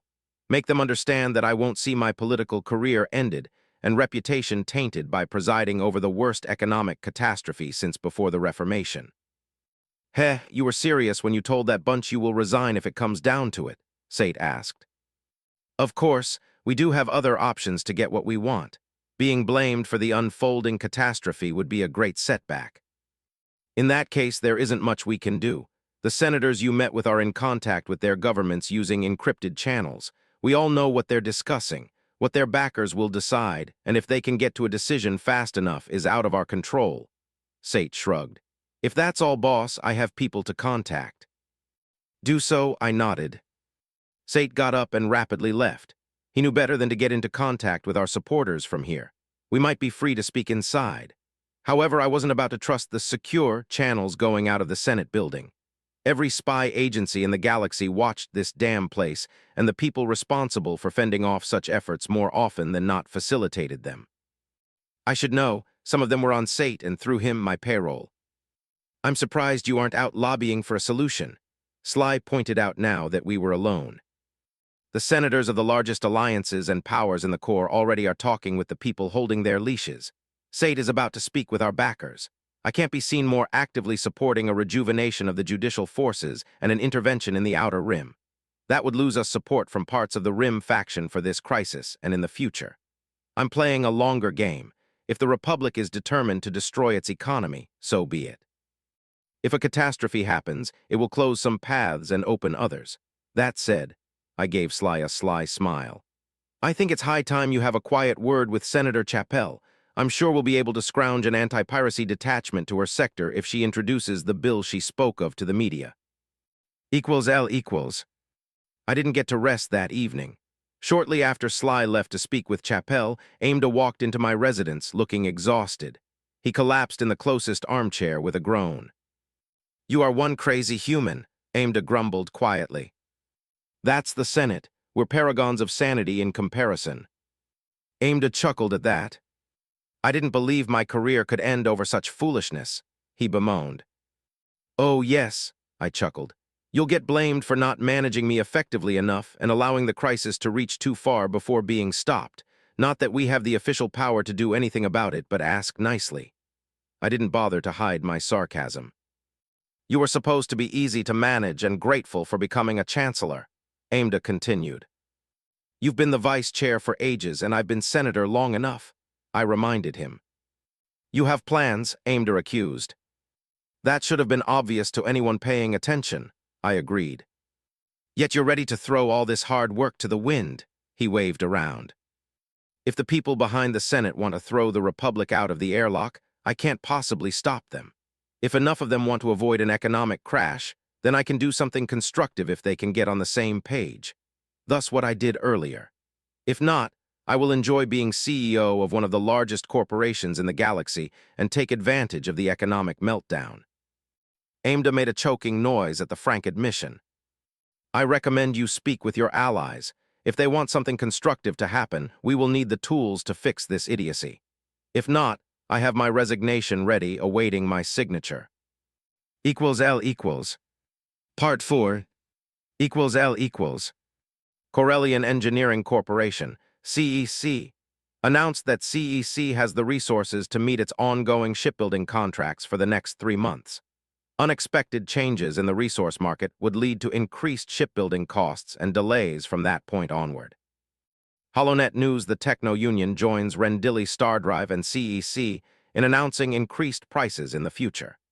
The extensive Fondor shipyards will soon be unable to meet their contracts at negotiated costs due to the increased price of resources and decreased availability of crucial trace elements on the market. GNN Morning News. Kuwait Drive Yards Director Anara Kuwait confirms that KDY will be able to meet its current obligations for the next 6 months. This is only possible due to the policy of maintaining extensive material stockpiles implemented 80 years ago. After that point, Delays and prices might depend on the situation in the open market. Q at Business News. A recession is now inevitable. Hollow in it news. Equals L equals. Senate Chamber Senate Building. Coruscant. 2 days of bluster in the Senate served as a cover so that most senators could speak with the people they represented. Then, those governments, corporations, and special interest groups had to figure out what was acceptable for them, decide, and give their senators marching orders. The only surprise was it took only 2 more days for enough people to reach a consensus. Cheap resources had to flow, the economy had to be salvaged, or heads would roll, and political careers would end. The first overt sign that the waste of time and aggravation was over came in the form of Senator Chappell's pod lighting up. That was a sign she finally wanted to speak. As soon as the current speaker finished their bluster, more idiocy about reducing corporate taxes, which were pathetically low already, my vice chair called her. Enough people were clued in on how dangerous the situation was and had the foresight to understand what giving Chappell the ability to speak could mean. The die-hard opponents of centralized power rose in an uproar, and Amidala had to spend nearly 5 minutes making them shut up. Finally, it was time for something constructive to happen, hopefully. Chappell was an older, veteran senator. She was in her late 80s, though save for her silver hair, you wouldn't know it by looking at her. Despite representing a sector of little consequence in the outer rim, she was respected and connected with many factions within the Senate. That, in practice, made her one of the neutral voices various factions in the Senate went through to push agendas that would look better if put forward by someone else. Esteemed colleagues, there is much that can be said about our current situation and how we got here. Chappell's voice was loud and clear. This isn't the time for pointing fingers. Changes in taxation won't fend off pirates or scare warlords. They won't stop even one of the countless conflicts flaring over the outer rim territories due to ancient vendettas. Right at this moment, the whys don't matter. We need to explore them and make sure history doesn't repeat itself, yet that is a concern for the future. As we speak, the livelihoods of countless beings across the Republic are endangered by a looming economic crisis. For many in the outer rim territories, the threat is greater and more personal. Pirates, petty thieves, and would-be conquerors threaten their lives. Such groups are responsible for the core issue behind the current economic woes facing the whole galaxy. I had to give it to Chappell. She knew how to make people listen. She had charisma, the odd kind that made her sound like your grandmother explaining things to you instead of a regular, sneaky politician. Somehow, this also worked on many aliens, especially the near-human ones. Others looked on with bemusement, and some agreed with the sentiment anyway. Even those who knew wouldn't like her proposition did go quiet for the time being. Say what you will, there are points in politics when nothing could substitute for a charismatic speaker. This madness must end. The Republic no longer has the luxury of ignoring the outer rim territories and relying on the Trade Federation to deal with the issues there. Over the past year, the Trade Federation proved itself increasingly incapable of keeping the peace in that vast region of space. That is why I propose an emergency resolution in front of this honored body, Chappell declared. I could hear loud hisses from certain parts of the chamber. However, my eyes darted between the people representing the major powers of the core. There was no surprise I could see, just carefully blank faces or the odd smile of approval. The representatives of the Techno Union, the Mining Guild, and with them, the senators of Empress Teta and Fondor alongside their allies were on board. I should know. They were essentially my quiet backers, or at least most of that same group. Considering how quickly everything else happened, Sate simply couldn't give me more information about the outcome of countless meetings behind closed doors across the galaxy that occurred over the past few days. For the old Palpatine, that would have been infuriating. On the other hand, I had no illusion that I could control the whole galaxy. We must expand the judicial forces. We must give them the emergency funding needed to secure the parts of the outer rim territories that burn. We must give the office of the Chancellor the bare minimum of tools required to resolve this situation before we all face a potentially catastrophic economic crisis, Chappell declared and pressed a few buttons on her pod's control panel. Within moments, the whole Senate lit up, indicating everyone had just received a bill to review. The expected uproar didn't disappoint. It was the worst I could remember.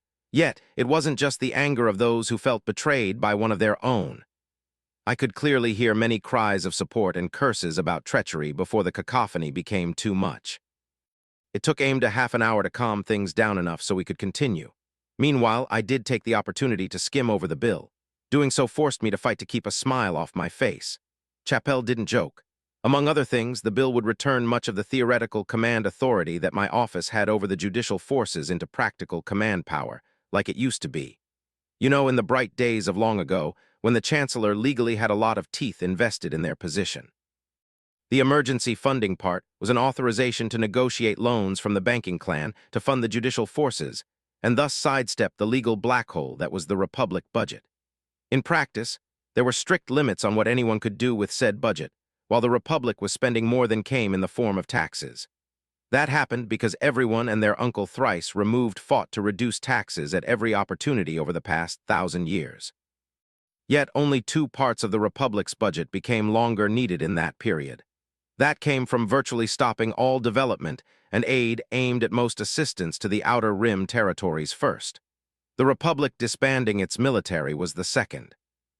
If anything, other branches of the government kept expanding as the Republic technically kept growing in size, yet the money available through taxation kept shrinking. One of the big reasons for this was simple. Most large corporations paid certain local taxes, which ensured the cooperation of their governments and people. On the federal level, their contribution to the budget was a token one. Hell, in the Trade Federation's case, it was getting all kinds of tax breaks and subsidies until very recently. That was so it could maintain its vast military and do what should be the job of the Republic military on the Rim. While that was an extreme example, it was by no means a unique one. Senator Lennon from Kuwait will speak next. Amda's thunderous announcement focused my mind away from the bill's contents. Dear colleagues, I must support Senator Chappell's proposition in spirit, if not yet in practice. She is right. This madness must end. The galaxy was at peace when we disbanded the Republic military as redundant. It was at peace while this Senate kept reducing the Republic's budget, especially the one of the judicial forces. The galaxy is no longer as peaceful as it once was. The Kuwati woman's voice sounded like a dirge for an age long lost. We must face the reality of our situation and seek the best ways to salvage the great peace hard won by our predecessors. We need to act. That is why I propose a short recess to examine Senator Chappell's emergency bill. We must decide not if we should back it, but if it's enough to solve the crisis we're facing. After this, the outrage from many Rim faction senators was overwhelming. Amda had no choice but to call for a recess so we could all cool our tempers. We will meet at 8 sharp, standard Coruscant time, Amda decreed, using the emergency system to boost his voice loud enough to be heard over the shouting. Now I had to gather my allies, comb through the bill, and figure out how to expand it best tomorrow, if at all practical. L equals. If you want to support my writing or discuss this story, Google the following places. Pat Rayon, Delcatter's Writing Corner. The Space Battles Forums. This is where most discussion over my stories takes place. The Sufficient Velocity Forums. Archive of Our Own. The Alternative History Forums. 12, Phase 4, Parts 5 and 6. Disclaimer, I do not own any of the Star Wars movies, TV series, books, comics, or games. They all belong to their respective creators and or copyright owners. It's not for sale or rent. Phase 4 L equals. Part 5 L equals. Chancellor's Office. Senate Building. Coruscant. Chaos offered opportunities. It also had a life of its own. That was particularly true as far as the Senate was concerned. After all, the Senate and the senators were merely the upper and most visible layer of the structure that governed the Republic and its members. Over 10,000 senators represented thousands of sectors and over 1 million worlds, tens of thousands of species. Arguably, even more distinct cultures, corporations, and even specific religious interests. Many of those were not singular entities but alliances, as often as not uneasy ones. The very idea of controlling all of that directly was laughable. Guiding it, allying, and subverting the most powerful players, that might be doable. Direct control, that was sheer insanity. There weren't enough hours in the day to review a fraction of the necessary information concerning even the major players on the galactic stage. In this case, chaos offered both a deadly threat and a priceless opportunity. My past self might have gambled for more power sooner. The very thought of giving up control would have been anathema to him. Instead, I saw other options. I listened to my advisors and accomplices argue about the bill and how we might use it to gain and retain power. We'll be doing both if practical. We will use this crisis to restore some of the powers my office used to have in the distant past. I smiled at the gathered people sitting in front of my desk. However, when the time comes and the situation is stabilized enough, I will happily give up most emergency powers, all those that we can't enshrine into my office during the duration of the crisis for good. Doing so will make it more likely for people to trust us and give us the tools to handle any future crisis we might face. After all, I would have created a precedent that I am ready to step away from such powers when the issue is resolved to my satisfaction. Those who weren't entirely in the know looked at me with an appreciation for the proposed gambit. The rest had similar expressions on their faces. Nevertheless, the gleam in their eyes told another story. The next time I wouldn't be giving up emergency power, or I would if I was sure that right after doing so, the Senate would vote me as emperor and enshrine those same powers in my new office. Depending on the circumstances in the years to come, such a gambit might be a deadly weapon against the Jedi, any dissenting senators, and the people who backed them. With this out of the way, now we should focus on the proposed bill in earnest, Sly suggested. Does it give us what we need to deal with the current situation?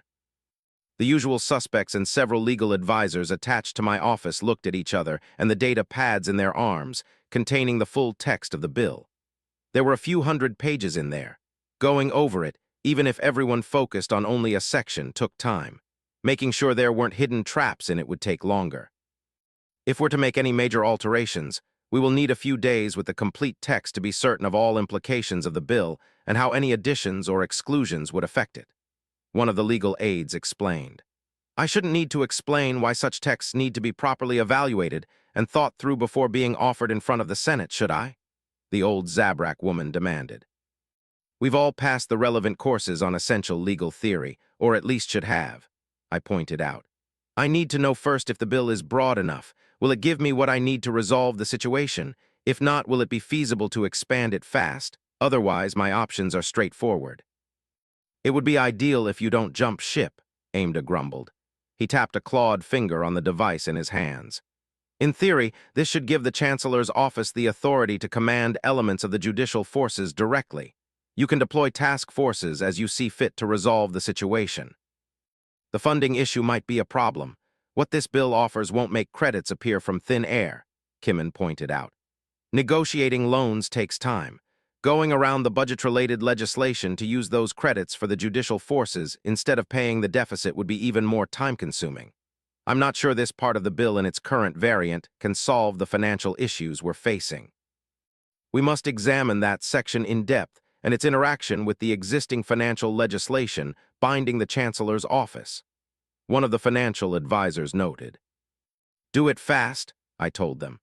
All the command authority in the galaxy will do us no good if we lack the assets to command. At this time, any and all alterations I'm interested in implementing are those needed to ensure we have the tools to resolve this crisis before it can sink the economy. Now that everyone got their marching orders and was on the same page, my staff went to work earnestly. Needless to say, we could do little in the way of alterations by the time the next Senate session began.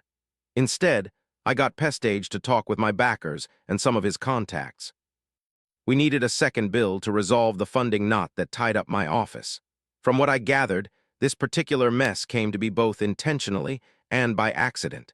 The intentional part served to hobble any chancellor with delusions of grandeur further. Such people could do little without the funds to pay for their ideas. The unintentional part was meant as a desperate bid to control the steadily increasing budget deficit without touching the key reason for it, ever-decreasing federal taxes. When all was said and done, the mess worked great to keep the status quo. Of course, it was a disaster waiting to happen the first time we had a crisis at our hands that needed resolving. Obviously, I couldn't be seen as the one proposing or even backing such a bill.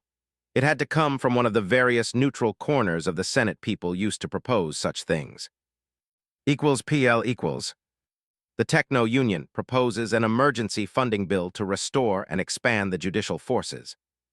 HoloNet News.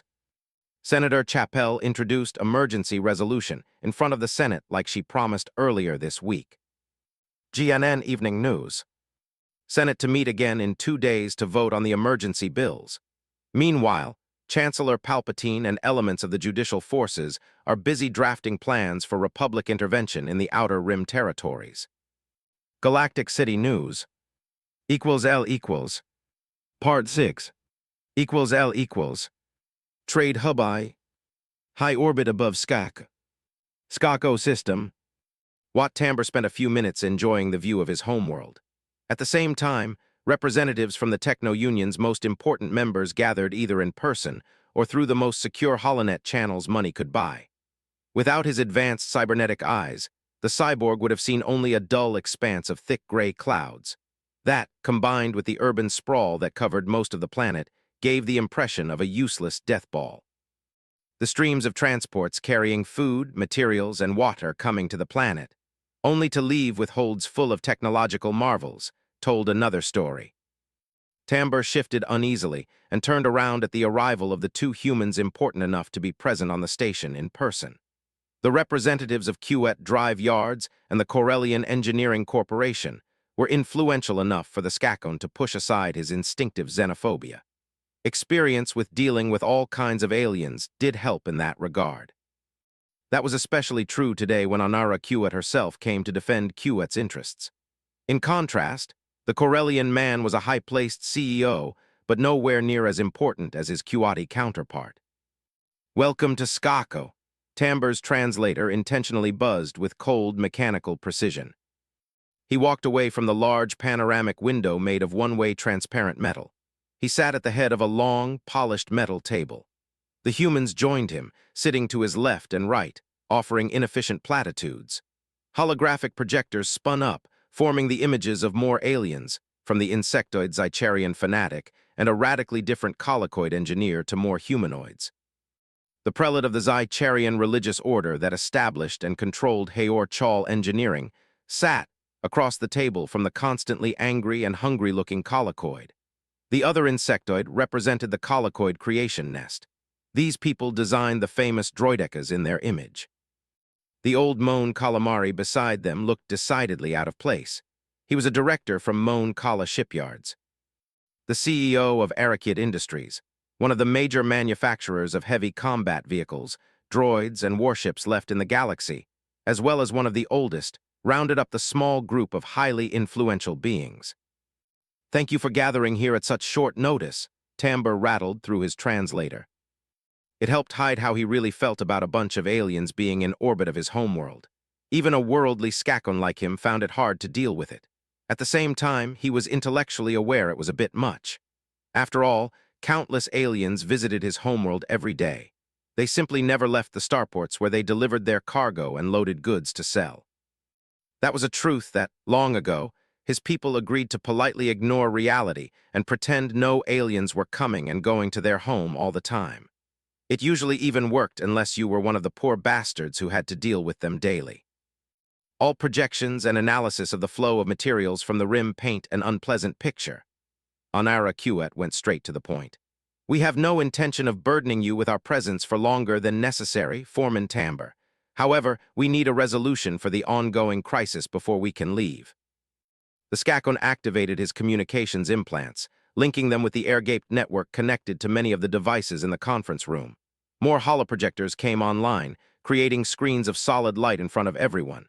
They displayed the crisis's current impact on the Techno Union's bottom line as a whole. They projected losses for every single group with a representative in attendance. At this point, the losses for most were just a few %. In absolute numbers, that still meant billions of credits across the Union. Those hit hardest due to relying on imports from parts of the Rim that were now practically war zones suffered more. We know for sure the cause of the crisis, Tambor explained. Unfortunately, fixing it won't be simple. Our reputation and market advantage allowed us to sign many contracts without outstanding penalty clauses as long as we could deliver the end products. We're all using such advantages to cover and mitigate the losses we already suffer from penalty clauses from contracts whose holders were wiser. He paused, waiting for his words to sink in and for everyone to understand he was aware of some of their market games. 6 to 12 months. the cyborg added. After that point, escalating shocks on the economy and bottom lines would lead to potentially crippling losses. That would send the economic framework of the galaxy on a crash course with a black hole. Speculation, constricted supply, rising prices, and their knockoff effects would progressively escalate and enhance each other, constricting the market and destroying profits and businesses.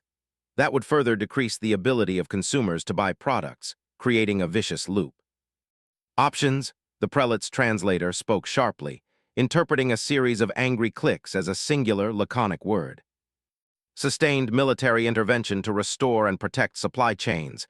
It's going to be expensive, Tamber warned. Doing nothing would be more expensive and dangerous. CEOs, directors, and even foremen might be removed and replaced for such a failure. Direct intervention, the colloid asked in a surprisingly polite and even-sounding voice. All our existing forces are already tied up securing our interests. The same is true for the Trade Federation. Its gross failure has ignited the rim with pirates, warlords, and malcontents, not to mention sponsored privateers setting whole sectors on fire. Tamber's translator hissed in vexation. We can't legally increase our security forces further without a Senate resolution. Doing so would be a cost we will have to pay directly. Tamber sent more forecasts, cost-benefit analyses, and expected results for the irritating aliens to look at. The cheapest way to resolve the issue, for each of us individually and collectively, would be to push for raised taxes across the board as one measure among many for emergency funding of the judicial forces. Tamber spelled out the analysis results. That way, the burden would be spread across the whole republic instead of pushing down on a handful of corporations, no matter how wealthy.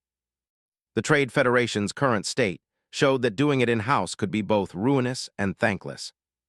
This is going to be a hard sell, the Corellian noted. The economy crashing hard is going to be much more expensive, Tamber called up the worst-case scenarios. These take into account current levels of corruption, increasing speculation, and clashing priorities of different factions. Said graphs showed in painful detail bottom lines dropping, profit margins evaporating, and upper management being replaced as penalty clauses crippled interstellar corporations. We need to ensure this doesn't come to pass, Onara Kuat declared. We need to make a statement. She pressed on now that she got everyone's attention. This time, we won't be using a proxy, which we will quietly support behind the stages. We must act together to ensure everyone who pays attention is aware of this situation's danger. They discussed the situation for hours until they reached a singular, unpopular decision.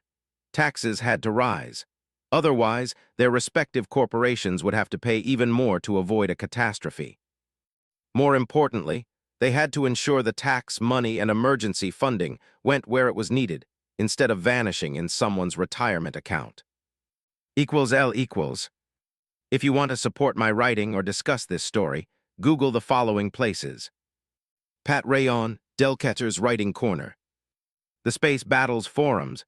This is where most discussion over my stories takes place. The Sufficient Velocity Forums. Archive of Our Own. The Alternative History Forums. 13 Phase 5 Parts. Disclaimer, I do not own any of the Star Wars movies, TV series, books, comics, or games. They all belong to their respective creators and or copyright owners. It's not for sale or rent. Phase 5. L=. Part 1.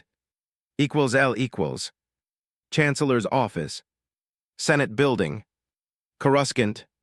I honestly didn't see this coming. The likes of the Trade Federation and Techno Union having senators acknowledged reality and gaming the system. The new emergency bill put forth openly by the Union was concerning. That was especially true considering the current makeup of the said organization. While I did have the backing of Tamber and some of the organization's cyborg leadership, the truth was the group's name was to the point. It was a union representing the interests of many member corporations and a handful of nations. The Techno Union also facilitated technological exchanges that might be otherwise unthinkable between its members, subsidized education, and championed a path toward technological advancement. As a group, its members profited greatly from the current state of affairs, tax-wise. The mere fact I looked at a bill proposed by them aimed at increasing taxes across the board was telling. Sate, I need to see the Techno Union's newest economic projections. Please get in contact with our backers there. If you have to, irritate the foreman and speak with him directly. I want an explanation." Pestage typed a few notes on his data pad and left, leaving me to ponder the situation alone. Even if most of the people who ran the Techno Union thought I was their creature, blindsiding me this way without warning was irritating, to say the least. However, that was of a bit of concern right now. What mattered was what drove the Techno Union to break protocol in such a way as to make a statement. Their bill should have come from a neutral corner of the Senate. It didn't tell me much, and I was not too fond of the message's implications. The Techno Union's senator wouldn't have dared do something like that without backing from the major players within the organization. This meant that both Corellia and Quet were becoming greatly concerned by the state of the economy. I had the nagging suspicion that even the worst-case scenarios my economic advisors gave me were based on faulty data. Garbage in, garbage out, so to speak. That was why I needed to see the Techno Union's latest projections and compare them with what my people came up with. Depending on the numbers and the next few days in the Senate, jumping ship and distancing myself from the coming catastrophe might be the only viable option I have left. If this crisis didn't end my political career, I needed to get a good picture of how I stumbled into this mess to avoid repeating it in the future. Late that evening, after an exhausting day of meetings, wrangling senators and economists, I found myself lying on my couch with my head in Sly's lap. Sate was finally back, carrying news both exciting and disturbing. "I have the projections. One of the financial droids is doing a comparative analysis between theirs and ours," Pestage reported after crashing on a nearby couch. "We'll have an answer shortly." He poured himself a hefty dose of Corellian brandy and drained half a cup in one go. "Next, I talked with our unreasonable backers and got an explanation for their actions. From what I gather, ever since the Nebula Front murdered the previous Trade Federation's leadership and the resulting unpleasantries, some people saw the writing on the wall." He finished his drink and went for another one. That, more than anything, told me Sate was both tired and in a bad mood. "There have been groups of financiers and people with a lot of credits to burn who decided to take advantage of the troubles they foresaw. That might have been manageable if the Trade Federation didn't first invade Naboo, only to fail miserably. Then it had to further enhance its reputation for incompetence under the new Neimoidian leadership. I was grateful Sate didn't mention I was the reason why the Trade Federation went that route. Then again, I had yet to learn what they might have chosen originally to deal with the fallout. "The people responsible for the rampant speculation," I said instead. The Techno Union analysts agree on that point. It's a decentralized effort by people all over the galaxy who saw an opportunity and jumped at it without considering the consequences. Now that the economy is in danger, at least some of them see an opportunity to make fortunes and retire before everything falls apart. Our ability to deal with that issue is currently non-existent. It's too broad and decentralized to combat effectively. In that regard, speculation, perhaps direct actions to intentionally further destabilize the economy, might be coming to counter our attempts to contain the crisis. That explained why Sate was doing an excellent job of getting himself drunk. Did I mention I didn't see this criffing idiocy coming? In theory, if I had enough support, I could use this situation to move towards more government involvement and control of the economy to preserve it against the free market. After all, too many actors have already proved themselves irrational. Any natural corrections that might happen in the distant future would likely be too little too late. Said corrections would come in the form of an economic crash, which might be a small price to pay for those liable to make fortunes from it. The price everyone else would have to pay would be anything but small. People playing such games back in the Empire would get killed by either Imperial intelligence or the Sith when it became clear what they were risking to make money. By the Force, I was sure that back in the day, the same might have happened in the old Republic as well. The Republic government, in general, and my office, in particular, was supposed to have tools to keep the situation from getting as bad as it was now. As the Chancellor, I should also have the means to deal with people trying to make it worse. The Senate gleefully stripped said tools from the Chancellor's control and ensured that the few still existing were impotent by design. After all, that way, these tools couldn't be used against the various factions behind the Senate when they played their dirty games. "Sate, get it out of your system by sunrise. I need you sharp and bright-eyed, ready to work. Sly, I need you to arrange meetings with certain senators. Q, Corellia, and the Techno Union. I want those three together in my office first thing in the morning. My patience with this ongoing insanity is at its end. Suppose the Republic wants its economy to recover instead of racing off a cliff. In that case, I will require some concession to make it so. Sheev Palpatine and his plan. I would get the tools to solve the problem and recognition for solving it. If not, I would go with Plan Bish and see how much money I could make from the economy collapsing and potentially fracturing the Republic. L equals. Part 2. L equals. Scores of Rim faction senators speak against the Emergency Measures Act proposed by the Techno Union. The most common claim is this is nothing less but the first step towards renewed core and corporate oppression over the Outer Rim. GNN Evening News. Loke revenants were driven from Loke, but not destroyed. Controversial hero of Naboo, Fiorin Captain Nim swears to continue fighting Trade Federation oppression on the Rim. The News Service. Chamal Sector Senator Grijatis confirms rumors that he would seek Senate pardon for the actions of mercenaries who aided in breaking the Trade Federation's blockade of Naboo. This includes controversial Captain Nim, leader of the pirate band Loke Revenants, and mercenary Vana Sage. HoloNet News. Senator Dodd protests Naboo's aiding and abetting of pirates at a time when piracy is at all times high.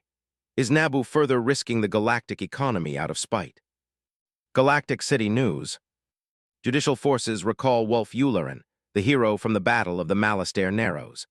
Government officials confirm that the captain is being tapped for a special task force to suppress piracy on the Outer Rim. Further, the judicial forces issued a clarification on Captain Yularen's rank. While he holds the rank of a rear admiral in the Quimer Sector Defense Forces, he remains a captain within the Republic's judicial forces. GNN Core News. L equals. Chancellor's Office Senate Building Coruscant. Early in the morning, my temper was more or less under control. That said, the general sentiment from last night persisted. My patience with the unfolding madness was at its end. I wondered if there were a chance I would manage to keep a lid on my frustration for the next decade, if not longer. No wonder Palpatine was destined to go full crazy Sith on the galaxy. After 2 to 3 decades of this, I would be gleefully ready to burn it all and criff all consequences. I took a deep breath and forced myself to focus on the task at hand. Sly entered my office, followed by 3 senators. Gyum Sam was an odd amphibian creature that looked like a mix of a dinosaur and a featherless bird. 2 eye stalks almost hung to the side of his head, holding slit yellow eyes. He had a beak that would make any bird of prey proud. The Ishi Tib alien was the current senator representing the Techno Union. Rissi Lennon walked in next, wearing a traditional Kuati dress in bright red. She was quietly talking with Garm Bel Iblis, who had a roguish smile on his face. "Good morning, esteemed senators." I managed to plaster a pleased smile on my face as I welcomed my guests. "Please take a seat. We have a lot to discuss." My smile quickly vanished, replaced by a concerned frown. I would love to hear the thought process behind the Techno Union's bold actions. Sam twitched in his brown silk robes. His eye stalks glanced at the other senators, who refused to look at him. Meanwhile, Sly walked around my desk and took a position beside my chair. She crossed her hands behind her slim waist and looked expectantly at our guests. "I believe it should be obvious and most welcome, Chancellor." A translator hidden in the Ishi Tib's robes answered in a basic with an upper-crust core accent, which sounded damningly like British. It was just loud enough to cover most of the clicks that came from the alien's beak. "That's curious. One might think that the trade union's official stance was carefully chosen to stir up more trouble in the Senate," Sly countered. "I have virtually the same list of demands from a long list of Rim senators. They all want reassurances that the Republic isn't preparing to oppress and exploit the Outer Rim territories in earnest and using the current unpleasantries as a cover." Sam's beak clacked in what might be anger at either being spoken that way by an aide or at the insinuation. I couldn't be sure without actively using the Force or being more familiar with his species. "We had to make a point," the Techno Union senator snapped after rapidly recovering. "The economy is in peril. Everyone must understand how dangerous the situation is and act accordingly." The Techno Union's hasty actions might force many senators to vote against vital bills because they suddenly have more important things to worry about than the economy. I pointed out and looked at the other two senators. Our representatives who are part of the Techno Union took all alternatives under consideration, Lennon countered, speaking in a strong and clear Quet upper-crust accent. The Senate and the people it represents must be painfully aware of what is at stake before the next session. Chancellor, Iblis added in a soft Corellian drawl, the economy can't be allowed to crash. At this time, the best option is for your office to receive the necessary funding and authority to fix the piracy and thus supply issues plaguing the Rim. The other realistic alternatives are more direct corporate military involvement, which can't and shouldn't happen. He grimaced. That, or direct intervention from the system defense fleets of the most powerful core alliances. We believe that either of those two options would cause more outrage and resistance than the Republic doing its job. He politely didn't mention why the Republic was in no position to do its job now without multiple emergency bills, and acts that the Senate still needed to pass. I didn't mention it either. Well, at least two of you know my stance on the matter. Am I going to get the needed tools or not? The senators looked at each other. The Techno Union and all its affiliates are behind the emergency act we proposed, Sam affirmed. Quet, KDY, and our allies are backing it to the hilt. We're ready to shift contracts and open shipyard space for the immediate needs of the judicial forces. Upgrades, refits, and new construction contracted by the Republic government will receive absolute priority, Lennon promised. We're on the same page. Diktat Marikop pledges full Corellian support to the judicial forces. This includes an absolute priority for upgrades, supplies, and new construction. We are also ready to launch a campaign for volunteers to join the judicial forces when the vital bills to expand them pass in the Senate. That is the first good news I've heard since this debacle began. Unfortunately, as you are well aware, I can do little beyond making suggestions and requests right now. That's far from sufficient even to begin fixing the problems facing us, much less get the crisis under a semblance of control. I reminded them. We're aware of the limits your office is operating under, Chancellor, Lennon noted. We will do our utmost to lift enough of them in the coming days and weeks. However, let's make one thing clear. We will require results. The sooner I have the legal authority to act, the better. The longer events have to unfold, the harder and slower solving the issues at hand will be. I shoved the ball back into their corner. In a sane galaxy, the Republic, through my office, should have been able to take constructive actions to stabilize the economy at least a week ago. As things stood at their best, I couldn't start doing anything beyond preliminary planning for days. Until we secured funding, anything but forming a strategic framework would be a pointless waste of time. The available financing would govern what forces we could gather, outfit, dispatch, and maintain in the Outer Rim. I told them as much, politely at that. Perhaps it would be best if we show a united front before the intergalactic banking clan, Iblis suggested. They are the first organization I will have to negotiate with if the necessary bills and acts pass. I agreed. L equals. If you want to support my writing or discuss this story, Google the following places. Pat Rayon, Delketter's Writing Corner. The Space Battles Forums. This is where most discussion over my stories takes place. The Sufficient Velocity Forums. Archive of Our Own. The Alternative History Forums. 14, Phase 5, Parts 3 and 4. Disclaimer, I do not own any of the Star Wars movies, TV series, books, comics, or games. They all belong to their respective creators and or copyright owners. It's not for sale or rent. Phase 5 L equals. Part 3 L equals. Crimson Lance's mercenary company accuses the Trade Federation of breach of contract after regional TF director Todd attempted to repossess company assets. Commander Creel vows vengeance over Crimson Lance's members murdered during the failed repossession attempt. Smoking Barrels Magazine. Crimson Lance's strike at Trade Federation freighter convoy carrying refined metals to Fondor. A Trade Federation source confirmed ships and cargo losses for over 100 million credits. HoloNet News. Commander Creel proudly announces the capture of a Lucrehulk-class freighter from the Trade Federation in the Crimson Lancers' second retaliatory strike against the Trade Federation. Smoking Barrels magazine. Interstellar Security considers activating penalty clauses in their contracts with the Trade Federation over losses against the Crimson Lancers. An IS spokesperson confirms rumors of foul play in the debacle that led to the conflict between the Crimson Lancers and the Trade Federation. GNN Business News. Trade Federation Board of Directors disavows the actions of Regional Director Tot and fires him. Senator Dodd personally apologizes to the Crimson Lancers over an unlawful attempt to seize their assets. The attempt culminated in a firefight between Lance's security personnel and Trade Federation combat droids. HoloNet News. L. Senate Chamber Senate Building Coruscant. Needless to say, I didn't get much rest before the current Senate session. That was in no small part due to more Trade Federation idiocy. Well, in this case, weak-souled idiocy recently reared up its ugly head. Unless the Bothans were holding out on the rest of us, the official version I got this morning from SATE might have also been the truth.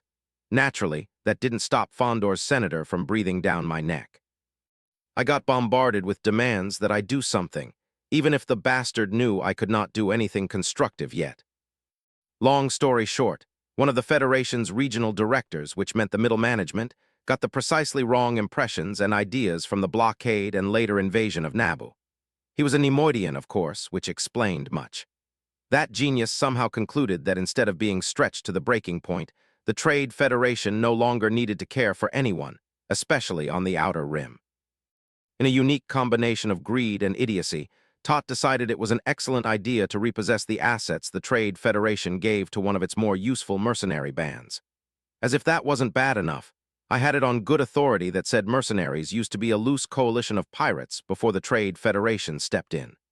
Decades ago, the Federation bought them, turning them into helpful attack dogs aimed at any competition daring to raise its head.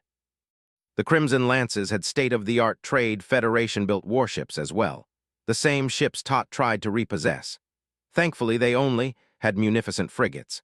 The bad news was that those ships were kitted out for combat instead of their usual multi-purpose roles. Those ships and their droid contingents were in the hands of the mercenaries for long enough that any override codes the Trade Federation might have installed were no longer useful. This told me that the mercenaries didn't particularly trust the Trade Federation and had more than a few competent slicers employed. Under different circumstances, it might have been amusing to imagine the debacle unfolding. It might even have been useful. Not, it meant there was one more outfit in the Rim in outright war with the Trade Federation. They would likely be backed by anyone wanting to cripple the Trade Federation or the economy. It didn't matter if it happened out of spite or for short-term gain. The worst was that the Crimson Lance's situation wasn't unique. Due to various reasons, the Trade Federation had already lost control of numerous mercenary groups or pirate outfits that used to be on their payroll. A few different choices might have avoided this avalanche effect. However, enough people did the wrong thing at the wrong time, usually out of short-sighted greed. That was also at the Sith's feet. The Trade Federation wasn't known for such idiocy under its previous leadership. It didn't help that the crisis began with my suggestion for the Trade Federation to further fake weakness, to get away with a slap on the wrist, without me having to do anything. Well, Sidious suggestion. Sheev Palpatine was happily insulated from that until everyone blamed the crisis on the Republic in general, and my office in particular. My gaze flickered to Ta, who was busy with a sermon on how the Far Rim faction would oppose core oppression on the Rim, no matter what. He wore a particularly eye-searing outfit today that ensured anyone looking at him couldn't avert their gaze due to horrified fascination. Did I mention that, for thousands of years, core fashion needed to burn in a trash heap and be forgotten by history? As soon as Ta finished his contractually obligated bluster, Sam requested to be heard. His loud raptor-like screech carried over the chamber, getting everyone's attention. I had to give him that much credit the strange hybrid alien had lungs suitable for a senator. Amidala allowed him to speak with almost indecent haste. The Techno Union's pod rose until it was in the center of the chamber. The alien senator spoke through a translator with different modulations. This time around, his voice sounded like a distinguished older core noble. It was apparent he was living the narrative of Criff the Rim. We need to have our profits, damn it. Distinguished colleagues, we face an unprecedented crisis.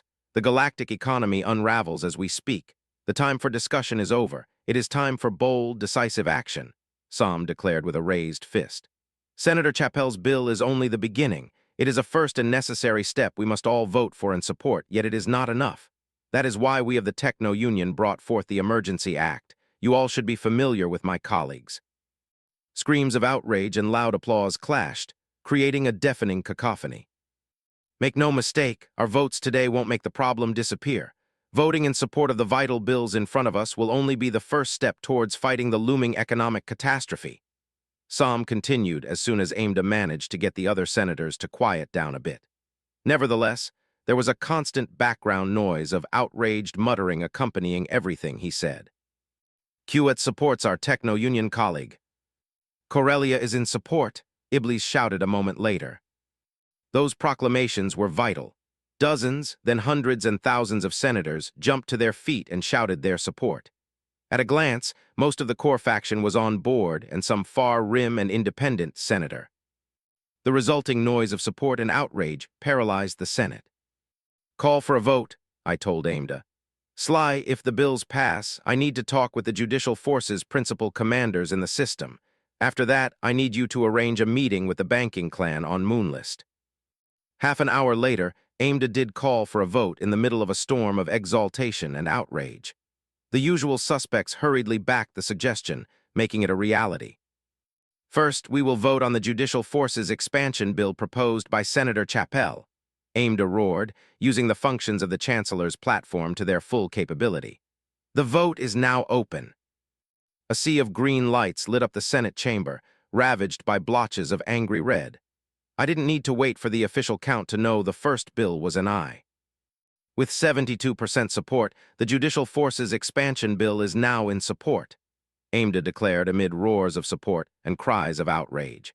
Shall we vote on the Emergency Powers Act suggested by the Techno Union? This time, Iblis was the first to shout his support. In a rare display of what can happen if the core gets riled up enough, Amida ignored all cries against the second vote. He did the same even to demands for procedural recess to further study and discuss the Emergency Act. Without sufficient support from enough senators, doing so would be political suicide. If we failed to resolve the crisis, this would be one of the many weapons used to destroy our political careers. This was the truth of the Senate. It could act only if the core was united enough to force it, and the Chancellor's office was prepared to play ball. That said, today would have consequences that I wasn't fully prepared to consider the implications of. At any rate, such a clear display of power by the core would further alienate the Rim and increase the already cavernous divides within the Republic. Voting for the Emergency Act has sufficient support. We will vote now. Amida ignored the protests in a way he certainly didn't a month ago when they were aimed at Valorum, and his attempts to do something about the Trade Federation invasion of Naboo. The previous voting pattern repeated itself. A sea of green came from the core powers and their alliances. Here and there, I could recognize core senators voting against the bill. That was a good clue about who was trying to milk the current situation for all it was worth and damn the long-term consequences. More interesting was the divide in the Rim faction. The red was more or less similar to the previous vote. Later, I would have a proper analysis of who voted for what and how. From what I could see, some senators whose sectors were in a bad enough shape that core or Republic intervention sounded like a good idea to the people they represented. The ayes have it. With 70% support, the Emergency Powers Act is now in effect, Amida declared. He nodded at me and tried to subdue the newest wave of loud support and even louder outrage. It was time to give a brief speech before doing my best to somehow stop the economy from imploding. Dear friends, my voice echoed throughout the chamber, using my pod's capabilities to the extent that few chancellors as of late dared to attempt. Your trust in my office humbles me in these dark times and me. I pointedly lowered my head to show my appreciation before continuing. I vow to you and the Republic at large that I will not misuse or abuse the powers you deem necessary to grant my office. I will do my utmost to solve this crisis as fast as possible. I also vow to give up the emergency powers now invested in my office as soon as the crisis is under control. To that effect, I want to announce that I will shortly leave for Moonlist, where I intend to negotiate a series of loans with the intergalactic banking clan. We will use those loans to restore and refurbish the judicial forces so they are up to the dangerous task awaiting them in the Outer Rim territories. My first act using the new powers of my office is to announce a broad recruitment campaign across the Republic aimed at expanding the judicial forces. In conjunction with the Judicial Forces Command, my office will announce the details no later than tomorrow evening. I paused, waiting for the applause and outraged shouting to calm down. I further suggest that the Senate faces a brief recess until my negotiations with the intergalactic banking clan are complete. In practice, any firm decisions on how to handle the current crisis will depend on the details of the loans we manage to secure, and thus, the assets the judicial forces will be able to procure in the near future.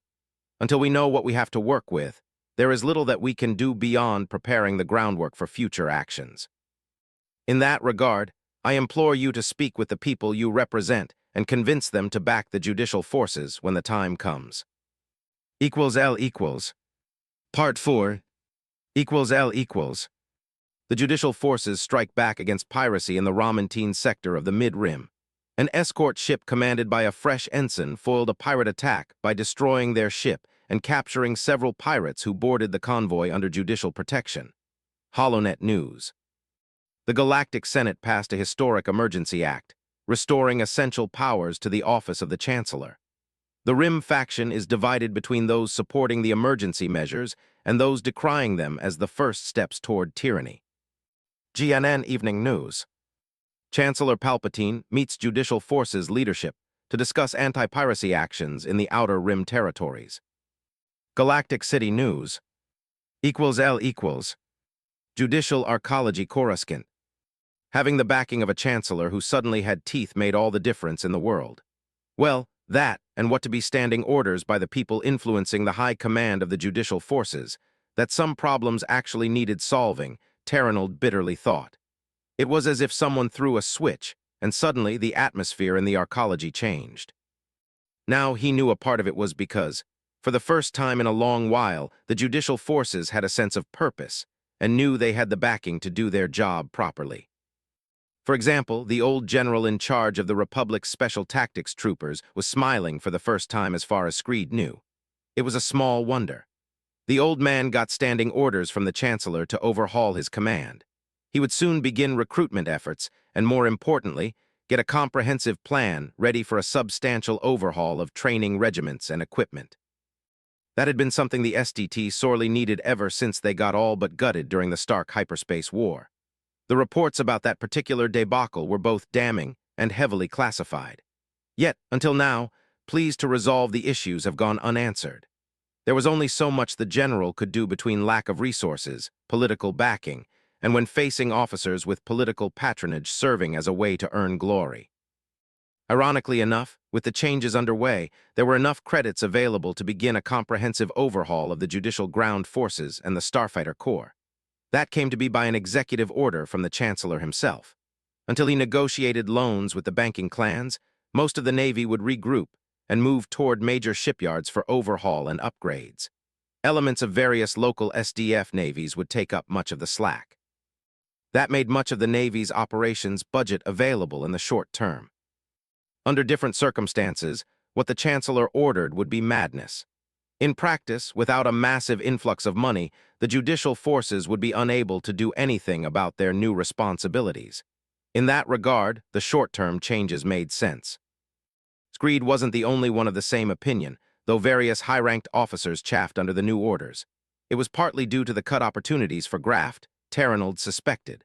That was why agents from the Chancellor's office sniffed around the judicial forces' records and expenditure reports. On the one hand, he hoped they would find nothing. On the other hand, Screed knew his beloved judicial forces weren't spared the corruption plaguing the rest of the Republic. If he wanted his vision for the future realized, that cancer had to be excised before the Republic could even hope to get a proper military in place.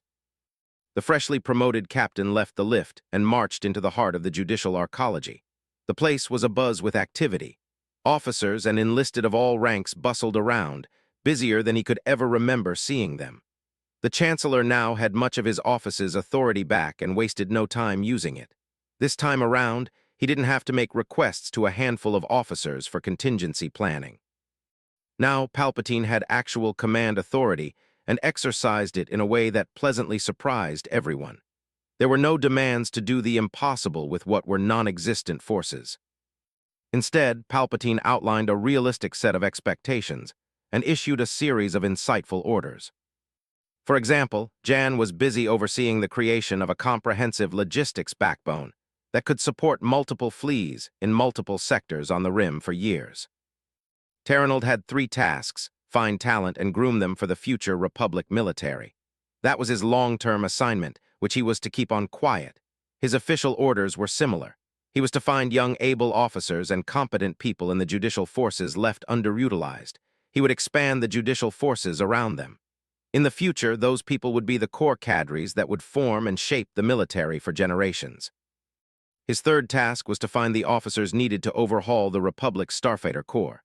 The Chancellor required new strategy, tactics, and training, taking full advantage of all the technological advancements of the past 1,000 years. Once they had a new working doctrine in place, the Republic Starfighter Corps would need to figure out the detailed designs and craft types that would best suit them. In that regard, Terrenold knew just the man. It was thanks to Jan, who was a fast friend of the young man. That was one Lieutenant Adar Talon, an ace pilot who had already written multiple papers on innovative starfighter tactics. Said man was already waiting for Terrenold in front of his new office. "Sir," Talon saluted him as Screed approached his office. "At ease, Lieutenant," Terrenold returned by the book's salute. "Follow me, we have much to discuss." The captain unlocked his office door and entered, walking behind his so far unused desk. He put down the data pad he carried and activated his workstation. "Take a seat, Lieutenant Talon. I've seen some of your publications. I hear you intend to eventually put them down in a proper book on starfighter combat." "That's true, sir," the young man admitted. "The judicial forces just entered a period of a major overhaul. The Starfighter Corps is included. This comes directly from the Chancellor, Lieutenant. I'm creating a new unit with the sole purpose of overhauling the way we use small craft.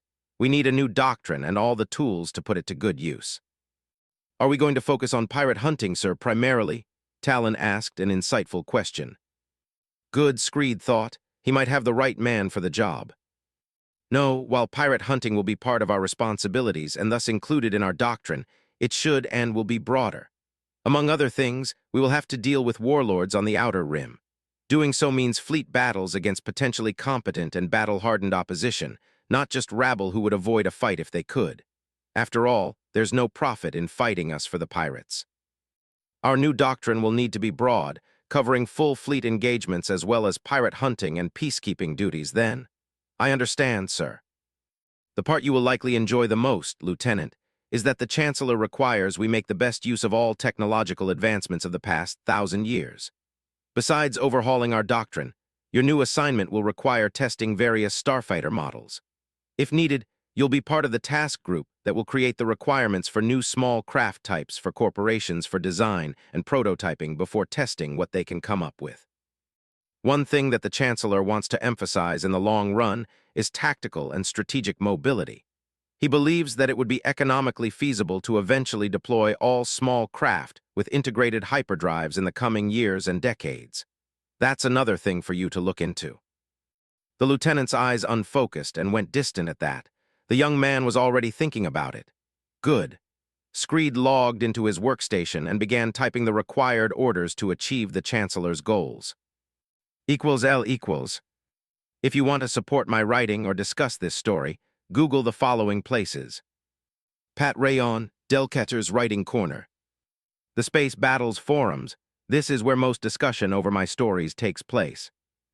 The Sufficient Velocity Forums. Archive of Our Own. The Alternative History Forums.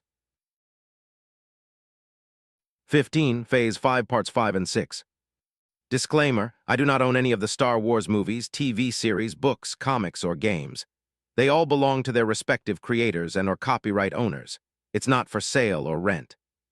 Phase 5 L=. Part 5 L=. The Room of 1,000 Fountains. Jedi Temple. Coruscant. The large courtyard was a grain of pure peace and light surrounded by chaos and darkness. It was one of the few places left where Dooku could almost forget the madness plaguing the galaxy. It was one of the last places where he could think clearly. Streams of crystal clear water bubbled, creating a ceaseless, calming symphony. Plants from over 1,000 worlds created secluded resting places, ensuring privacy. Dooku sat in one of his favorite meditation spots, pondering his options. The Republic was finally reacting, yet it did so only when a catastrophe was imminent. Even now, when the economy was racing towards a collapse, too many people were ready to risk the looming disaster for petty reasons. The Jedi Master wondered how much of what he could see was the Republic finally trying to do what it was supposed to do, and how much it was Palpatine's desperate efforts to stave off disaster despite all odds. Then there were the Jedi. They were supposed to be the guardians of the Republic. They should have been out there solving problems and ensuring the situation could have never deteriorated as far as it did. Instead, the Council kept bickering, not even reacting, much less acting. They had to be patient. They had to meditate on the nature of the Sith and the danger they represented. After all, after Naboo, what was happening on the Rim could very well be a distraction meant to keep the Jedi's attention away.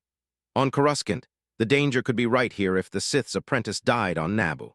The Senate was taking unprecedented actions as of late. That might be what the Sith intended all along, so the Jedi had to watch like birds of prey for any clue. The Council had a majority for inaction. The time wasn't right. Dooku sat in over a dozen council sessions to hear the same arguments and fears. In that regard, they were no better than the Senate at its worst. He had to wonder if caution or well-concealed fear kept the other Jedi back. The approach of a familiar presence brought Dooku out of his dark thoughts. Master Yaddle slowly walked into his secluded corner of the large greenhouse and deftly jumped on a low tree branch. She sat on it, her new position allowing her to look him in the eyes. "Distressed you are, my young friend?" Yaddle's ears slowly rotated and pointed in his direction. "I have many things on my mind, Master Yaddle," Dooku admitted. "This inaction doesn't suit me well. I feel it's wrong." "What would you do instead? Go running into the dark without a plan, The dark side shrouds everything. We can't rely on proper guidance from the Force. Otherwise, the Council might have chosen differently." "We can't wait until the Sith complete whatever plans they have," Dooku snapped, then looked away at the slip of control. "You are angry and restless. Dangerous this is," Yaddle warned. "Go out in this state you should not." "I haven't decided what to do yet, Master Yaddle." Dooku took a few moments to center himself and suppressed his emotions as the Jedi had taught him decades ago. "We missed the return of the Sith. We missed the seeds of the chaos now gripping the galaxy. What else did we miss? What else will we miss if we continue as we were? Our very presence here is a safeguard. Our numbers are not what they once were. The same is true for the support we had in centuries and millennia past. 10,000 Jedi, we are a drop in the ocean here on Coruscant. In the galaxy at large, we might as well be stardust," Yaddle pointed out. "When we act, it must be with a purpose. We must carefully consider our actions and their consequences. We have to use our limited numbers to the best effect. It would be different if we could be certain the Force could guide us without error. Yet we cannot due to the veil of the dark side shrouding everything." "I am not sure if I can accept this, Master Yaddle." Dooku looked sadly at the tiny alien woman whose large eyes calmly stared back at him. "Inaction cost us much. It cost the galaxy the peace it enjoyed for countless years. And when we acted, it was when people asked us to act, and as often as not, it was to use us as weapons against their rivals. We have innocent blood on our hands, Master Yaddle," Dooku chuckled bitterly. "The worst thing is that none of us knows how much innocent blood we spilled. I understand why the Council chooses inaction. You don't have to like it, you know. Doing so is not required, much less expected. We are not perfect. We can make mistakes even when the Force can freely guide us," Yaddle pointed out. "We must learn from our mistakes, stand up, and try again." "I am not sure that the Jedi Order as a whole has learned from its mistakes in a very long time," Dooku confided. "Then help us learn," Yaddle prodded. Dooku slowly nodded. However, he wasn't sure he could or should do so as a Jedi. Here, no one seemed to listen to his words or at least do something, no matter how hard he tried to convince them. Perhaps more drastic measures were called for. It had been a long time since a Jedi left the Order. The last Jedi to legally wield political power in the Republic happened 1,000 years ago, before the Reformation. When all was said and done, these days, a Jedi couldn't openly wield political power beyond what they could do as representatives of the Republic. However, a former Jedi, any laws and agreements between the Jedi Order and the Republic would not bind such a being. As the Count of Sereno, he would be free to act and set an example. Then he could either show the Jedi differently or force them into action. He had to speak with Palpatine, Dooku decided. He needed to know the truth about what was happening right now in the Senate. Did they all see the Senate finally acting as it should, or was it Palpatine forcing their hands that they saw? Without a doubt, the Senate and the Jedi Council were different creatures, yet in the end, they might be similar enough in that way. Someone might have to force them to act for them to do their job. In that, Master Yaddle was right. Perhaps it was high time for the Jedi to learn there was a price to their inaction. PL equals. Part 6. PL equals. Damask Holdings Superspire. Hardanian City. Moonlist. The view from the 200th floor was as amazing as I remembered. Looking out from one of the transparent metal windows was something else, especially after spending the start of my new life stuck mostly on Coruscant. A vast lake fed by hot springs stretched below us, glimmering lit up by the setting sun. A tasteful, exclusive spa enclosed it. The lake was something that hadn't existed on Coruscant for tens of thousands of years. Even on Naboo, no hot springs fed into anything like this grandiose. I could feel Sly's anticipation about spending the rest of the night there after finishing work tonight. Then tomorrow, we will be busy starting official negotiations with the banking clans led by Sand Hill. It was, of course, most improper that the chairman of the banking clans was currently in this building, acting as a part of the unofficial steering committee MK2 of Damask Holdings, like his father before him, Larsh Hill. "Everyone is ready for you, sir," a silver protocol droid reported. We left the cozy observation lounge near the main conference room, where the people running Damask Holdings met at least twice each year, so we can meet those beings. A large group of tall moons sat around a long wooden table, polished so well its surface was almost a mirror. Refreshments and secure terminals were positioned in front of each seat, customized for the being that customarily sat there. The notable exceptions among the amoral moon managers and department directors were two cyborgs, our Techno Union representative, and Naro Sinar, who barely avoided an assassination attempt 6 years ago. Since recovering as much as possible, he had more cybernetics in him than most Techno Union enthusiasts. "My friends," I began after sitting at the head of the table, "the tragic death of Higo and the current economic crisis created by Trade Federation idiocy means we will have to reevaluate our short-term goals and long-term approach." Unsurprisingly, my words got everyone's attention. The people here knew what Damask was and that I was his heir. A few of them were survivors from the original steering committee or, like Hill's case, the son of a murdered member. They knew how hard we were to kill and what we would do to anyone trying to criff with or betray us. They were also a greedy, amoral bunch. Under Sith's leadership, Damask Holdings offered the promise of power, wealth, and personal indulgence that even most major core corporations wouldn't tolerate for long-standing cultural reasons, if nothing else. "The economic situation is most troubling," Sand Hill agreed. He should know, considering he ascended as the leader of the intergalactic banking clan just in time for the current mess to land in his lap. "That is why one of our new goals will be a quiet takeover of the Trade Federation and its assets.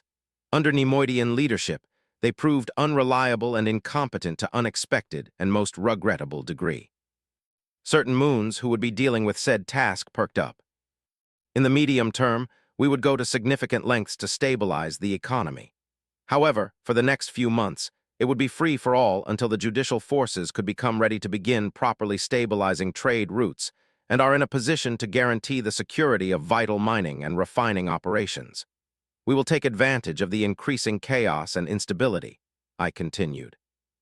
Sinar turned his head to the side, and his dark prosthetics glowed with reflected light from the ceiling. "You want us to use the opportunity to grow on the cheap," Naro concluded. "Indeed, we will be focusing on logistics, shipbuilding, and related industries in preparation for things to come," I nodded in confirmation.